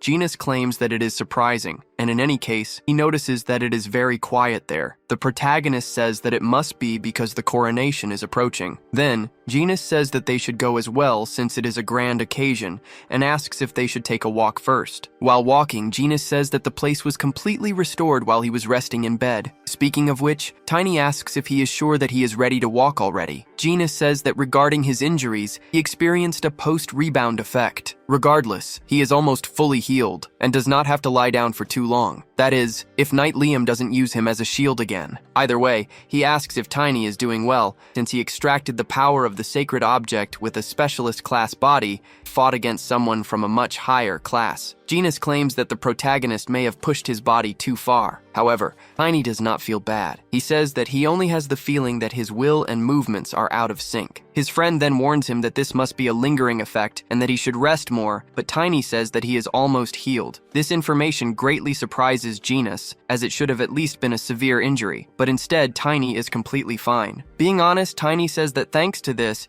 he managed to gain something back. He learned the power of the soul. During the process of trying to heal his mana-depleted body, filling the empty space with his soul, he coincidentally acquired this power. It reacts to his mana, but its principles are completely different. Because this power replaced his depleted mana and stamina, he was able to minimize the lingering effects. Above that, without using mana, he can now do this. Immediately, he causes a small mana explosion in the sky as a demonstration, and claims that he did not know such a power existed, concluding that it was a good choice not to give up until the end, because this power represents a new possibility. Tiny imagines that the legend of the Aura Master controlling the soul must be real. Genus says that it is great that he has no issues, so he would like to hear about his decision. The protagonist asks what decision, and Genus responds that it is about his next destination. Currently, the Emperor wishes for them to go to Elvenheim immediately, but Genus would like to visit the Empire's capital and take part in Valentia's celebration. He tells Tiny that the time has come and he must make a decision. However, the protagonist knows that the second disaster is the wedding of the Assyrian imperial family, and he thinks that Elvenheim must just be an excuse the Emperor of Spain created. After hearing that Genus will not survive past the wedding, he must want him to be in charge of something unrelated to the second disaster. Tiny thinks that going to Elvenheim is not a bad idea. That is where the third disaster will appear. Not only that, but Tiny must meet Estina in this life as well. At the same time, he thinks about Chloe, as he sees her as his savior and part of his family, so he wants to help her as much as possible. In the past, even when Genus was in the castle, the disaster could not be stopped, so the protagonist doubts that they can handle it without either him or Genus. Then, he finally makes a decision and says that he must go to the city. Genus is pleased to hear this response. Later, they hear a speech from the king of Karun, saying that the rebuilding of the city is going well, and following the suggestions of the Radiant Knight, he has spread warnings about the sacred object and the devil worshippers. The king believes this is a good moment to wish safety and prosperity upon Karun. Thus, the coronation ceremony of Prince Henry now begins, declaring that he is a man worthy of trust. Liam appears and joins them at the ceremony, saying that the king will feel much more at ease now. He apologizes once again for last time, and Genus says that since he owes a debt to the imperial family, he will let this one slide. Liam tells the protagonist that everything is going well thanks to him, and that he heard there is a reason why the Northern Wind Lion is called the seventh divinity. Not even Tiny knew this information. Liam claims that he was incredible in battle, and that everyone is talking a lot about it, but Tiny feels that something is off, because he has never heard of the seventh divinity in his past life, and he wonders if there were many other talented people besides Genus. Regardless, the king passes the crown to his son, tells him to take care of the kingdom in his place. Now the prince has finally been crowned, and he says he feels honored but also pressured by such responsibility. Not only that, but he says he would like to take this opportunity to reward the Radiant Knight. Tiny did not expect to receive a reward, since he had already requested the right to borrow a sacred object, so he argues that he has already been rewarded. However, Henry says that it was not enough. Then he orders something to be brought in. Soon, several guards approach, bringing with them various ornaments. The new king says that he has received information that the protagonist's body has grown rapidly, so an armor artifact would be meaningless right now. But what he presents now is different. He shows an artifact used by the traveling king of Karun, a necklace made of mana. Tiny is surprised to receive such a valuable item. However, Henry says he would have liked to give him a transcendent armor. Unfortunately, all of them are classified as national treasures, but he says that this necklace is also very good and contains sixth circle magic. The protagonist knew that Henry was generous, but this is getting frightening. A transcendent seventh circle armor has the strength of a superhuman. They are treasures that even the 10 knights of the continent have only touched once or twice, except for the Master of Arms, who is a special case. King Emmon tells Tiny not to worry, as even if all the mana stored in the necklace is used, it regenerates within a single day. Tiny says that this is too much for him. He will accept it with honor. The new king tells Tiny to remember them whenever he looks at this necklace, because Karun will always remember him and wish for his success. After that, everyone salutes the Radiant Knight and celebrates the protagonist's achievement. Later, he walks through the city, and Genus says that all the people here are good. However, the protagonist draws his friend's attention, saying that, in fact, Genus should be the one to keep the necklace. Genus does not understand why, and he refuses to take this gift. Tiny says that he cannot use too much mana at once right now, and that he wouldn't be able to use it properly even if he held the necklace. So, for this reason, he insists that Genus accept it. Even though his friend does not agree with this, due to Tiny's insistence, Genus gives in, and he says he will hold on to the item until Tiny is ready to use it. The protagonist is happy to have convinced him, since he thought Genus would refuse until the end. And he is doing this because he needs Genus to become stronger. After all, he will take him to the place where he died in his past life. Upon arriving at the beach, Genus says that they need to get a boat. However, Tiny says that they don't need one. This surprises his friend. Tiny tries to reassure him, saying that they need to save time and money. Riding on the lunar wolf, they head toward their destination. Since he is not used to this, Genus starts feeling unwell. The protagonist becomes concerned about him, and Genus says he would rather swim than go through this. Tiny says they are almost there. He thinks that since he is already used to the wolf, it doesn't bother him. He concludes that it must be the opposite for others. Then, suddenly, Genus gets worse and starts vomiting mid-journey. Sometime later, they arrive at their destination. Some people approach, and upon seeing their state, mistake them for beggars. This catches the protagonist by surprise. Genus says he thought he was going to die and suggests that they rent a horse for the rest of the trip.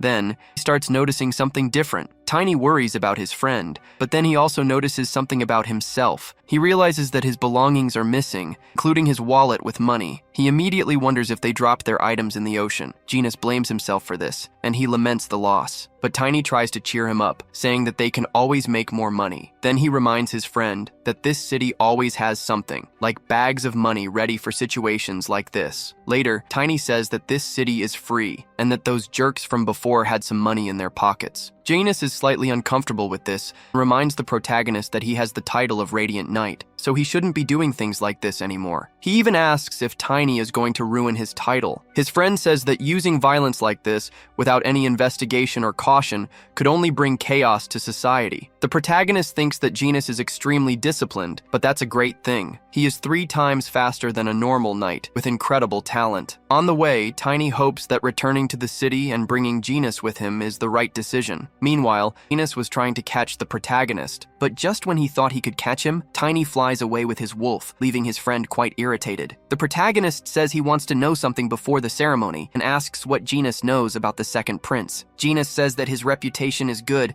and that he has heard he is also close to the crown prince. Tiny didn't know this and remembers the rumors he heard in his past life, which said that the second prince betrayed his brother, and they both died together. So, the protagonist wonders, what is happening with the imperial family? Elsewhere, in a luxurious chamber, a mother holds her sleeping son and notices that the crown prince is about to wake up, so she tries to keep him asleep. After that, she looks confused and wonders if the plan didn't work. She is second Queen Cardia. Through a crystal ball, she communicates with one of the demonic worshippers, who says he cannot go into details but tells her that she doesn't need to worry about the results. The queen says she heard about what happened in Karun, where they failed miserably. She also says that they had planned this for years, and that just to execute it, they spent 3 months preparing. And now, he says the plan has failed? Furious, she asks if she should still believe in people like them. The occultist says that even if she doesn't trust them, does she really think she can simply break the agreement now? This makes the queen even angrier. He says that his organization will be disappointed if that happens, because he remembers something the queen once said, that she wished to wipe out all the hateful bloodlines of Aslan. Then,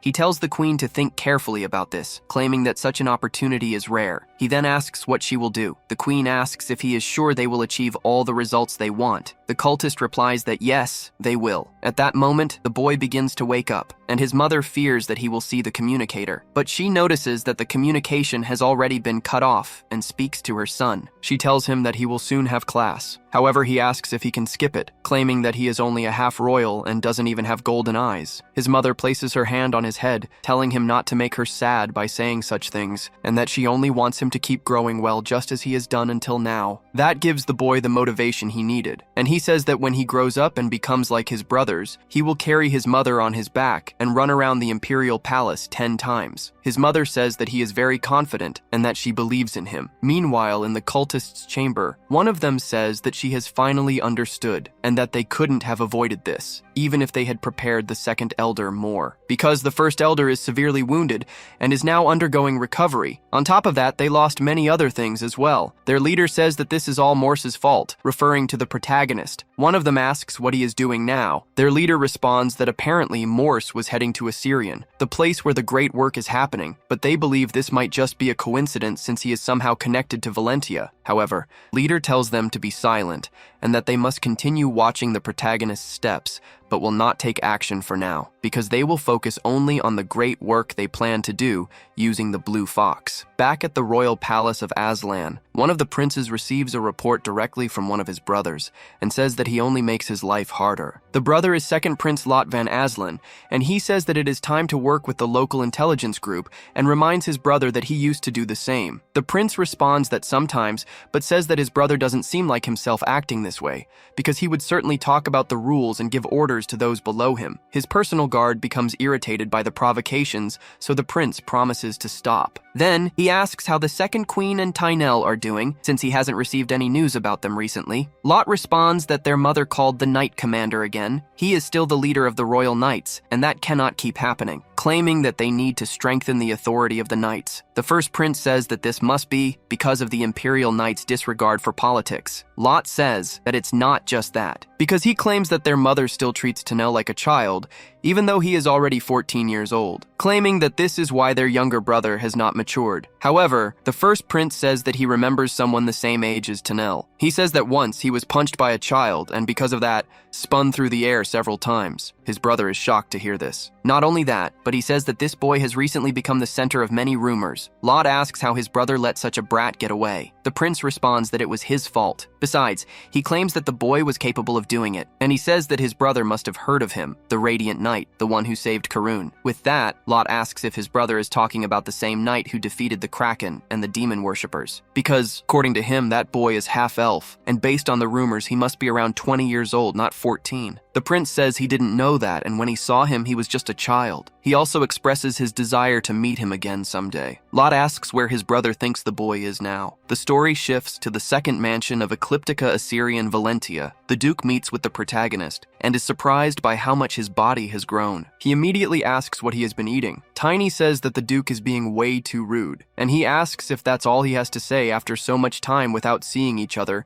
especially now that he has returned after accomplishing something so great. Regarding that, the Duke says that Tiny really did well. The protagonist wonders what's wrong with this old man, but he quickly changes the subject, saying that this isn't the most important thing. The Duke agrees, and he says that the second disaster will occur at the Imperial Palace during the Crown Prince's wedding to his daughter. Without the help of someone inside who could interfere with the Imperial barrier, the second disaster could not happen, unless there is a traitor to humanity within the royal family. The great magical barrier he is referring to is an ancient relic connected to the outside of Assyrian's walls. It filters evil energy, and by freezing mana, it has a magical effect that goes beyond just being a defensive barrier. The only ones exempt from this restriction are members of the royal family, the royal knights, and the royal mages. So, without the help of an insider who can tamper with the barrier, the second disaster cannot occur. This means there must be a traitor among the humans in a high position within the royal family. The Duke says that the only person he trusts is the eldest prince, his daughter's fiancé. The Duke quickly concludes that the traitor must have also been deceived and that they are being used by the demon worshippers. But he asserts that this is only possible if that person is as stupid as the protagonist. Tiny gets irritated upon hearing this. However, the Emperor reminds him that he is an irresponsible brat who never follows instructions, which is why he said that. He even recalls telling Tiny to go to Elvenheim. The protagonist knows this well. However, he says he didn't go because he was worried, claiming that if the Duke made a mistake, half of the Empire would be turned upside down. Then the Duke admits that it's really better to be on the safe side, and this time, he will let it slide. At that moment, someone rushes into the room in a panic, saying that they are in trouble. The Duke says he has a guest and asks why all the commotion. The man quickly apologizes for his lack of respect, but he says that the Master of Arms has requested an audience with His Excellency for training. This surprises both the Duke and Tiny, because the only superhuman currently in the Kingdom's alliance is the Master of Arms, Rid Van Sheldon, the man who announced to the world, how strong is he in the battle against the Kingdom and the Alliance, for fighting countless times against the Sword God and keeping the Alliance united. He is the one who still fights against the Sword God even after the war has ended. The ranking of those two seemed clear after Grid became an aura user 3 years ago, but then the Sword God also became an aura user 2 years ago. It was definitely at that time that the world was shaken during the training of 2 superhumans. The Duke says that time has passed, yet his opponent still doesn't know his place, and, furious for being challenged, he asks if the Weapon Master really thinks this is the best time to see who is the strongest. Tiny asks the Duke why he doesn't accept the challenge, claiming that under one condition will be useful for their plan. 1 week later, the Colosseum outside the capital city, many people have gathered to witness the battle, and even recognize the protagonist, calling him the Radiant Knight. Genus notices the large number of people, and Tiny says that since it's a battle between 2 superhumans, it's normal for there to be so many curious spectators. However, Genus remembers that the wedding is approaching. Speaking of which, one of the spectators asks why the Emperor accepted this challenge so close to such an important date. Another responds that he heard that an aura-inflicted wound doesn't even heal, so this could turn into a national loss. A third person joins the conversation, asking if the rumor is true. The rumor that the Emperor dislikes the wedding. Genus tells the Duke that he is a bit concerned, and asks him for his opinion about the Emperor allowing this duel, because he even wanted Rother. However, the Duke tells Genus not to worry, because even if he didn't have permission, he planned to personally ask to participate, but he claims that the Emperor must have simply believed in him. The protagonist thinks that the Duke must have even stronger loyalty than in his past life, until suddenly, everyone hears that the Crown Prince is there. He has come to the arena to watch the fight. People quickly realize that the rumor about him having issues with Valencia was false. However, the protagonist is certain that the Emperor truly dislikes Valencia, and the Crown Prince must also be wary of this. But judging by his decision to come here under these circumstances, Tiny believes that they can trust him this time. The Prince and the Duke greet each other, until he looks at the protagonist and says that he barely recognized him since it's been a while since their last meeting. Tiny asks if he also came to watch the duel. Before that, the Prince says that his fiancée would like to see his wolf, surprising the protagonist greatly, but he knows that with his mana sensitivity, he could somehow keep the lunar wolf within the barrier. So he summons the wolf in its cub form and hands it to the prince, even knowing that the wolf doesn't like it at all. The prince tells the protagonist not to worry because they are in the same boat. Then, he leaves with the wolf. The Duke says that he already informed the Crown Prince that he should place his guards against the demon worshippers as a precaution. He also tells Tiny to stay alert, especially if anything strange happens within the palace, especially if he is near Chloe. Suddenly, the area around them turns cold. The Duke recognizes his opponent and says that he is still the same. Standing before him is Weapon Master Grid Van Sheldon. The two stare at each other for a moment. Meanwhile, Tiny and Genus watch from the stands. Grid says that it seems the Duke has finally managed to move past it. The Duke responds that Grid is the only one who causes trouble at a festival in a foreign nation, so his words hold no value and that he should know his place. Grid says that this is why he calls the Duke annoying, claiming that his tone still matches someone from his place as a noble. The Duke asks Grid that if he has time to worry about tone, why not reflect it in his own actions, and also asks if he doesn't think that harsh words are better than having no class. Grid gets tired of talking and is ready to fight. A narrator announces the rules and states that transcendent armor is banned for safety reasons.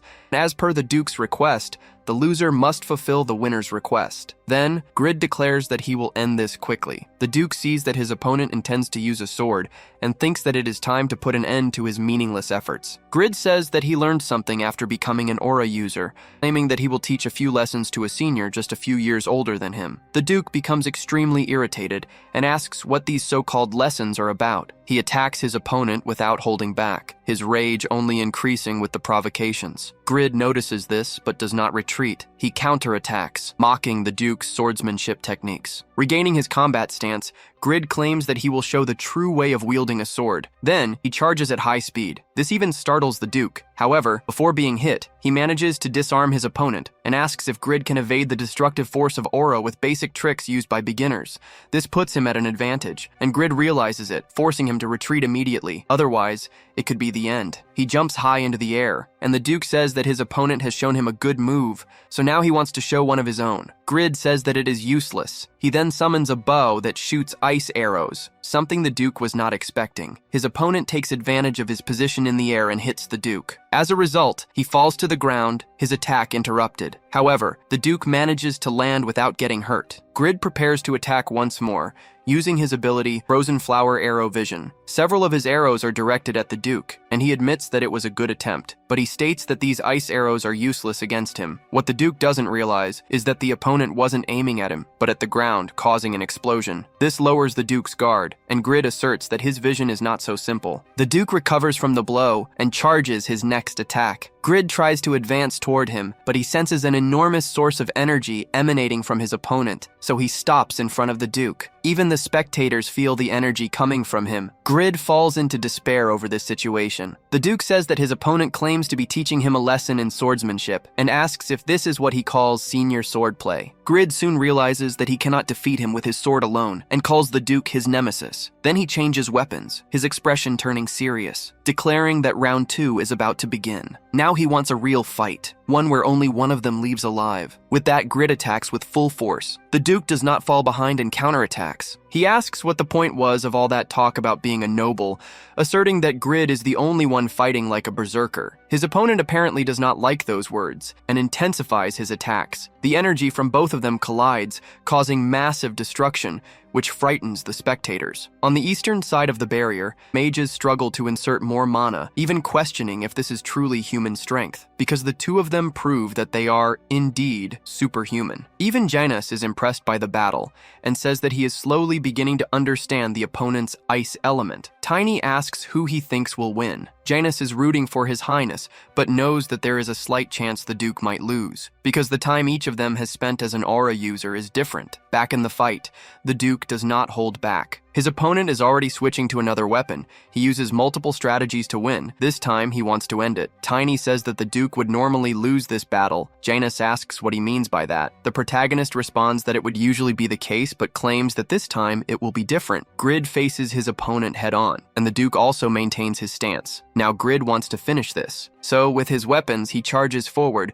not wanting to drag the fight out any longer. The Duke is aware of the dangers posed by his opponent. Then he performs an energy block. Grid is shocked to see the Duke defending against his attack, so he decides to use another strategy. While the Duke stares at him, his opponent fills himself with energy. Then he uses that energy to attack from a distance. Once again, the Duke takes a defensive stance. However, this time, the enemy's attack is definitely stronger, and along with that, the arena's barrier nearly collapses completely. Nevertheless, those responsible still manage to keep it standing and protect the people around. Genus and Tiny are utterly surprised as they witness the final moments. Soon after, the announcer steps forward to declare the winner. Then he reveals that Lord Asgard has won the duel. The audience has mixed reactions, but most were rooting for the Duke. Genus is pleased to see His Highness's victory and says that their empire is better with only one sword. The one who is not happy at all is the opponent. Grid asks what skill the Duke used, and how an honest person like him thought of such a trick. The Duke simply asks if he has stopped talking nonsense about nobility. Grid gets extremely irritated and says that his attack definitely landed. But then, at the moment he was about to hit his opponent, Duke used an energy barrier to protect himself. Thus, Grid was surprised to see his strategy fall apart. Then the Duke used this to his advantage, and took advantage of his opponent's distraction to counterattack. As a result, Grid felt as if the mana in his body was twisting. The Duke then advanced to deliver the final blow, and Grid would be dead if his opponent had not stopped his sword. Then he asks if the Duke used magic. He responds that it is a force field control, a skill he had planned to use in the future, a trick that is not entirely bad. Grid is outraged to hear this, but before he could ask more questions, the Duke of Valentia requested to proceed as the winner. With that, Grid could do nothing but remain silent. He thinks that he cannot even see his brother because that would definitely cause damage to allied nations. Grid thinks that he reached the top years before him and never thought he would lose. Then he remembers the promise, and it must be fulfilled. But he says that if the Duke goes too far with his request, he will die instead of complying. However, the Duke then reveals his wish and tells Grid to stay in the Empire until the prince's wedding ceremony is over, this being his request as the winner. The spectators interpret this as an act of generosity from the Duke towards his enemy. However, Grid himself asks what the Duke is planning, and he tells Grid to find him later if he is curious. Even though he does not like it, Grid understands. The news of Valentia's victory spread quickly. Everyone knew that the Sword Master is stronger than the Weapon Master. Thus, the Lord of Valentia is now the Emperor of the Sword. The next day, the Emperor is in a meeting. Tiny says that the Emperor ended up with the same title he had in his past life. The Emperor is still not used to it, until the meeting is interrupted because Grid has just arrived. He says that he is there as requested, and asks why the Emperor wanted to see him. The Emperor says he will skip the usual noble talk. Grid says that nobles must maintain their integrity even in private meetings, and upon seeing the protagonist, he calls him an inferior human, thinking he should show some integrity. Tiny says that a person with power must remain elegant and be strict with themselves, and he recalls that Grid said this trauma made him develop this habit. He also says that he heard Grid say this when he was younger. The protagonist says that Grid killed his cousin precisely because he could not control his form. Grid becomes furious and asks the protagonist who he is to know all this. Tiny says that Grid himself told him this, but the Weapon Master states that he does not even know him, and that would not be possible. Supporting the protagonist, the Emperor says that Tiny is telling the truth. He also recalls that Grid asked what kind of trick he used during the fight, and says that this boy is the person who taught him how to use it. Grid does not understand what is happening,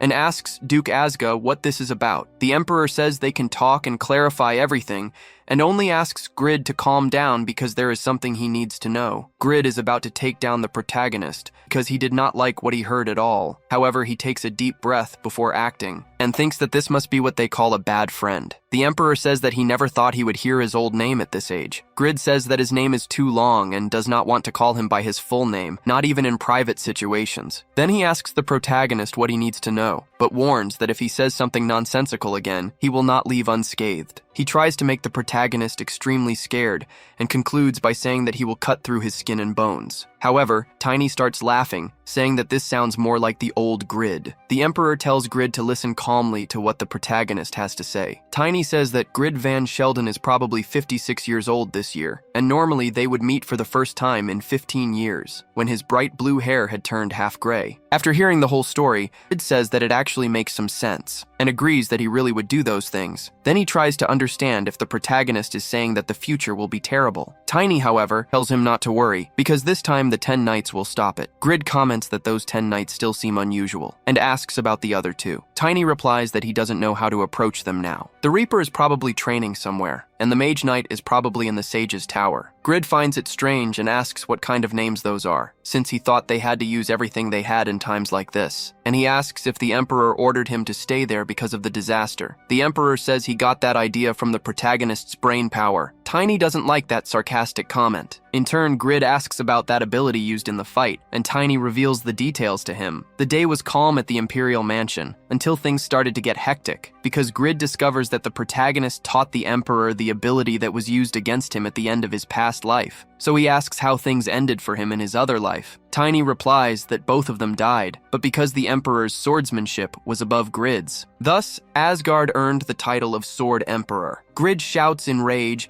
saying this can't be real, and already wants to set the date for a new duel between them. However, the protagonist tells him to calm down and listen, stating that he will teach him his future ability as well. That way, the fight will be fairer. With that, Grid becomes much calmer. While he listens that he had 5 eternal armors, the Emperor only thinks that this is what is keeping him calm. Even so, Grid finds it all a bit suspicious, and asks why the protagonist is providing all this information. He even says that they might be future allies, but for now they are nothing, and he asserts that the protagonist could have used all of this for himself. Tiny asks if that point is really important, because he claims that the world could end at any moment, and to him, a glorious life means nothing. Besides, Tiny is certain that Grid is a genuine warrior who will keep his promise with his life. Thus, he says everything Grid wanted to hear. That way, he believes in the protagonist and agrees to do what he says. The Emperor tells them to keep this conversation between the 3 of them. Grid says he is not stupid, and will make sure of that. But even the protagonist emphasizes this, because he knows that he and Heinen always cause problems after saying that. This makes Grid a little embarrassed, but he himself thinks that this Heinen is as energetic as he is. The Emperor tells Grid to act discreetly and stop acting impulsively. Even though he is angry at such words, he understands and then leaves. From the meeting room, Tiny and the Emperor watch Grid leave. After that, the Emperor believes that everything turned out well in the end. And in fact, it was useful for building a bridge between the Alliance and the Empire. That's why they need Grid nearby. He is the Duke of the Kingdom of Selden, the center of all the kingdom's magic towers and alliances. Tiny believes this, knows that Grid will keep his promise, but there is still an unresolved matter. So he asks when the Emperor will talk to Genus. From the Emperor's reaction, he still hasn't decided. The protagonist questions the Emperor, claiming that it would be better for Genus to know as soon as possible. The Emperor says he will talk to him after this conversation,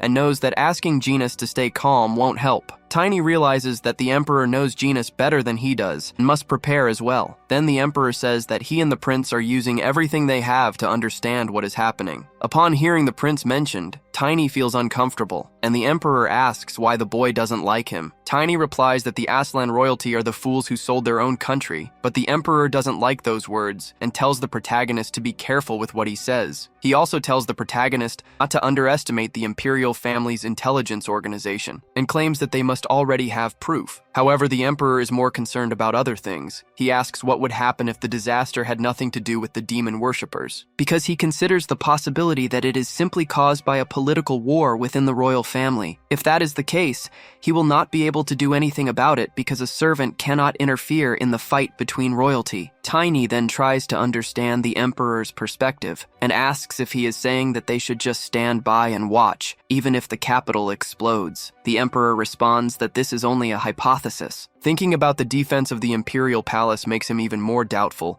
Tiny says the answer is already there, because the Emperor said he has some suspicions about someone in the Imperial family, and the possibility that demon worshippers are involved as well. The protagonist states that he is also part of Valentia, so the Emperor asks what he has in mind. Tiny tells the Emperor to talk more about the Imperial members who are suspects, because he himself will take care of them and run. This makes the Emperor quite irritated, but Tiny says he only needs him to ensure that his escape route remains open. But this is not how the Emperor wants to proceed, so Tiny asks why this sudden change. He says he has noticed an increase in Tiny's mana along with his physique, stating that he is almost at the level of a blader. Thus, the Emperor claims that he will personally train the protagonist. However, Tiny remembers how it was the other times the Emperor did this, and says there is no need to do it. Then he runs off, and the Emperor questions his hesitation. 1 month after this happened, the protagonist is in a training field, standing before several tornadoes in front of him. However, he does not back down from this challenge. With his hammer, he prepares, and summons an even larger tornado, throwing it toward the others, which crashes into them, merging together into one, becoming even bigger than before. Tiny wants to overcome the challenge this time. He knows that everyone calls them bladers because most of them use swords. But the crucial part of being a level 4 mana user is the use of mana,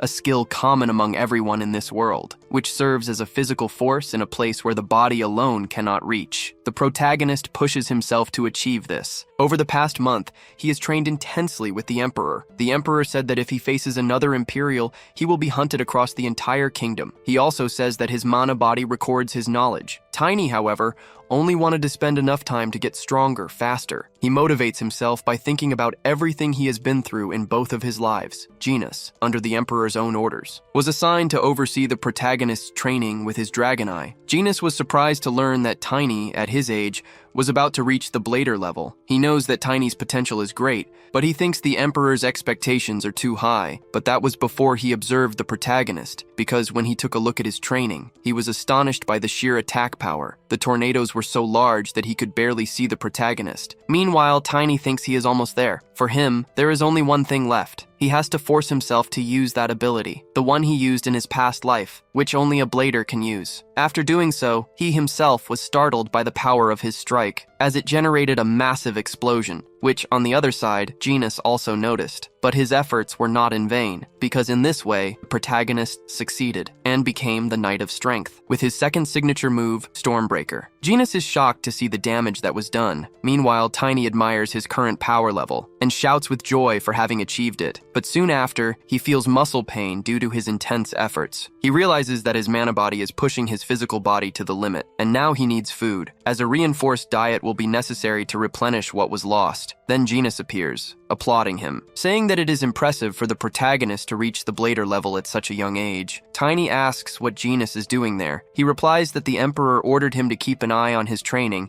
and was saying that the boy quickly surpassed his limits. Tiny thinks that the Emperor knew something was happening. Then he feels even hungrier, so Janus invites him to have a snack. He tells them both to grab something together, and also mentions that he would like to say something. Janus tells the protagonist to follow him because he knows an amazing restaurant nearby. After this, the protagonist appears with his hair dyed red and asks why Janus insisted on this. He responds that this was a direct request from the Emperor himself, leaving Tiny even more confused. However, Janus says that he has a set mission, and this is to minimize attention, because the Radiant Knight is very popular right now. From now on, it is decided that the protagonist will be called Tauren. He will be a knight apprentice of Valentia and a servant of Janus. Tiny asks if this is really necessary, and Janus insists that these are the Emperor's orders. He even says that if Tiny refuses, the Emperor will twist his face, something Janus considers part of his master's sense of humor. However, the protagonist knows that the Emperor would actually do that if it came to it. Janus then tells Tiny to be careful from now on. Not only must he maintain decency, but he must also stay calm, because only then will his body and spirit unite better, allowing him to go even further. At least that's what the Emperor told Janus. This makes Tiny remember his past when Estina scolded him for beating up some thugs. She said that Tiny must have had his reasons for it, but still, she was disappointed, because she claimed that if he knew how to control his temper, he would be much stronger. This way, he realizes that he heard something similar from her to what Janus just said. Then his friend says he believes Tiny's mana color changed when he reached the Blader level. Tiny realizes that, for some reason, this is a different color from his past life. Then Janus says that according to Valentia's vision,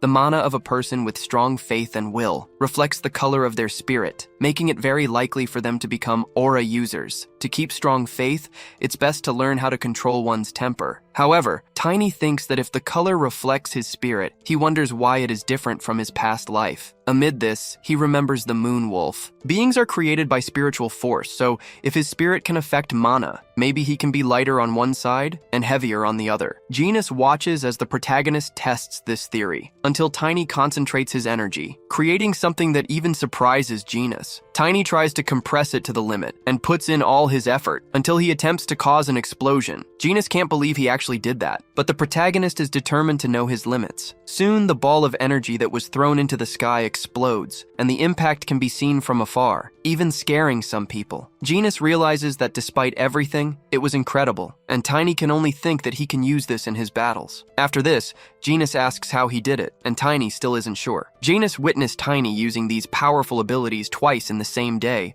something that demonstrates his incredible talent, and he wants to know the answer as soon as Tiny figures it out. The protagonist says that his friend's advice helped a lot, but asks if he is really sure he can talk about the vision. For Genis, it's fine, after all. They consider themselves family, something that makes the protagonist very happy. Then people start whispering about him. So Genis realizes that they have barely started, and Tiny is already drawing attention, and he tells him to be more careful next time. After that, they go to another place, a restaurant that looks quite fancy. The protagonist doesn't like it at all. Genis asks what's wrong, and Tiny responds that this place looks expensive. Besides, he eats a lot, and says it's fine for them to eat at the mansion instead. However, Genis says he should know that the captain of the Blue Wing has money, so the protagonist agrees. What Genis didn't expect is that when Tiny said he ate a lot, he was being very serious, because even the waiters were shocked by the amount of food he ordered. Stacks of plates piled up on the protagonist's table, and yet he ate as if it were his first meal. With this, Genis thinks he learned something today. A human can stuff an incredible amount of food into their stomach. Meanwhile, the protagonist thinks that his body's mana is increasing,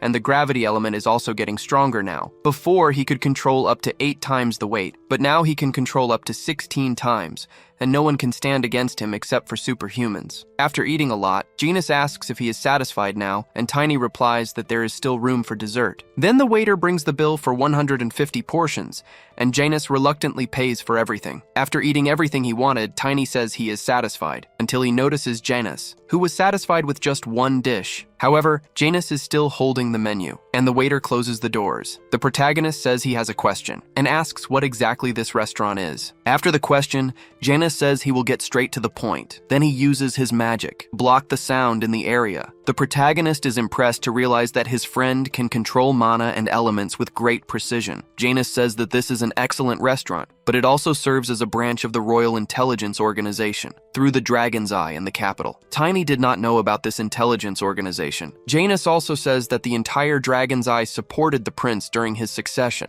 so this is the only organization that those from Valentia can trust within the palace. The Emperor asked Genis to bring Tiny there at least once, because he believes Tiny underestimates the influence of royal connections, and there is another reason for him to be there. In about 10 days, the wedding will take place. Royal knights, royalty, and direct heirs of Valentia may attend the wedding, but the knights were not that skilled, so the Emperor wants Tiny to disguise himself as a servant to infiltrate the wedding. Tiny says this is a great idea, but asks if he should not have done this sooner. Genis tells him not to underestimate Valentia, and that they have already secured a place with a cover identity. Additionally, he hands something to the protagonist to use in case of emergency, a document that reveals the location of the artifact. Since Tiny took good care of Karun's artifact, it is expected that he will do the same in Valentia. He then tells his friend not to worry about it. Then Genis tells him to study the map, as it will be of great help. After their conversation, they prepare to leave. Tiny finds something a bit strange. On the way out, the waiter asks if the menu was helpful, and Genis responds that it was. Meanwhile, someone passes by the protagonist, and with his magical eyes, he realizes that it is the prince in disguise. Then they sit down to talk, and the prince says he did not expect to see Tiny there. The protagonist says that the Duke of Valentia told him that the two of them are doing their best to find the demon worshippers. Bradley states that it is always better to be safe, and being with the one who saved Karun makes him feel safer. Tiny then asks if the prince can talk about what is happening within the royal family, because he needs to know in order to protect everyone from potential threats. But immediately after, he realizes that was too direct, and already knows he will get scolded by the Emperor for it. In response, the prince says that the protagonist must have already gathered most of the information from the Dragon's Eye, so he asks what exactly he wants to know. Tiny then asks if the prince believes there is someone in the royal family who wants to destroy the country. The prince does not understand his intentions in making such a request, but responds that there are a few suspicious people, about 3 in total. With that,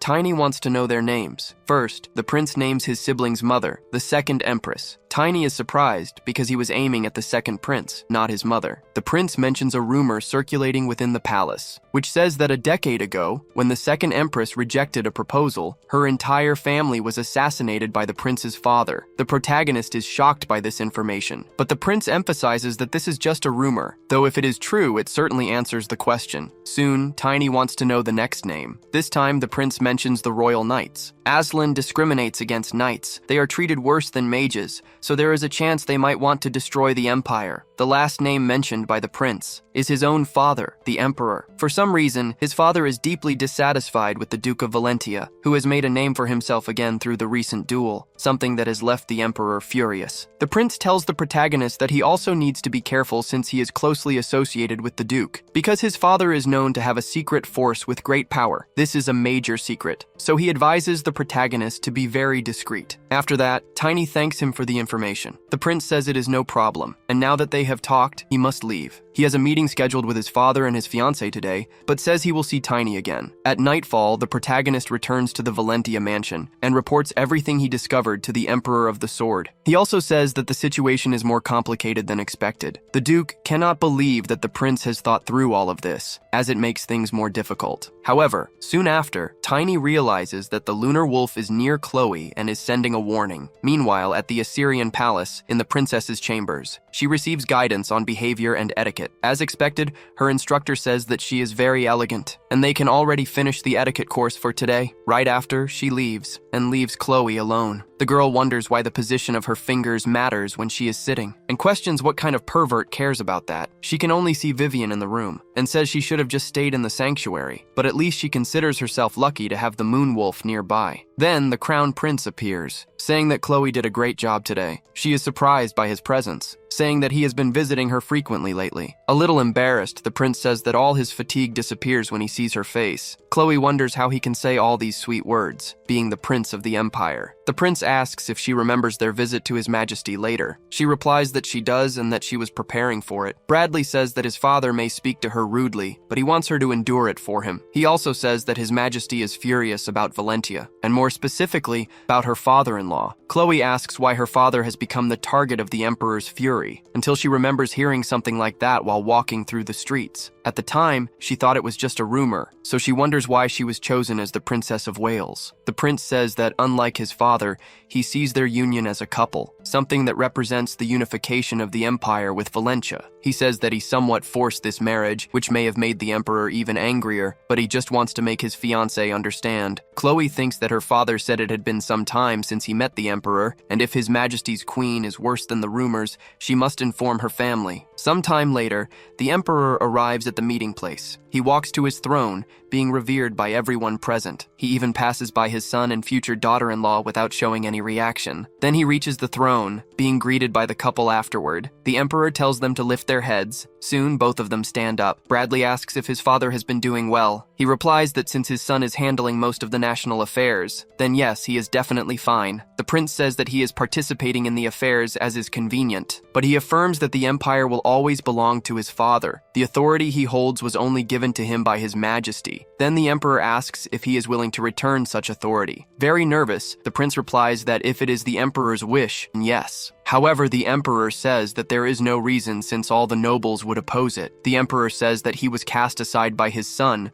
left with only a tower and the order of knights, so he cannot return. Bradley emphasizes that this was a procedure in accordance with imperial law. Then the emperor asks how a procedure can be above the emperor himself. However, what bothers him the most is the company the prince brought along, the daughter of the one known as the other emperor. Trying to calm him down, the prince says that this is just a nickname given by innocent commoners, and tells his father not to take it seriously. Then Chloe formally introduces herself, greeting the emperor as his majesty. He immediately becomes excited to see the daughter of the imperial sword before him. Chloe says that her father recently defeated the Union sword and achieved excessive splendor, but she affirms that all of this is for the glory of the empire. Upon hearing this, the emperor starts laughing loudly. and then says that the prince chose someone just like him. He also tells the girl that he does not dislike her boldness. However, he will have to warn her and also her father. The prince does not like this threatening tone at all, and even the moon wolf accompanying Chloe becomes apprehensive. It shows its intense rage, which, even from a distance, alerts the protagonist about the situation. As soon as Tiny receives the wolf's signal, he realizes that something is wrong with Chloe, and wonders if she is being threatened by the Emperor, back at the Emperor's tower. He says that the Aslan lineage has always ruled humanity since ancient times. Things like humans and procedures cannot be placed above the pinnacle of bloodline, which is the Emperor himself. Then he tells Chloe that perhaps His Majesty wants something beyond the Empire. The Emperor stares at the girl after that, and she doesn't even know what to say until the prince steps forward, telling his father to remain calm. That attitude does not please the old man at all, so he turns his back and orders both of them to leave. The prince is furious about this and says that they will do just that. He immediately calls the princess to go with him. The two leave, leaving the Emperor alone. Now alone, the Emperor reflects on what happened. He realizes that his son has grown too much, until someone appears and asks the Emperor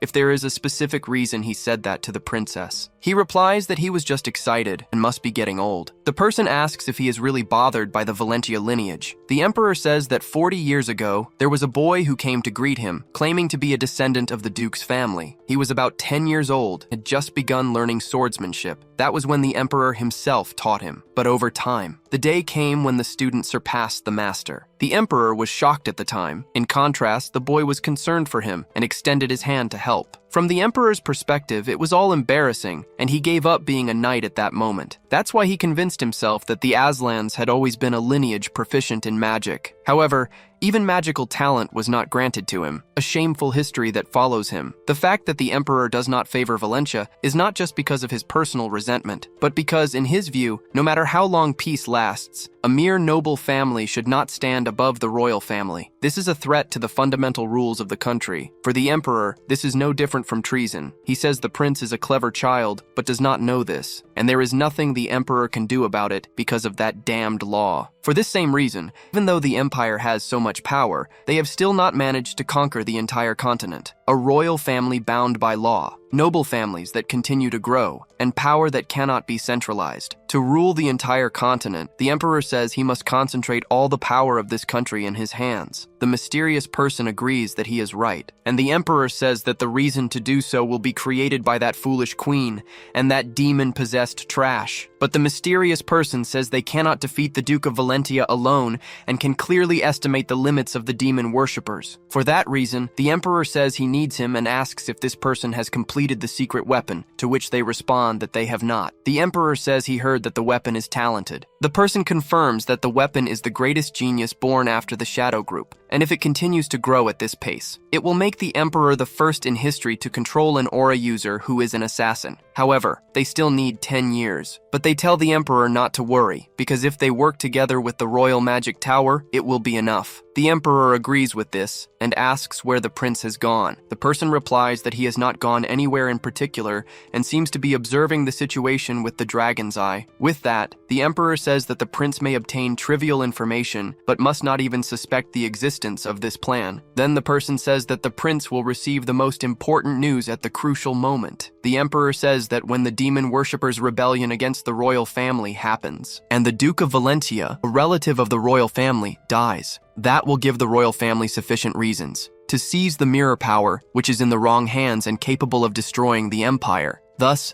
the person says they will shape the perfect situation to suit them. Then a shadow appears in the room and speaks something in a strange language. The Emperor asks what it is, and the mysterious person says that their subordinate has obtained useful news. With that, they believe they can now pressure Valentia in advance. Back to the Duke. He says that the Emperor does not just hate him, but now he has also threatened his daughter. Tiny told him everything he discovered and suggests killing the Emperor. However, due to the Duke's reaction, he retracts his statement. Frustrated, he asks why this is happening. He wonders if the Emperor might be holding a grudge over that. To compensate for that mistake, the Duke worked hard for the Emperor. Tiny asks what kind of useless thoughts the Duke has in mind, and the Duke responds that he has no idea how serious this situation is. The protagonist asks if it is a problem greater than the Demon King's army. Then the Duke responds that probably not. Soon, Tiny asks why he is thinking so much about it. He states that it will all be the same if the Demon King descends. Like it or not, they are forced to unite because Tiny has already experienced this before. Thus,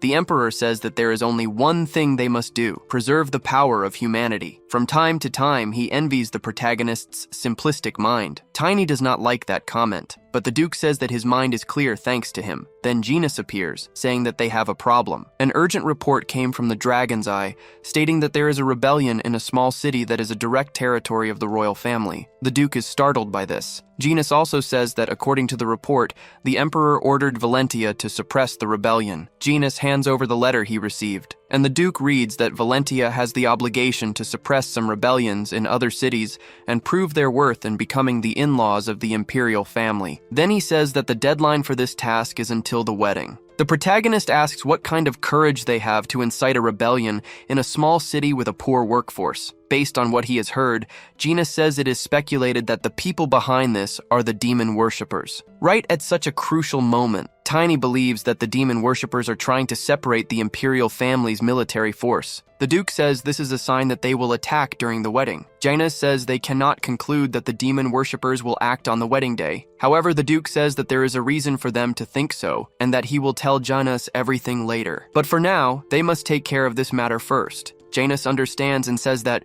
according to the reports, the places where the rebellion started are all small cities. The three locations are Seringal, Lehui, and Karina. He thinks that the Imperial Army and the Magic Tower are taking care of two of them. The Ice Flame Mage was also sent along with the Magic Tower. Now, Karina has been assigned to them. It is located between Valentia and the Imperial Palace, so they can send some men. However, the Duke says that if they want to end the rebellion before the wedding, they will have to send high-class knights. But Genus says that the high-class knights, including himself, are all still at the Imperial Palace. If they leave, they can finish this quickly, but it will not be possible to return before the wedding. The Duke says that even in times like this, the Emperor wants to exhaust Valentia's military power. Then he concludes that maybe it would be better to destroy all of this. Genus asks what he means. The Duke replies that he is just suggesting another option. Considering Chloe and her family, he cannot be reckless. Tiny thinks that if the wedding is cancelled, it will greatly affect Chloe's status and the Valentia family, and maybe that is what the Emperor is aiming for. Then the protagonist says that they can resolve this in a week, but only if he acts alone. The Duke does not like this idea, and Genus asks if he is trying to use that wolf spirit. Tiny estimates that he will need 3 days to go and 3 days to return, plus 1 day to deal with them. Then it will be possible to complete the task. His friends understand, but they still think it is very risky. Even though it is a small city, the Duke says that there must be at least 100 knights, and they still do not know what kind of trap the demon worshippers have prepared. He says that Tiny could never risk his life for something this small. However, Tiny states that this is a challenge, and if there is a chance, they must seize it because that is how he has lived his life until now. Then the protagonist asks if they can borrow a sacred artifact from the imperial family. The prince becomes aware of this and is startled by the request. He asks his servant how Valentia intends to borrow such a great sacred artifact. The servant informs him that the protagonist said he used its core in Karun previously, a fact that impresses the prince. He thinks for a moment before making a decision, and then immediately authorizes the loan, stating that he must at least do this. He was troubled by not being able to stop his father. Speaking of the Emperor, he is informed that a sacred artifact has disappeared. He is immediately shocked by this news. The person in the shadows says that the prince has something to do with it, and that the relic disappeared after a knight from Valentia named Torin went to the palace. The Emperor says that the relic is not much different from a mere symbol. The Shadow says that this is mere speculation, but believes that this knight went to Karina instead of the region designated to Valentia, and if he uses the sacred object, the demon worshippers will be melted by the light. Without even getting close to him, the people who had been blinded by dark magic also awakened. The Emperor asks if this can happen without Valentia losing a single man, and the Shadow responds that it can. Then the Emperor orders that this so-called knight must not return alive. The dark figure says that to handle this, they will send the secret weapon they have been developing, claiming that it will be enough to kill a knight. Back to the protagonist, he moves toward his objective with his wolf. Not far away, the weapon observes him and realizes that this is not an ordinary mount, believing that the protagonist is riding a giant wolf and heading toward Karina. They also think he is very fast and difficult to reach, but there is a chance he will return using the same route, so they decide to wait for the protagonist to come back. Meanwhile, Tiny pushes forward as fast as he can. He has been on this journey for days and has not even stopped to eat. The only thing he ate was a wild bear before departing. And speaking of that, he asks the wolf if it senses the presence of a fourth-stage elementalist. Tiny knows that his soul has already experienced the level of a superhuman, but reaching the same level of power he had in his past life will not be enough to change anything. He thinks that the difference now is that he has grown as an elementalist. The higher the soul's quality, the easier it will be to become an aura master. Although the fourth stage of an elementalist is heavy for him now, he believes he will figure out the solution someday, and he can also ask Estina anytime. After this reflection, he stops the wolf and sees the city right ahead, and now says they will return after handling this. In the city of Karina, right in front of the inner palace, one of the protesters is furious. He repeats to himself over and over that he is not wrong in what he is doing. The population that started the rebellion is outraged. A flashback shows how this man got to this point. He always thought that his family had been bowing to Karina's lordship for generations, and wondered how long those despicable bastards would keep treating him like a toy because he could not take it anymore. Then he started thinking that these people needed to die because he had done nothing wrong to deserve this, until someone approached him and fueled his desires. A demon worshiper named Jiran came to him, saying that this name now belongs to the Lord and that he must prepare for what is coming. The man asks if he is referring to the knight with the sacred object, and Jiran confirms, saying that the Lord left the imperial palace 4 days ago. He also says that the knight will arrive in a few days, so he wishes him luck. This man does not fully understand what is about to happen. However, the demon worshipper tells him to stay calm, because as long as the knight holds the sacred object, there is nothing they can do. The man understands that there must be a solution to this, but asks what he should do now. Jiran tells him that he should take control of the situation, and that the one who will lead the knights and soldiers is the Lord himself, who will also activate the trap. So the man thinks he has no other choice and will have to carry out this task. Soon, the demon worshipper wishes him good luck for the new world. Back in the present, this man is leading the uprising in the city. A meeting of the demon worshippers takes place, and one of them asks what happened to the Lord. Another one responds that they doubt he is capable of doing anything, and that they will gather information while he deals with that knight, because they want to know how he brought the object. However, they hear a loud noise and immediately panic, thinking that the knight has already arrived. The cult leader tells the others to calm down, until he himself sees an explosion in the city. And along with it, he sees the protagonist, the so-called knight, and tells the others to stop him. The leader says that it is too late to run, and orders them to activate the trap. He says that it is now too late for them, and quickly instructs another to act fast, because he is faster than the spirit. Then he should go along with the others. The protagonist says it is good that they are gathering, because he is about to deliver a massive strike, until Tiny activates the relic. In the middle of the city square, the magic of the sacred relic covers a vast area, and even the cultists who were hiding are hit. They definitely were not expecting this, as they are struck by the power of the sacred object, and they think they must activate the trap before it's too late. Their leader says he is doing this for the new world, and he asks to borrow dark energy for their deities. But the protagonist appears, saying he won't allow it, and tells the enemy to try enduring this strike if he can. After that, he hurls his hammer, hitting the enemy squarely. At the very moment he is struck, a massive explosion occurs around him, which not only defeats the enemy, but also destroys part of the surroundings. Tiny shields himself with his magic, but wonders what that explosion was, as it didn't seem like he was killed by the impact. He looks at the crater and sees only his hammer, wondering if the enemy might have used a clone sacrifice. He also questions if they were weakened by the sacred artifact, because normally they wouldn't use a clone sacrifice for a mere attack like this, until he notices something. He sees something that seems to hold a more destructive magical power, more than most artifacts used by the demon worshippers. An artifact that, once it starts glowing, explodes. The protagonist realizes just how dangerous this is, because there are many of these spheres. Even the moonwolf senses the danger. So Tiny thinks of the best way to handle this. He realizes he hasn't tried using this technique again. The last time was at the Imperial Palace, but this is the strongest ability he can use right now. The spheres that look like eggs are cracking. Tiny then uses Traces of Ruin, widespread deployment. A massive amount of flames is unleashed toward the spheres. This causes an explosion even greater than the previous one, making Tiny think he will have to weaken the explosion. However, the force of this explosion is so immense that he cannot contain it. The explosion's radius can be seen from very far away due to its magnitude. The power unleashed is absurd.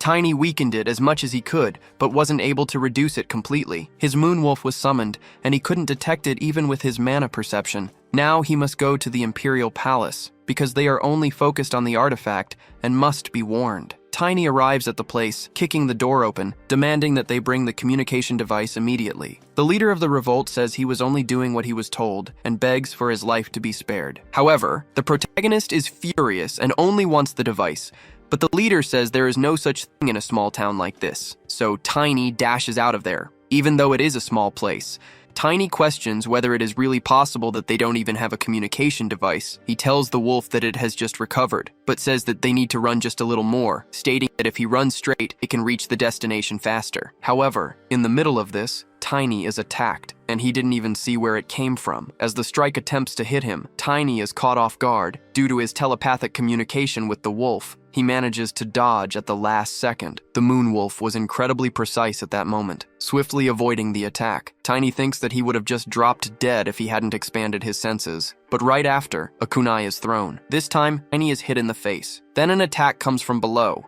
Tiny realizes that he has seen this ability before, until he dodges with the wolf, and asks the Reaper what she is doing there. But he notices that she is not the Reaper he knew from his past life, and he doesn't know if her identity is the same. However, his opponent is not interested in conversation. Like a shadow, she moves and attacks from behind, grazing the protagonist. But Tiny says that she won't escape, thus he tries to hit her with his hammer. However, the opponent uses an illusion step. Tiny thinks this is bad because he and the wolf have been running non-stop since Karina, so he doesn't have enough mana now. Then he is attacked with arrows, which makes him uneasy, but he still manages to use his iron barrier shield. However, his problems are increasing because his body is struggling due to the enemy's shadow poison. This is really bad, but Tiny does not want to die here. However, he thinks that he shouldn't kill one of the 10 future knights either. Tiny then asks why the Imperial family's shadow came after him and waits for an answer. Even though it takes a while, she asks how the protagonist knows this. That's when he realizes he got her. And he notices that she is inexperienced because the Reaper he knew would never have responded, so this is his only way out. Tiny asks if she thinks that's all he knows because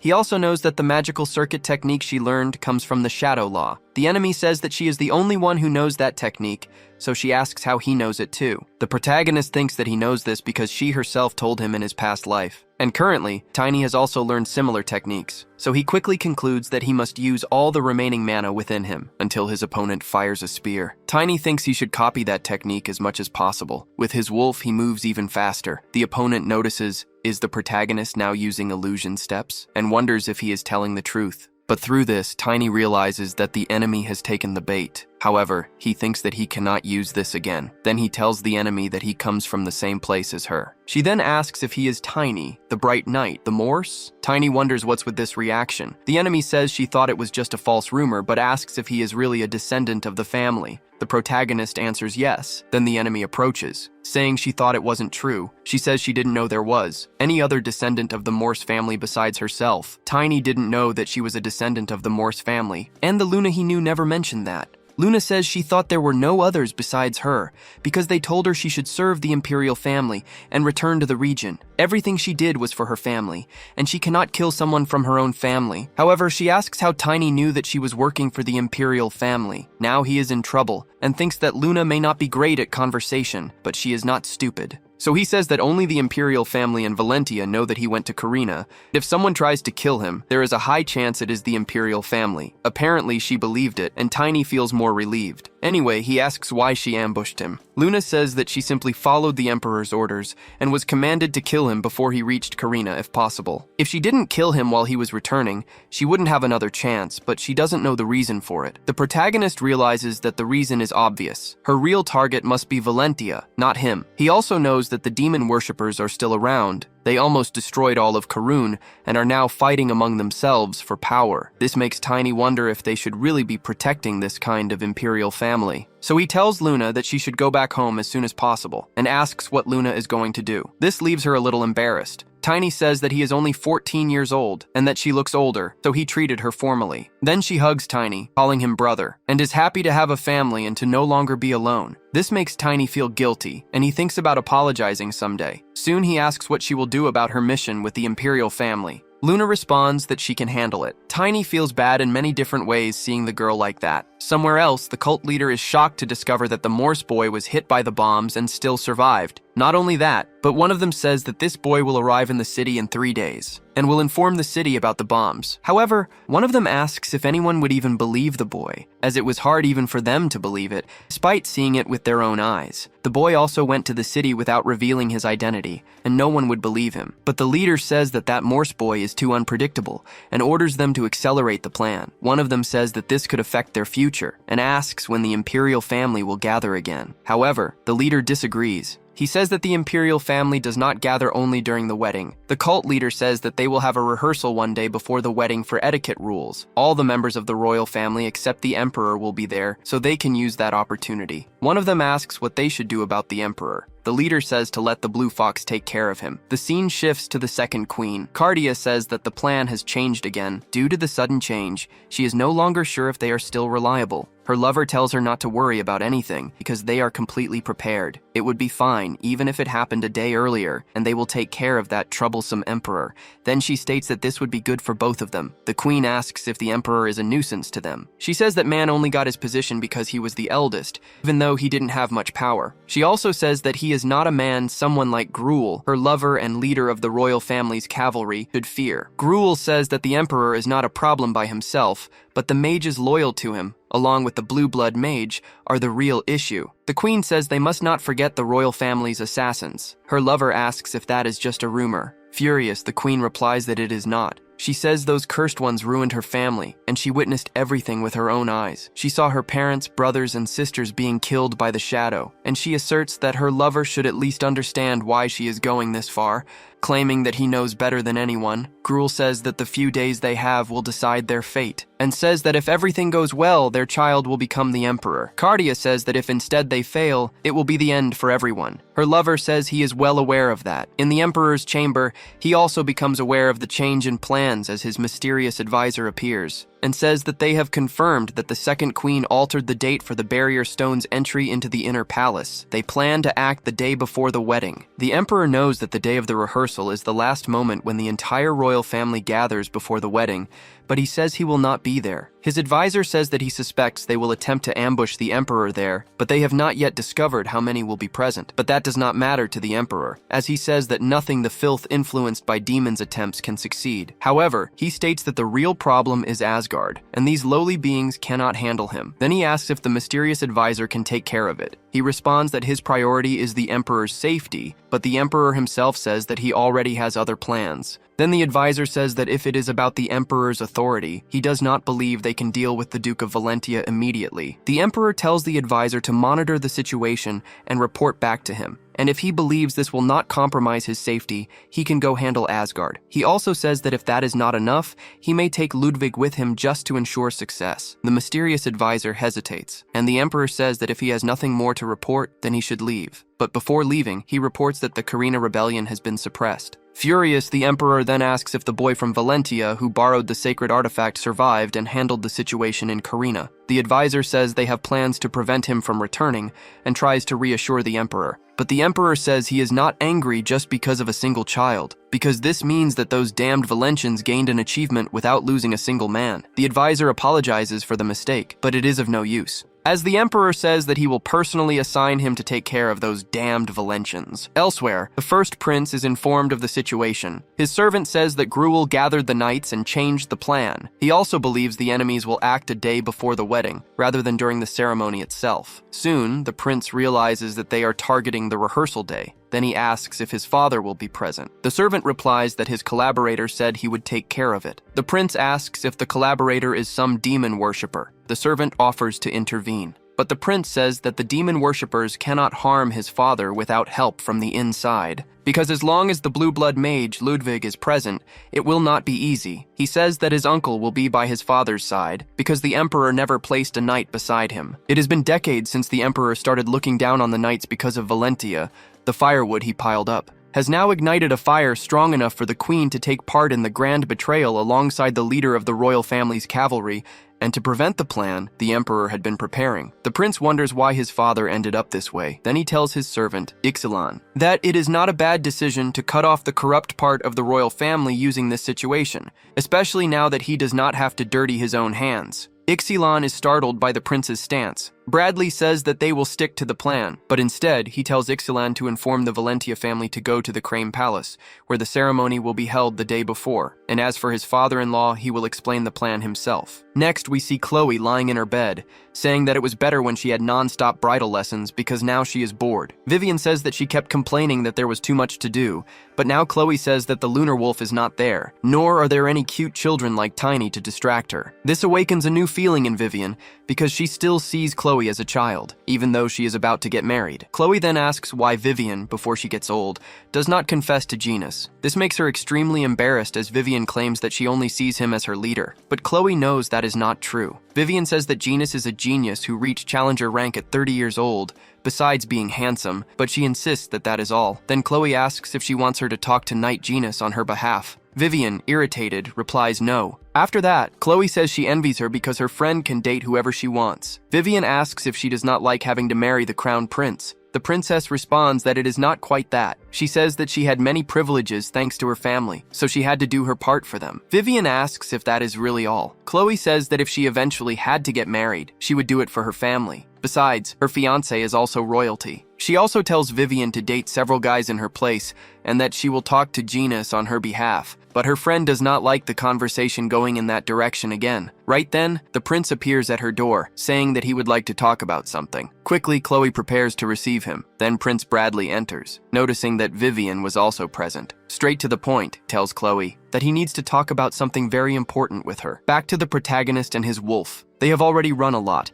and even though they are tired, they have reached their destination. Tiny just wanted to report everything to the Duke and eat until the Duke's children approached him. The protagonist asks why, and they say that their father wanted them to deliver a message. He said that the date has changed, and Tiny must head straight to the wedding as soon as he arrives, at the location where the rehearsal will take place. The priest warns everyone about the start of the wedding rehearsal and tells them to remain silent for now, and advises them to be careful not to make any mistakes during the royal ceremony. Before that, one of the cultists told an infiltrator that when the plan began, he should channel mana into this sphere and throw it, as it would then summon the destroyer. Gruel, the infiltrator, asks if there will be a signal for that, but the cultist simply says that he will know when the time comes. He was a bit confused. He even met with the Duke before and noticed that he was very cautious. He wonders if the Duke knows something. Either way, he needs to get him out of there. Then he calls for Estrowell, saying that the Duke of Valentia is acting suspiciously and that he thinks he knows something. Then Gruel gives instructions on what to do. From a distance,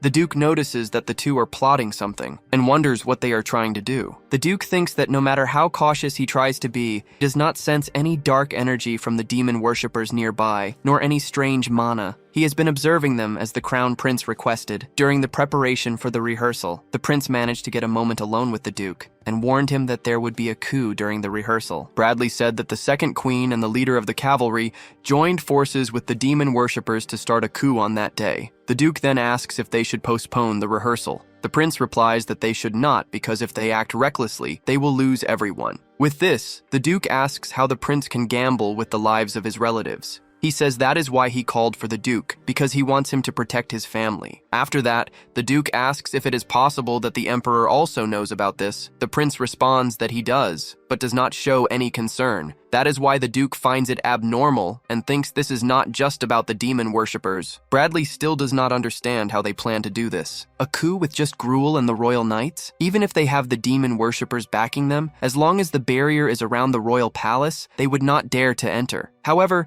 the prince is certain that they would find another way. He thinks that he shouldn't worry too much about it. Even if something goes wrong, he has the support of his father-in-law. After this reflection, he picks up a knife and wishes to focus on his plan. But then his younger brother, Tanel, appears, asking if the prince no longer wants to get married. Bradley knows that the youngest cannot inherit the golden eye of the Asian royal family. He doesn't know if that is the reason, but he knows the child is the most innocent. And from this day forward, the child will also hold a grudge against him. So he tries to hide it, but his brother notices that the prince is not well. Bradley tells the youngest that there are just many things to think about as one gets older, and that he shouldn't worry about him now, so the young one feels more at ease, and congratulates his brother on the wedding, as he thinks he won't have the chance to say it to him the next day. The prince thanks Tanel, until the Duke shouts, He sees his sons and remembers that he told them not to come there, but they say this is about what was said earlier. Even so, the Duke would rather not see them there, until one of them reveals that they are with the Moonwolf. The other says that only direct family members and palace personnel can enter,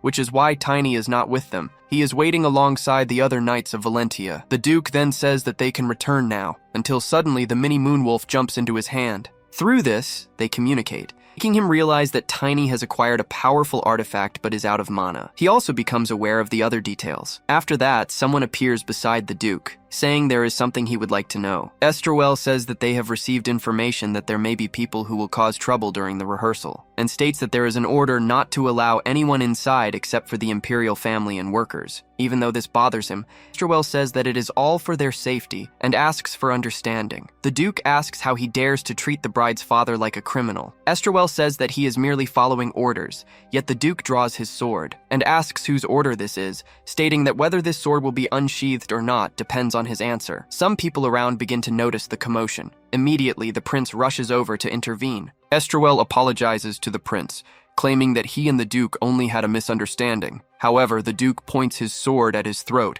asking how he dares to ignore his authority, and again he asks whose order this is. The prince tries to calm the Duke, and says that he believes this precaution is excessive. He does not agree that his father-in-law should be expelled from the wedding, and orders Esterwell to stand down. However, he apologizes once more, stating that the knights only follow the Emperor's orders. With this, he answers the Duke's question, and says that because of this, even though the Duke is who he is, if he does not cooperate, it will be considered treason. While the Duke is being reprimanded, the protagonist, controlling the wolf, takes the opportunity to slip away. He is worried about the old man, but must deal with the explosives first. Tiny saw what they looked like, so he imagines he can find them easily, and he also needs to find a way to get rid of them, so he quickly moves with the wolf. Back at the Duke, he is still furious about being expelled from the rehearsal. However, the prince says that if this is truly what his father wants, then they have no choice but to follow the order. So he tries to convince the Duke to withdraw. Seeing this, Rule thinks that the prince may know something, but that does not matter. As long as he does not waste the bombs on the Duke, most of the nobles will die. Outside the venue, the Duke says that these rebels are using the Emperor's name. Bradley states that he is aware of this,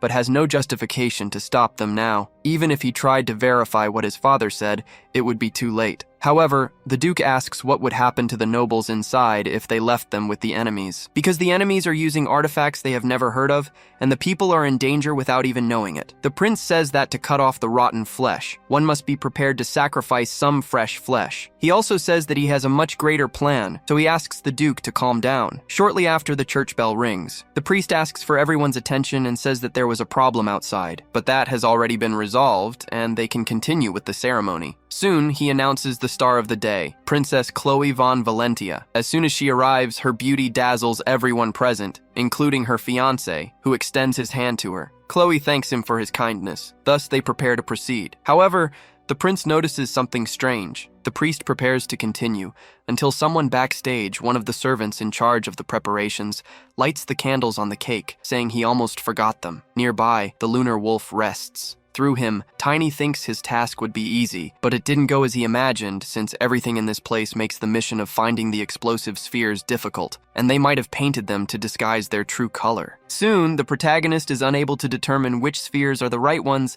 and becomes confused about what to do until someone near the cake begins to notice a strange smell. Other servants also notice it, having never smelled anything like it before. They try to guess what it is until the protagonist realizes that this is suspicious. Using the wolf's sense of smell, he tries to identify the scent they are talking about. Then, he discovers what he was looking for, the explosive spheres, realizing that they are hidden inside the cake. He rushes toward them, as he must get rid of them all before they explode. The wolf stealthily moves through the crowd, and while the priest continues the rehearsal ceremony, some people begin to feel something brushing against their legs. Tiny realizes that this will be very difficult to do discreetly, and he has no choice but to do it in the most abrupt way possible. So, he transforms the wolf into its larger state, trying to push people away from the cake. With a roar and his fangs, he frightens them, even going so far as to crush the celebration cake. From a distance, Gruel watches the whole scene, and upon seeing the wolf grabbing the spheres, he wonders if this is the signal he was warned about. He notices that the wolf does not seem to be acting hostile toward the nobles,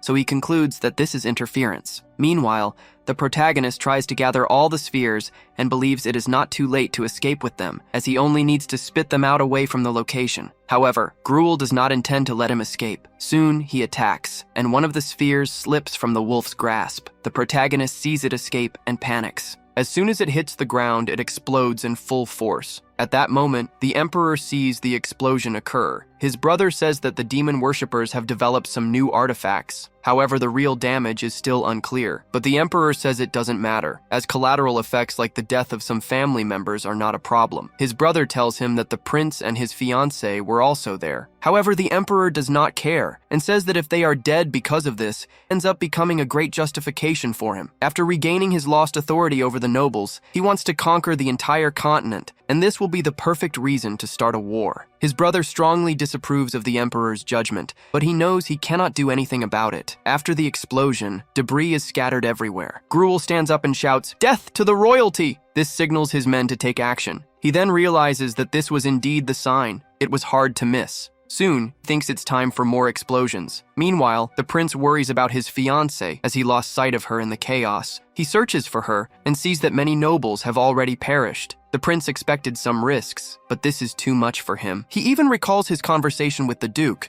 but he realizes this went beyond expectations. The day before, he had a conversation with Ixalan. Ixalan told him that the next day, the Emperor would be killed by the demon worshippers. However, if that did not happen, he ordered his personal bodyguard to put an end to it himself. Back in the present, Bradley thinks he almost died without putting his plan into action. Around him, he sees several nobles dying. Filled with rage over all of this, he tries to fight back, counterattacking the assassins, even surprising them with his boldness. Bradley can only think of his fiancée, but he knows he must calm down first, as he has prepared a foolproof plan for her and knows that his father-in-law will arrive soon. So, he first wants to focus on surviving and not letting all these deaths be in vain. However, what he did not expect was that demons would appear as well, and he becomes utterly terrified upon seeing them up close. In the same place, Genus was also caught off guard by the explosion. He received the order to enter as Chloe's knight, and he thinks that the Duke also didn't know what was going to happen, until he notices something coming from above, and dodges at the last second before being hit by debris. Genus feels lethargic after the explosion,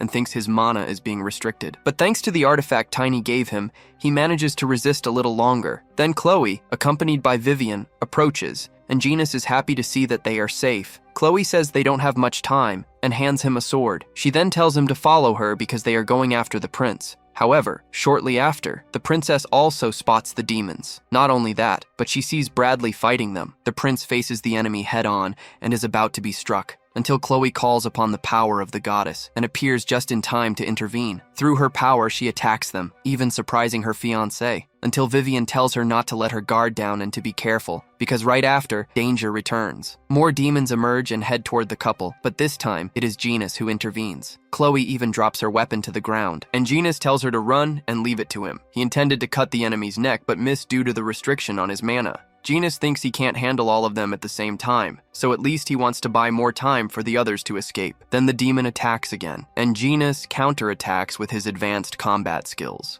The demon is struck from multiple directions, as Genus uses attack variations, striking it in different ways. Bradley witnesses the Storm Knight up close. Even after being hit in multiple ways, the demon still has energy left. Genus realizes what is coming, as the enemy self-destructs, unable to attack any longer. This causes Genus to be thrown into the air, and another demon charges toward the couple. Vivian takes the lead and doesn't leave them unprotected. However, she warns the princess about another demon approaching from above, so the prince protects her. The demon attacks from above, making them fall to the ground. In their last conversation, Bradley warned Chloe about a coup that would take place on the day of the rehearsal. At the time, she suggested postponing the event, but he disagreed, claiming that he had already discussed it with her father-in-law and said he had a plan that would change the fate of the empire. However, he did not intend to put his fiancée in danger. That's why he gave her a bracelet. saying it was an artifact given to the imperial prince called Defensio. Along with it, the prince made a promise that regardless of what happened on the day of the rehearsal, his fiancée would be protected from any danger. Outside, the protagonist is coughing up blood. He even passed out because of the explosion. The impact he suffered was so great that he lost connection with the wolf. Still, Tiny thinks he did quite a lot and believes the old man can handle the rest. Speaking of him, the Duke is at the door, begging the guards to let him through, claiming he won't stay there after hearing the sound of the explosion. But one of the guards says that it is the cavalry's responsibility to take care of that place, and that the people inside will handle it, so no more people are needed. However, Duke only gets more irritated upon hearing that. Thinking of his daughter, he intends to draw his sword, but at the last moment he hesitates and tells the guards they'd better take care of the situation. Seeing this, the protagonist asks why the Duke didn't act, and wonders if he is really the same old Asgard he knows. Tiny notices that the old man is different, so he walks up to him to observe more closely. After seeing the protagonist in front of him, the Duke tells him to wait, but Tiny completely ignores him and heads for the door. The guards try to stop him, but he doesn't listen and strikes them. The Duke doesn't like this and says that if they attack, it will be considered treason. Tiny, however, doesn't care. He says that what matters is not the reasons behind his actions, but what he can do from now on. The Duke definitely didn't expect this. Then the guards charge at the protagonist, calling him a traitor. With that, the Duke says he has finally caused a problem, and now owes him for this, so he finally decides to draw his sword and help the boy. He thinks he can only act this way thanks to the protagonist, now having the motivation he needed. After fighting for a bit, they defeat the guards. Soon, the Duke tells the Knights of Valentia present to go rescue the prince and princess. Thus, they obey the order. Tiny tells the old man that they can't waste any more time and need to enter as well. Then, the two suddenly see a hurricane of energy and recognize it as Genus's. The Duke sees Tiny advancing and asks what he intends to do. He doesn't even respond and just rushes toward the location, jumping over the guards. However, Duke also advances, defeating the opponents, saying that Tiny's actions are foolish because he is not strong enough to face an imperial barrier. But Tiny disagrees with that statement, and to prove the Duke wrong, the protagonist waits for the right moment. Then, with absurd speed, he shoots forward, executing a gravitational property reversal. With that, he achieves what he wanted, using this force to increase the impact of his hammer. Thus, his next attack comes even stronger with a lightning strike. Tiny causes a massive impact at the entrance of the place. Even the prince and princess inside see him arriving, as the protagonist opened a hole in the wall, using it not only to enter, but also to impress the old man. However, the Duke doesn't even care about that, as he only thinks about getting inside and helping his daughter. The Duke immediately starts attacking the enemies. Alongside him, Vivian also attacks, but she ends up getting struck while covering the Duke. Then, Chloe shouts for her father to dodge. Quickly, he proves that his reflexes are sharp, and using his family's secret fencing technique, he slices through the demons in his way. Thus, he eliminates the demons that surrounded the couple. After that, he tells the prince that he doesn't know about his plans. Regardless, he says that the prince cannot put his daughter's life at risk. Bradley tries to argue with his father-in-law, saying that's not what he's thinking. Even so, the Duke says that he can settle his debt by taking good care of his daughter in the future. Chloe becomes extremely embarrassed upon hearing that. In any case, the Duke says they are almost done, until Tiny alerts him about a sudden enemy, and immediately the Duke strikes, displaying his precise speed. But right after, he realizes the problems are far from over. On the ceiling of the hall, shadowy creatures observe them. Bradley tries to tell them to retreat, but even injured, the Duke says that the Emperor's shadows, the ones he heard rumors about, are here. He also says that they were not the only ones using this event as an opportunity. From afar, the Emperor watches everything as the mages have conjured a type of magical vision for him, and the Emperor says that he can finally witness the last moments of the bastard in Valentia. After watching all of this, the Emperor tells his brother Ludwig that it was a good idea to send the shadows as he suggested, and that thanks to him, this was possible. He also says that as soon as they die, he will personally kill the nobles one by one and make the entire empire his. For the Emperor, it would be ideal if those who went there to suppress the rebellion also perished. His brother says that the Frostfire mage would not die so easily. The Emperor knows that, but he wishes for the mage's death so that his brother can gain full control over the Imperial Magic Tower. He also says that he will have to deal with the child before the bastard of Valentia. However, his brother does not agree with the Emperor's plans. Before this, he spoke with the prince as they devised a plan to kill the Emperor. Ludwig believed that the task was impossible unless they found a way to neutralize the Emperor's staff. He said that although it seemed like just a decorative item, it was the opposite. The Emperor had no talent for magic and also never properly learned fencing due to the Duke of Valentia, so he protects himself with various magical artifacts. Against someone like Ludwig, that would be useless. However, the staff is different. It is an artifact that absorbs the mana of any mage in the magic tower, including Ludwig. However, there is a way to circumvent that. Back in the present, the Emperor sees that there are demons in his chamber. They didn't just stay in the banquet hall, but invaded other rooms as well. He immediately becomes furious with his servants and asks why they are not protecting his palace. Ludwig says that with the defenses in the Emperor's chamber, he can easily fight against lower-class mages, but they will need his artifact for it to work efficiently. Then, his brother asks to borrow an artifact, suggesting the staff. At this point, the Emperor is not thinking clearly, so he throws the staff on the ground, telling the others to go take care of it already. Thus, Ludwig gets exactly what he wanted, thinking that the Emperor is even more foolish than he imagined. Now he has become vulnerable to magical attacks. Back to the Duke, he keeps the couple safe until the shadows attack him. Even so, he maintains his defensive stance. As soon as they get close, the Duke strikes, revealing the shadowy figures of the enemies who attacked him. The shadow assassins fall to the ground, for they have been struck by the Duke, and their ability to move through the shadows weakens. Surprisingly, the Duke realizes that they are still alive, but before he can do anything,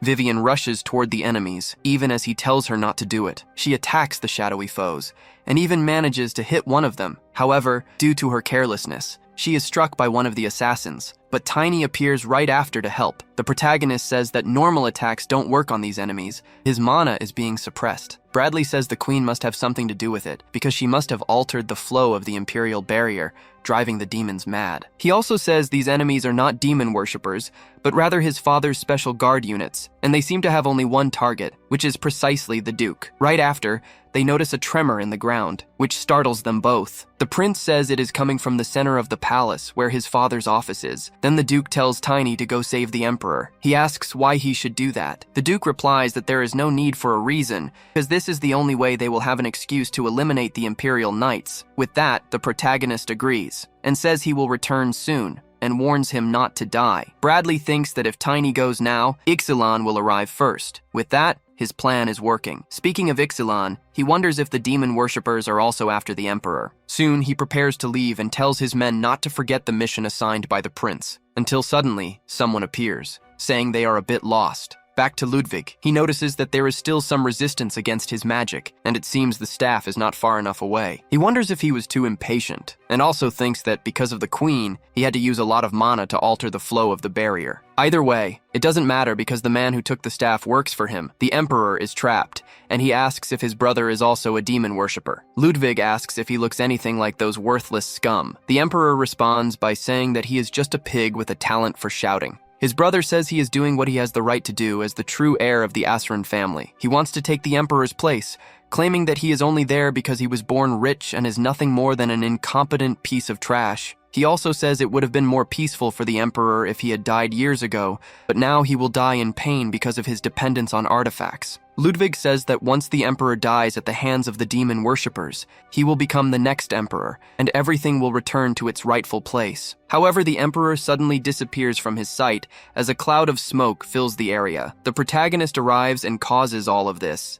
and asks Ludwig if he was the one responsible for the disaster at the Imperial Palace. Ludwig says he has never seen the protagonist before and asks who he is. Sarcastically, Tiny responds that it's none of his business. However, the mage attacks him, calling him an arrogant brat. He also says that Tiny entered with confidence and asks who he thinks he is. Tiny tries to attack him from above, but the mage says he is not what he expected. With his magic, he pulls the protagonist down to the ground. The protagonist braces himself on the ground and wasn't expecting the mage's power to be this strong. Then, right after, he narrowly avoids being hit by an enemy strike. But his dodge wasn't enough because another strike follows, and this time, it hits him. Tiny is forced against the wall. With that, Mage prepares to attack again. The protagonist realizes that this mage is at least 6th circle level, but how he keeps using magic without feeling any drain remains a mystery. Tiny keeps dodging the magical attacks, until one of them almost hits him again, and causes an explosion when it strikes the wall. The protagonist notices that the mage's spellcasting speed is extremely high, but he can sense the flow of mana.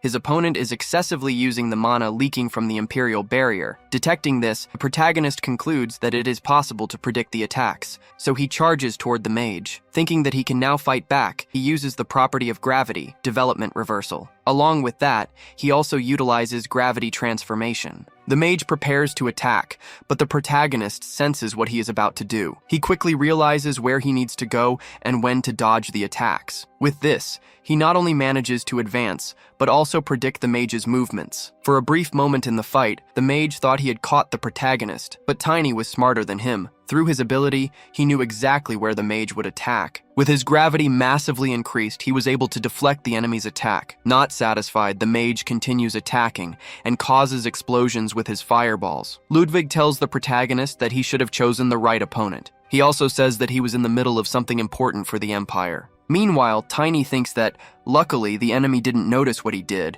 because if he had been even a second late in pulling his body downward with gravity, he would have undoubtedly been crushed. Fortunately, his opponent let his guard down, and now Tiny has a chance. Thus, he charges toward the enemy and appears behind him, surprising him. The mage thought the protagonist was already dead, yet he still managed to move, even after being hit by a fire whirlwind that left him nearly unconscious. Ludwig thinks he can't waste any more time and needs to finish this quickly. He just wants the protagonist to die already. Meanwhile, Tiny's plan didn't go as expected, and he wonders if he will survive the enemy's next attack. But before the mage can act, an arrow is shot in his direction. Grid appears and apologizes for the delay, claiming that the path to the Azran Palace is complicated. Upon seeing the Master of Weapons, the mage asks what he is doing there. Tiny complains about the delay, and Grid apologizes, saying he wasn't very courteous. Regardless, he didn't expect the opponent to be the blue-blooded mage. He also realizes that the protagonist wasn't aware of the mage's identity. Tiny confirms it.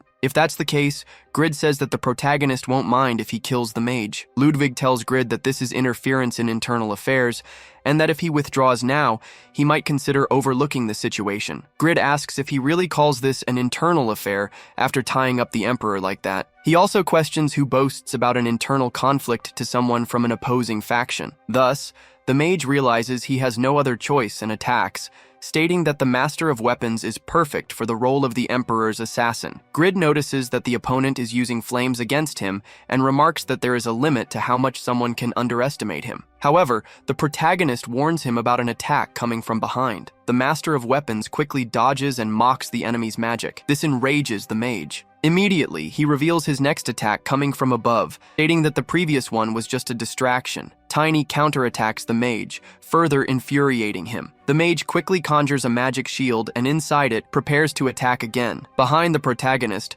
stones suddenly appear, catching him by surprise. The mage is pleased to have finally cornered him, but before he can act, Grid appears to defend Tiny. He attacks the mage to push him away. Annoyed by this, the enemy counterattacks. Grid wasn't expecting such a quick reaction. As a result, he was hit by the opponent. Not only that, but the mage immediately prepared a fire attack and hurled it toward the Master of Weapons. Grid barely managed to escape, something that did not please the mage in the slightest. He tries to strike Grid in every possible way, but the master does not back down. He uses his weapons to counterattack while simultaneously defending against the enemy's assaults. The mage dodges an arrow, mocking that Grid's last move was desperate and predictable. However, the Master of Weapons disagrees. The arrow he shot cleared the way for the protagonist, and as soon as Tiny is free, he charges at the mage with his hammer. The blow he delivers causes another explosion in the area. Sometime later, the Emperor is freed. He immediately asks if the mage is dead. Grid confirms it, unless his legs can move on their own. The Emperor is still furious about the betrayal. He struggles to believe that Ludwig betrayed him and asks how he dares to do such a thing. He asks if Ludwig truly thought nothing would happen to him for this,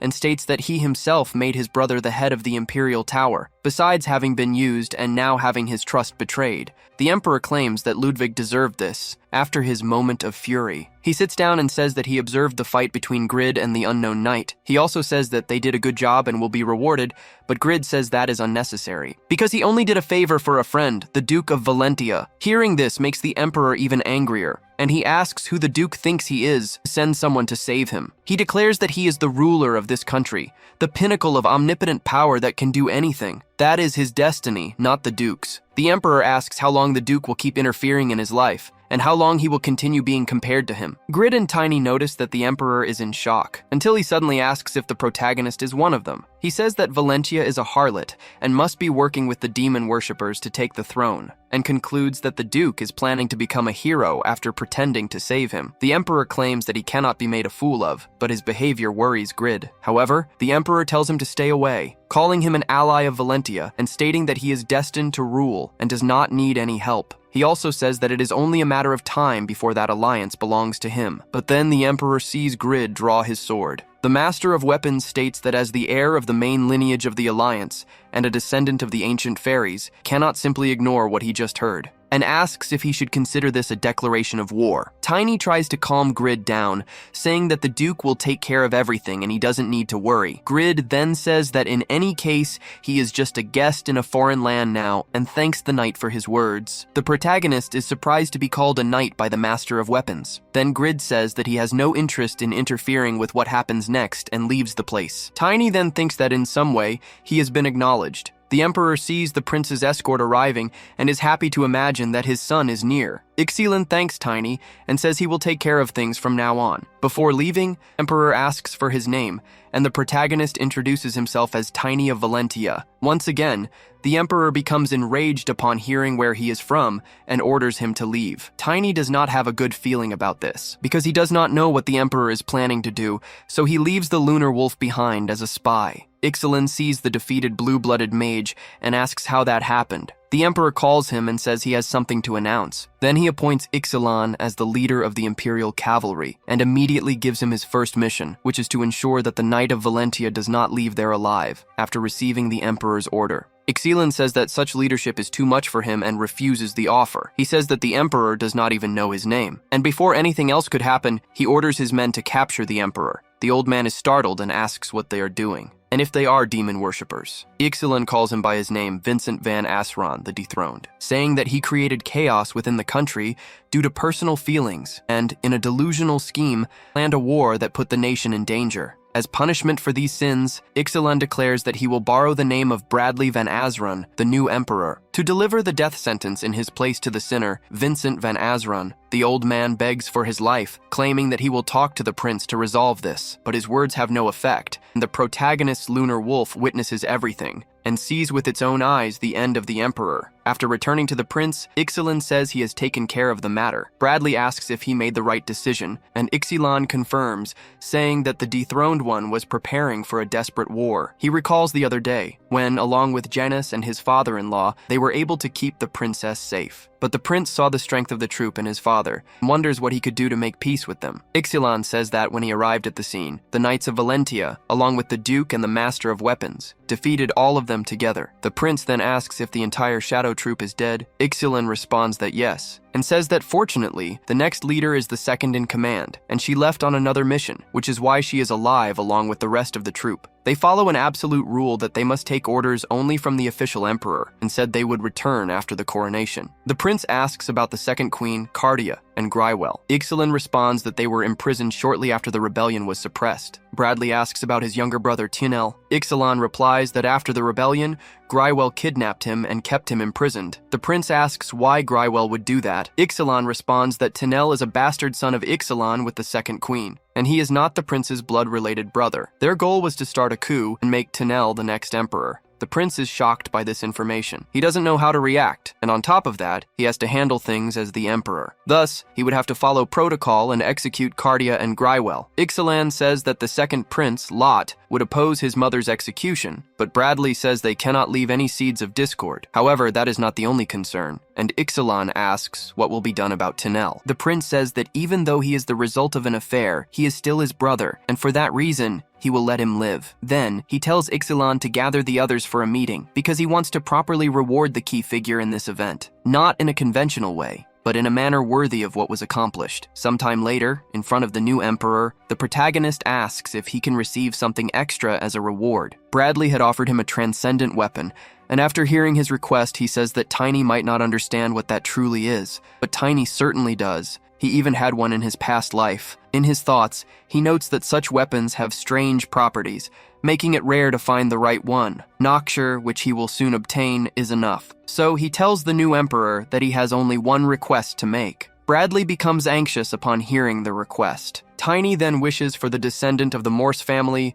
ranked below the Imperial family, to be granted freedom. Ixalan says that she is the next leader of the Shadow Troop she had mentioned before. The now Emperor says he cannot guarantee that request, at least not immediately, because that girl has a task to fulfill first. However, after that, the Emperor guarantees that her freedom will be granted in half a year. Tiny thanks him for granting his request, but the Emperor says he cannot reward him with just that request, as it wouldn't be fair given everything that happened. Thus, along with that, Tiny may choose one of the transcendent weapons from the Imperial Palace. However, it is not something he can have just because the Emperor allows it. The protagonist thinks that this was not part of his plan, but if that is the case, he will choose a weapon. A little later, he meets the Frostfire Mage, who in turn also recognizes Tiny as the Radiant Knight. He says it is an honor to have him at the pillar of the Magic Tower, and now he will guide him to the storage, following the Emperor's orders. Inside, the mage says that this is far from being just a noble treasure vault. Among all storages, this one has the highest security. Tiny wonders what kind of weapons the Imperial family keeps there. He had never heard about it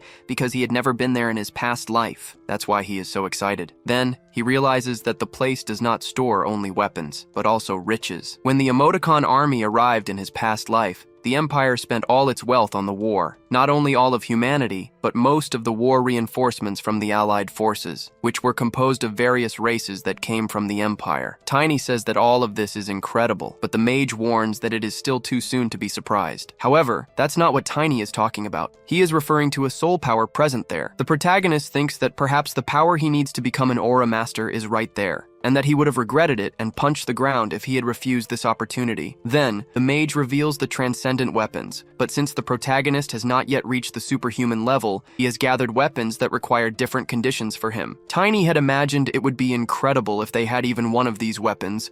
The protagonist then approaches a pair of boots. However, the mage warns that they can only be used by someone who has reached the Blader class level before a certain age. 3 magical wind circles are always applied, and there is an effect that allows the user to utilize 7 magical circles once per week. In short, it makes the user faster. Upon hearing the mage describe in detail all the attributes of the item, the protagonist can only think that he talks too much. The mage knows that Tiny has reached the Blader class, but since he is already past the age requirement, cannot use this item due to its condition. However, the protagonist claims to be only 14 years old, so the mage asks if he would like to try the boots. He replies that he does like them, but he wants to look at the other items. Then he asks about the bracelet. The mage says that only a girl who can use third circle magic and is underage can equip it. He also explains that this item will strengthen the user. 6th circle magic once per day, 7th circle magic once per week, 8th circle magic once per month, and it also provides magical defense. The mage adds that there was also an explanation when this bracelet was discovered. An ancient transcendent crafted it to protect his own daughter. With that, the protagonist understands why the conditions are so specific, but he asks why the mage is presenting this item to him, since he is not a girl.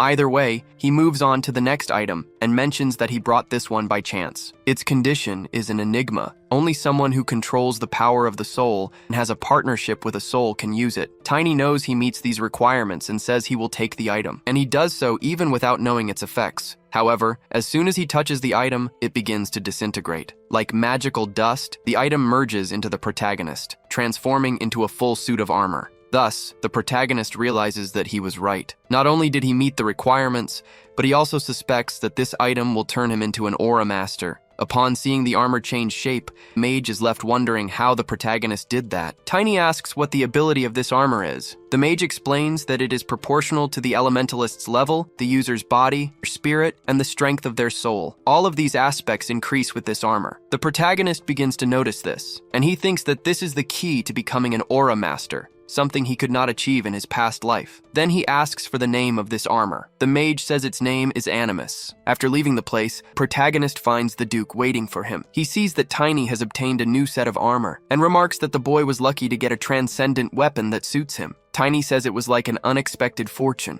Then the Duke mentions that Grid told him about what happened, and that he knows the Blue Mage was the one who started the disaster. The protagonist says that involving Grid quickly was a good decision, because otherwise he would have died if Grid hadn't shown up. Hearing this, the Duke feels satisfied. However, Tiny has doubts. He asks if that was all Grid said. Without receiving a response, he concludes that he will have to say what really happened. But as he begins to talk about the Emperor's death, the Duke tells him to stop. claiming that he should not know too much since he is his vassal, especially when it comes to defying a superior. After all, the less he knows, the better. Tiny thinks that the Duke seems different, and that this is not the same man he knew in his past life. So he says that the enemies who used shadow powers were assassins sent by the Emperor. In response, the Duke states that he had already been informed of this by the prince. Tiny then asks if it isn't good for them that the Emperor who was persecuting them is now dead, and that they now hold the new Emperor's weakness. The Duke says that this is not something a mere vassal of the Empire should do, so the protagonist asks if he is going to obey everything the Emperor orders, claiming that the Emperor tried to start a war, and Grid should have informed him of that. Such information catches the Duke off guard, and Tiny asks if, even after knowing this, he would still follow the Empire, arguing that his blind loyalty prevented him from using his sword, even when his own daughter was in danger. He states that the man he knew in his past life would have acted differently, and even if an innocent man had to be sacrificed, the Duke he knew would have taken action for the greater good. Angry, the Duke says that is something a person who wishes to save the world should never do. But the protagonist replies that those were the Duke's very own words in his past life. Tiny says that he and his group were only able to reach the gluttonous Monster King after sacrificing 3 of the 10 best knights as bait. He states that the plan was the Duke's, and everyone followed it. At that moment, in pursuit of achieving his goal, the Duke was someone capable of carefully weighing what was most important, and for that reason, everyone trusted him, including Tiny. The Duke then asks if he really sacrificed innocent people. Tiny says that as far as he knows, no. But the Duke had previously stated that if it did happen, he would accept death as a form of atonement after his goal was achieved. The Duke says that after believing in Tiny, he thought he had prepared himself well, but now he believes his mind is still not ready. So he declares that he will change if necessary. That is all he can promise for now. These words leave the protagonist satisfied. He says that this is enough for the time being. After arriving home, Chloe was waiting for them. However, she is startled to see the protagonist so grown up, and she almost doesn't recognize him. Tiny reminds her that she saw him at the rehearsal ceremony, but she says she was too busy to notice him. Chloe says that the Tiny she knew was just a small and cute child. Vivian appears next and asks what is going on. Then Chloe points at the protagonist, and even Vivian is shocked to see him. Chloe is still in disbelief upon seeing him like this, but then the lunar wolf appears, and it helps her calm down a little. Tiny admits that he has indeed changed a lot. However, now she doesn't even want to acknowledge him. The Duke asks what is wrong with his daughter. Tiny says he isn't sure, but knows that she was frightened. After that, the Duke goes to the meeting room. He meets with Grid and tries to clarify some doubts. The Duke says that he heard from Tiny that the Emperor was plotting a war, and he learned what the Crown Prince's knights had done. Grid says he doesn't know the details and thought the Emperor had been killed by the traitor. The Duke says that's what the official report claims. The traitor Ludwig and Cardia allied with the demon worshippers and caused all of this, and all the traitors were executed. That's what the new Emperor stated, but the Duke says that's not what he wants to know. Grid says that the problem with the Duke is that he is too honest and asks if he really needs to hear the truth from his mouth to feel better. The Duke answers yes. Then Grid boldly states that the Emperor wanted the Duke to take the alliance into his hands. And, being honest, Grid says that if he hadn't run into the Crown Prince's knights, he himself would have killed the Emperor. And judging by the Duke's facial expressions, he realizes that he would have done something as well. With that, the Duke says that if he had known earlier, he truly would have stopped him in another way. But the Master of Weapons says that he would only have wasted time dealing with an old and sick Emperor. Grid remembers what the protagonist said, the disasters he spoke of, the same ones the Duke promised to help prevent. The current Emperor announced that the previous one was killed by demon worshippers. Thus, the Empire is taking the risk of spreading chaos throughout the country to acknowledge the threat of the demon worshippers. That would not have been possible if the previous Emperor were still alive, and he asserts that this is the best outcome the Duke could have in any scenario. Grid claims that he and the Emperor share a similar trait. Neither of them is able to distinguish what truly needs to be done from what are merely personal feelings. He also says that if he hadn't challenged the Duke and if the Duke hadn't convinced him to stay, his daughter would have died along with the Crown Prince. Then Grid asks if the Duke would still say that he did the right thing in this case. The Duke reflects on this and ends up agreeing. He then says that he should stop being so stubborn, because things are becoming clearer to him now. That's why he says they will proceed with the next part of the plan. Already in the middle of the city, Aaron meets with the Duke and the protagonist. The Duke says that he called him there because he believes he is the right person. Garen replies that overseeing lands is nothing new to him, but this is the first time he has done this in disguise. The Duke says he was curious about the honest reaction of the people and tells Garen to speak with them as well. At first glance, he does not recognize Tiny due to his sudden change in appearance. Then the protagonist reminds him of the last time they met. Garen had not seen him for a few months, yet he is shocked by his growth. He also mentions that not only has his body changed, his face has also become more mature. The Duke interrupts the conversation, telling them to leave that for later. After that, Garen asks if the Emperor was really killed by Ludwig, because he heard that the mage had allied with the demon worshippers, but he didn't think they had that much power. He wonders what will happen to the Empire now. Then he says that after the current Emperor's announcement, the number of fearful people has increased. That is because being attacked in the city that proudly claims to be the strongest, and the Emperor dying at the hands of the demon worshippers, creates the belief that they are not safe from them anywhere in the world. The protagonist realizes that Garen only knows what has been publicly announced and is unaware of the truth. Garen says that with Assyrian Ecliptica as the center, state of alert regarding the demon worshippers is spreading. The Duke states that the current Emperor is also planning to announce the bomb, so other forces related to this empire will soon receive the news. Tiny thinks that most of the disasters he remembers are about internal wars, but if his identity is revealed, things will become even more difficult. The Duke himself says that from now on, it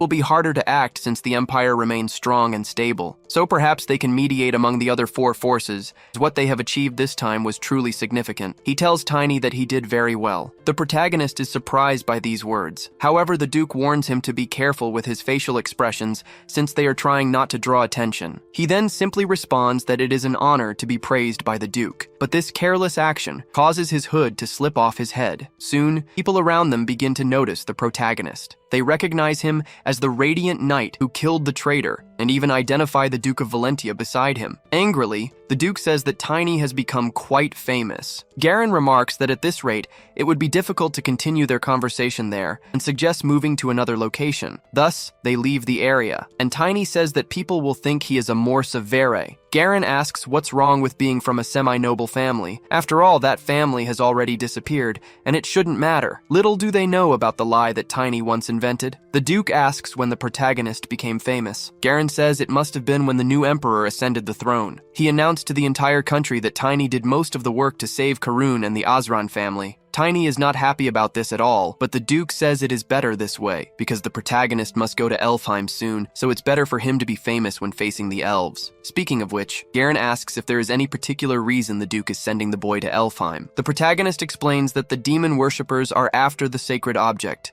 He has to go there to convince the elves to protect it. Garen says there is no need for Tiny to get involved in this because he has a friend in Elfheim. This information catches both of them by surprise. They want to know more about it because the Duke had no idea that Garen had elf friends. He explains that when he traveled to the Rodman lands to hunt a monster, he met someone who was heading to Elfheim, and since then, they have become friends. The protagonist asks how that even happened, and says that this person could have just said they wanted to be friends with Garen without meaning it. But Garen insists that's not the case because they had a long conversation before that, and in short, they ended up becoming friends. He says that of all people, Tiny should understand this since they became friends in the same way. The protagonist truly does not understand how that happened, and Garen simply states that people become friends after openly talking with each other. He is somewhat indignant that even the Duke does not believe his story, so he shows an object he received from this supposed friend. Upon seeing the symbol, Tiny believes it to be real. Thus, the Duke makes a decision. He tells Garen to accompany Tiny on his journey to Elfheim. He also says he doesn't know if he will be of much help, but he has already sent Jay ahead. He then tells Tiny to look for him as soon as he arrives. Thus, they head to the kingdom,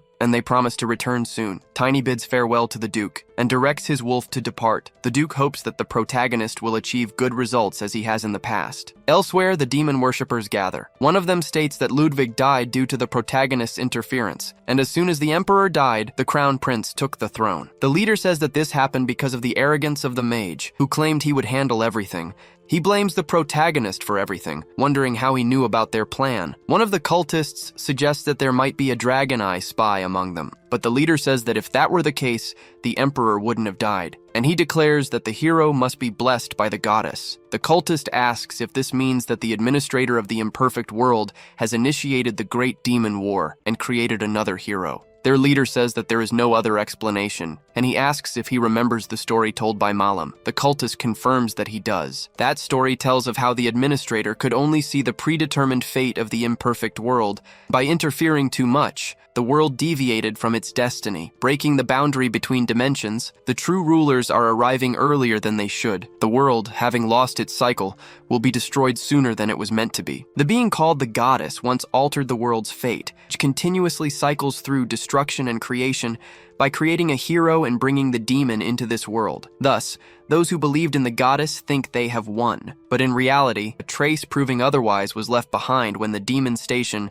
and the great labyrinth were created. The cultist states that if a new hero has been chosen now, the end of the world is even closer. Their leader says that, because of this, their dream will become reality even sooner. However, the cultist reinforces the idea that there may still be a spy among them. Then the leader says that they can test that, and originally, they had planned to go to Elfheim after dealing with the Empire. But their trump card, Elaine, died, so they will change their target to the Orc Alliance, where they have another ace prepared. If the hero goes to Elfheim, then he is truly the hero. But if he goes to Baator, the city of the orcs, that means there is still a spy among them. If their enemy heads straight for Elfheim, the leader says that his servant can handle it on his own. The servant agrees, stating that he will do it for the new world. After this, the leader thinks that if the person they suspect is truly the hero, he will not take responsibility by claiming it was part of the oracle's prophecy. Instead, he will kill that person. But if he goes to Baator, he will have to investigate properly, and he wonders where the Morse boy will go. Meanwhile, the protagonist is nearly at his destination. Garen says that they have arrived at the orc campaign, and now they must hurry. Sometime later, the protagonist sees the most feared demon standing before him, ready to attack. He then lets out a startled scream. Terrified, he wonders if he has traveled through time again, but he quickly realizes that it was just a nightmare. The lunar wolf nudges him until Tiny notices that it is a full moon and gives the wolf permission to go wherever he wants. Lunar reflects that it has been some time since he started adventuring with Tiny, and a lot has happened since then. After losing all his allies to the demon king of gluttony, who destroyed the world, Tiny was able to travel back in time with the help of the leader of the 10 greatest knights, but he arrived a little too late, and his sister Irina had already died. After avenging his sister's death by killing Wolf, he made a contract with Lunar, who had been sealed inside Wolf's body. After dealing with the Lord of the Phylus State and the demon worshippers, Tiny left that place. And coincidentally, he encountered Asgard's daughter, Chloe. He needed her help to find her father. Fortunately, they both managed to go with her. While they were all together, a fifth circle dark mage appeared. They were ambushed by an elf who worked for the Baron, and they barely managed to defeat her after a fierce battle. But after that incident, Elaine died. Because of this, they attracted the attention of the elders of the demon worshippers. Eventually, they finally found Asgard, and Tiny told him about the tragedy of his past life and the 7 disasters. As a result, he was trained by the Duke to be prepared for the disasters to come. During this time, the Lunar Wolf was considering canceling their contract. That was when the protagonist obtained a weapon from the forge. After finishing his preparations, Tiny headed toward Karun to prevent the first disaster. But they discovered that things had already started going wrong by that time. After dealing with all the demon worshippers hidden on the ship heading toward the city, Tiny was recognized by the king of Karun and was able to prepare for the disaster at the palace. Sometime later, the king introduced the navigator Litman to Tiny. However, he was actually a neglected beastman who was on the enemy's side. He was the one who locked away the missing mage and kidnapped the offspring of the ancestral monster, the Kraken, because he planned to use this offspring to lure the Kraken and destroy Karun. However, Tiny dealt with the demon worshippers who tried to steal the sacred object. He also resolved the misunderstanding with the Kraken, consequently preventing the disaster in Karun. That was how Tiny earned the title of Radiant Knight and grew significantly. But the next disaster was already waiting for him, before the wedding of Chloe and the Crown Prince could take place. Asgard's rival and future ally appeared and challenged the Duke to a duel. Even though he didn't want to, he was convinced by the protagonist to accept, and after the Master of Weapons lost the battle. He remained in the capital until the wedding was over, as promised. That way, he was also informed about the future disasters. Meanwhile, however, a great conspiracy was being orchestrated in the Imperial Palace, the annihilation of the Imperial family. The second queen wanted to purge the bloodline of Aslan, a lineage she deeply hated, which in fact had ties with the demon worshippers. The Emperor ordered a secret society called the Imperial Shadow Troop to assassinate Asgard, as well as the demon worshippers who tried to tear the Empire apart through explosions. For his part, Tiny, who was preparing for the impending disaster, was ambushed by a member of the Imperial Shadow Troop, Luna Morse. He pretended to be from the same family as her to avoid being killed. Thus, he managed to escape that dangerous situation. On the day the disaster struck, Tiny tried to prevent the bombs, but the demon worshippers had already planted them. They eventually exploded, resulting in chaos. Under the Duke's orders, Tiny set out to save the Emperor, and ended up discovering that Ludwig, his very own brother, had conspired with the demon worshippers. However, Tiny was not strong enough to fight him. At that moment, the Master of Weapons appeared like a comet. Not only did he prevent the protagonist from perishing at the enemy's hands, but together, they managed to kill Ludwig. After the mage was defeated, the Emperor showed himself ready to start a war, but he was executed before that, at the hands of his own son. The rebellion came to an end with the imprisonment of the Empress. Not only her, but her lover and partner in conspiracy were also arrested. After the Crown Prince ascended the throne, he promised to reward the protagonist. Tiny ended up strengthening his spirit, body, and soul power. Along with that, he obtained the transcendent armor called Animus. His work was praised by the Duke, something that surprised him since the old man was not one to do that. After that, Tiny set off toward Elfheim, accompanied by the knight Garen, where the third disaster would occur. As the sun rises, Protagonist calls his wolf to continue their journey. Lunar is a bit emotional because of the full moon, but now that he is awake, he is ready to move on. A week later, in a vast pasture outside the Empire, Garen says that this is orc territory. He apologizes for the long journey, stating that the protagonist could have arrived in just one day if he were alone. However, Tiny says he doesn't mind, and either way, needs help to enter Elfheim. Garen says they should be careful about one thing, the orcs. He also explains that if they were in Industria, they could simply pay a toll fee, but orcs do not allow the weak to pass through their territory. Tiny knows that they will have to accept the orcs' challenge as brave warriors to proceed, and says that until they reach Elfheim, they will encounter several tribes if they go in a straight line. If they win the battles against the orcs, they will reach their destination faster. Garen is impressed by the protagonist's knowledge, but remembers that the Duke warned him not to question how Tiny knows things, and simply to act accordingly. On that occasion, the Duke promised to reveal the reason someday, but until then, he instructed Garen to just support the protagonist. That was why he agreed to this mission. Garen thinks he should keep it a secret as a friend, so he simply follows the protagonist, just as the Duke instructed. The two advance, running through the field, and it doesn't take long for them to encounter their first orc challenge. Tiny is already facing one of them. She appears mounted on a boar. He even mocks his opponent, because he is holding back his strength, knowing that greater challenges await him. The protagonist wonders if that enormous sword the orc wields was really that light in his past life as well. He doesn't feel any weight. Garen deduces that it might be due to the protagonist's new armor, which despite its size, grants unparalleled strength and resistance. Tiny charged recklessly dozens of times, but Garen notices that the opponent tired out before he did. Seeing the orc exhausted, Tiny taunts her. However, due to this provocation, she becomes furious and attacks him again. The lunar wolf shows a terrifying expression, which even scares the opponent's boar. Because of this, it stops running, destabilizing her. This gave the protagonist the opening he wanted. From a distance, Garen warns him not to kill his opponent. Even so, Tiny attacks, but he stops himself at the crucial moment of the battle and merely knocks the orc down, leaving her alive. He thinks that even with all his training, the gap is still too vast. Soon, he realizes that the fear in his opponent wasn't caused by him, but by the lunar wolf. Not only that, but his elemental abilities have reached the next level, and Tiny recognizes that choosing this armor was indeed the right decision. The defeated orc is retrieved by her people and taken home along with her boar. After this, Garen says that was a very dangerous thing to do. Tiny apologizes,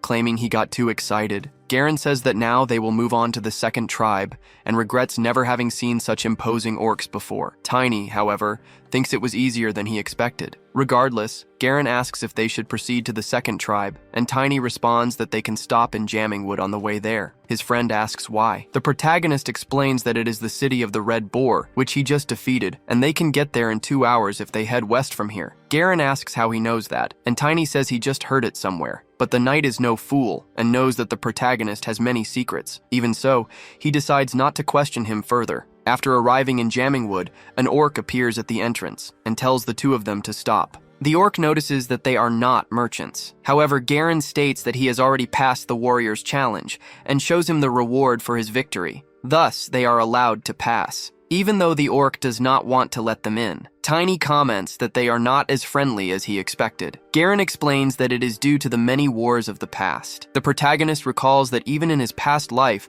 when there was an internal war in the Empire, the orcs came in massive groups to plunder, but the orcs also had a war within their own tribe, and they self-destructed afterward. Tiny thinks that Elfheim might also be a problem, but there are many things he doesn't know about the orcs' internal war that is approaching. Battle and war are nothing new to the orcs, but war within their tribe is. No species would choose to self-destruct, and he wants to see if there will be any sign of that, at least for a day. So he suggests staying there for a day, and Garen says he will do as Tiny wishes. Tiny asks if he isn't curious about the reason. Garen replies that he trusts Tiny and knows that he isn't the type of person to do something like this without a reason. So they decide to stay in the city for a day instead of moving forward. Tiny comments that the place is bigger than he expected. Garen thought he had been there before, but the protagonist says that it is his first time and that he only heard about this location from a friend. He thinks that it's no wonder Jarek boasted about this place, and if Jammingwood is this impressive, the capital Bader must be much larger, and his friend must be there. Then, an orc appears and says that things have already been quite tense lately. Soon, a human in full-body armor arrives and asks what the protagonist wants in his city. Garen explains that they have just passed the Warriors' challenge and that there is nothing for them to worry about. The leader asks how the protagonist managed to do that with such a small body. In his defense, Garen states that despite being small,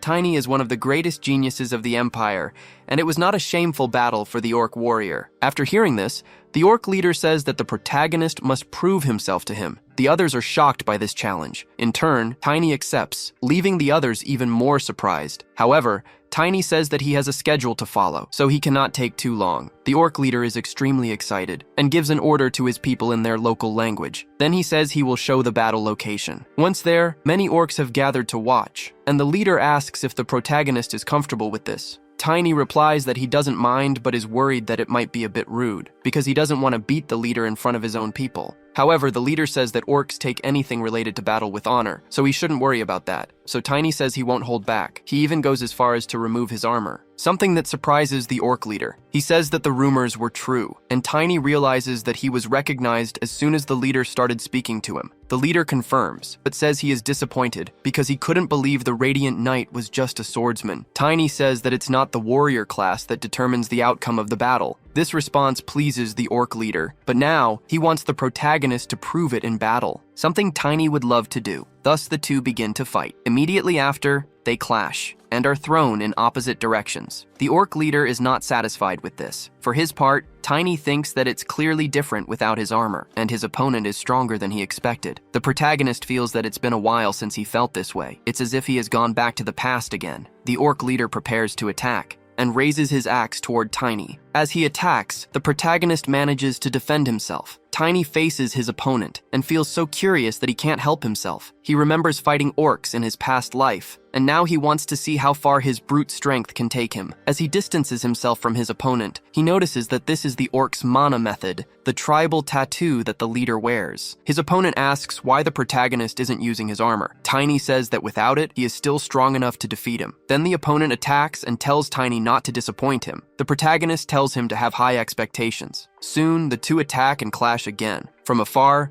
Garen watches the fight and thinks that the two are already taking it too far, but they are far from done. The protagonist himself is enjoying the fight because he thinks that this orc is exactly like his friend Jarek, who always told the protagonist to fight like a man until the enemy's bones break because that is the way of a knight. These memories make Tiny even more excited. He uses his strength intensely, even going as far as to crack both their weapons, until he breaks them both, leaving them at the mercy of their bare fists. The impact of this can be felt by everyone present, including the protagonist's friend. For his part, the orc leader says that without a doubt, the protagonist is confident. Tiny says that the same can be said about him. This satisfies the orc. Then, instead of continuing the fight, he embraces Tiny, saying that this is enough to confirm the rumors, and now he can be honest with him. Then he says that they should go talk somewhere else. This definitely surprises the heroes. A little later, they find themselves in front of a banquet, and the orc leader tells them to eat whatever they want because after fighting hard, they must eat. Garen shyly thanks him for this. Tiny, on the other hand, doesn't waste time and enjoys every piece of meat, even surprising the orcs. While they eat, the leader wants to say something and says that there was a reason for bringing them here. He then asks if the two are close to the Emperor. Tiny responds that only in public,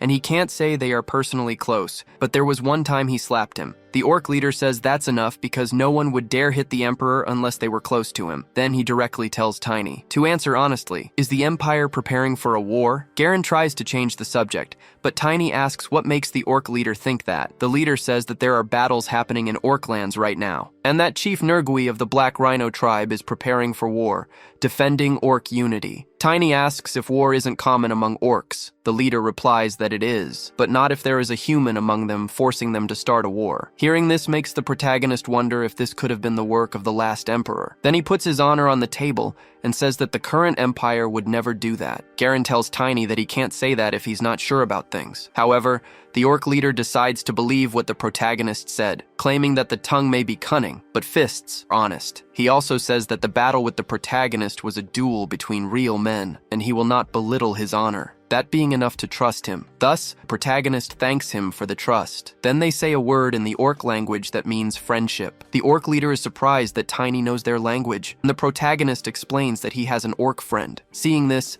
Garen says he knows that friendship can transcend the barriers of species and borders, getting super emotional. The next day, they prepare to depart, until someone approaches and says they know Tiny is going to Elfheim, so they offer to guide him to the edge of the great forest. Garen recognizes her as the orc who lost the fight against Tiny a few days ago, but she says he didn't need to bring that up. She introduces herself as Narn, the scout leader of the Red Boar tribe, and she wants to join them until they reach the Great Forest. Garen says they haven't finished the warriors' challenges yet, but Narn says that doesn't matter because her tribe is close to the orcs there. So Garen asks if they will be near other tribes where they are going. Tiny responds that it's possible. Narn says that Chief Batar is the greatest warrior and leader and taught them that killing without necessity should be avoided. She also followed him and learned the common language, allowing her tribe to prosper. Garen says that this leader must be a great man, but the protagonist thinks about it and finds something strange, as he saw some refugees from Jammingwood in his past life. However, he never heard the name Batar, and he wonders if this Batar died before the day of disaster. Tiny then asks if there is a way to send a message to the Empire from Jammingwood. Garen asks why he wants to do that. Tiny says he must warn Valentia about the changes in the orc tribes because it is important. The knight had already assumed it was about something else, and tells the protagonist not to worry because he has already contacted a friend in Jammingwood to send a message about the conversation they had with the local leader. He thought Tiny was worried about saying such a thing with confidence, but the protagonist knows that's not the case. Garen says that orcs cannot use ancient magic to communicate through spells, but that friend will personally go to Valentia to deliver the news. The protagonist asks since when he has had a friend in Jammingwood. Then the knight says he met him in the arena, and says that the duration of friendship doesn't matter because he is trustworthy, and asks the protagonist to trust him. So the protagonist decides to give him a vote of confidence. A short time later, they reach the border, and Narn speaks with the other orcs. She explains that the humans are travelers heading to the Great Forest. Since they are friends of the Red Boar tribe, the leader lets them pass, until one of them speaks to the protagonist and says he has heard that a human riding a wolf spirit who prevented the disaster is passing through the orc grasslands. He quickly identifies that the protagonist is this person.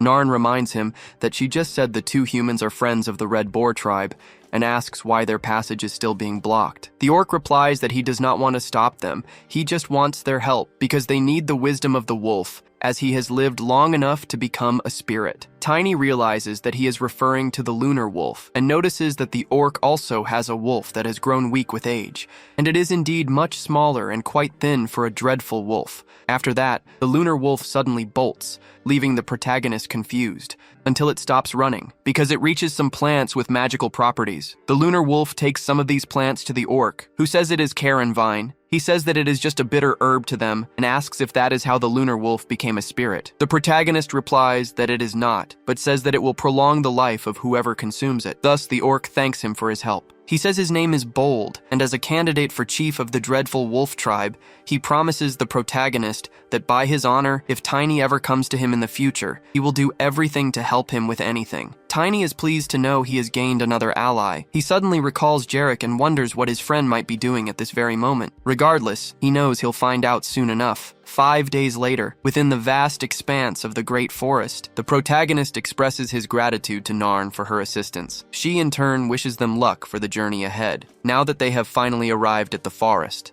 Garen asks Tiny if he has ever been here before, to which Tiny responds negatively. However, the knight immediately senses that this is untrue. Garen explains that the Great Forest is inhabited by elves and ancient beasts. It serves as the continent's shield, protecting it from the pollution spreading from the demonic region. Everything stretching from the demonic region in the west to the Great Forest is a remnant of the war against the former Demon King. This area is the demon's stronghold. He has heard tales of a massive labyrinth hidden deep within the demonic region, but nobody truly knows what lies inside. Tiny thinks to himself that one day he should visit the labyrinth. In his past life, discovered Noctum, his weapon there. However, going there now would only result in his death for nothing. Garen wonders what the protagonist is thinking. He tells Tiny he won't ask about his secrets, but wishes to assist him as a friend, asks if he can at least know the mission's purpose. The protagonist ponders before answering. He then explains that failure would mean the elves' sacred artifact disappearing and the world tree catching fire. Garen warns that if the world tree is lost, evil energy will corrupt the Great Forest, leading to the world's end. Suddenly, he understands that this mission is far more than a secret to keep. It is a cause worth risking their lives for. Tiny remarks there is still time to retreat. However, Garen refuses this option.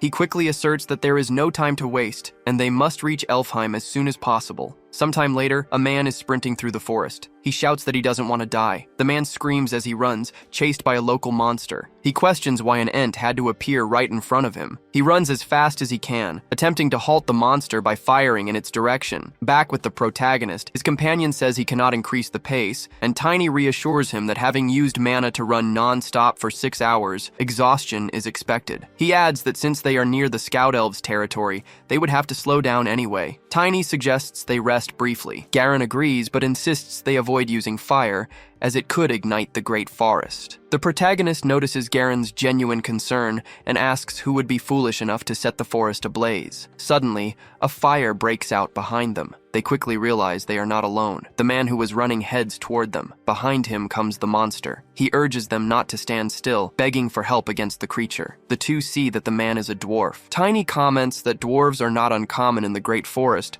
but being hunted by an Ent is a dire situation. The dwarf begs for assistance. The protagonist stops him, saying he has done nothing wrong. Tiny responds that he cannot be certain of that. Their attention is then drawn to a woman atop the Ent. She asks why someone like the protagonist, neither a merchant nor a hunter, has come to the Great Forest. Garen requests to handle the situation. He hopes for favorable winds beneath his feet, like a bird leaving its nest. The woman replies she hopes to witness the end of the world and return to dust, becoming wisdom. Garen expresses happiness at meeting the daughter of the World Tree. She is surprised a human knows the promoter's greeting. He credits a friend who is an elf promoter. The woman notices the symbol of friendship on Garen's item and the color of Harrowell's hair. She stands before a wolf elementalist knight and a knight bearing the symbol of friendship, declaring there is no reason to deny them acceptance. Tiny asks if she truly recognized someone by their hair color alone. Garen says elves can distinguish such things. The woman then addresses the dwarf, stating that humans are friends of elves, so now it is his responsibility. The dwarf kneels and begs forgiveness. The elf says he has harmed the spirits of the forest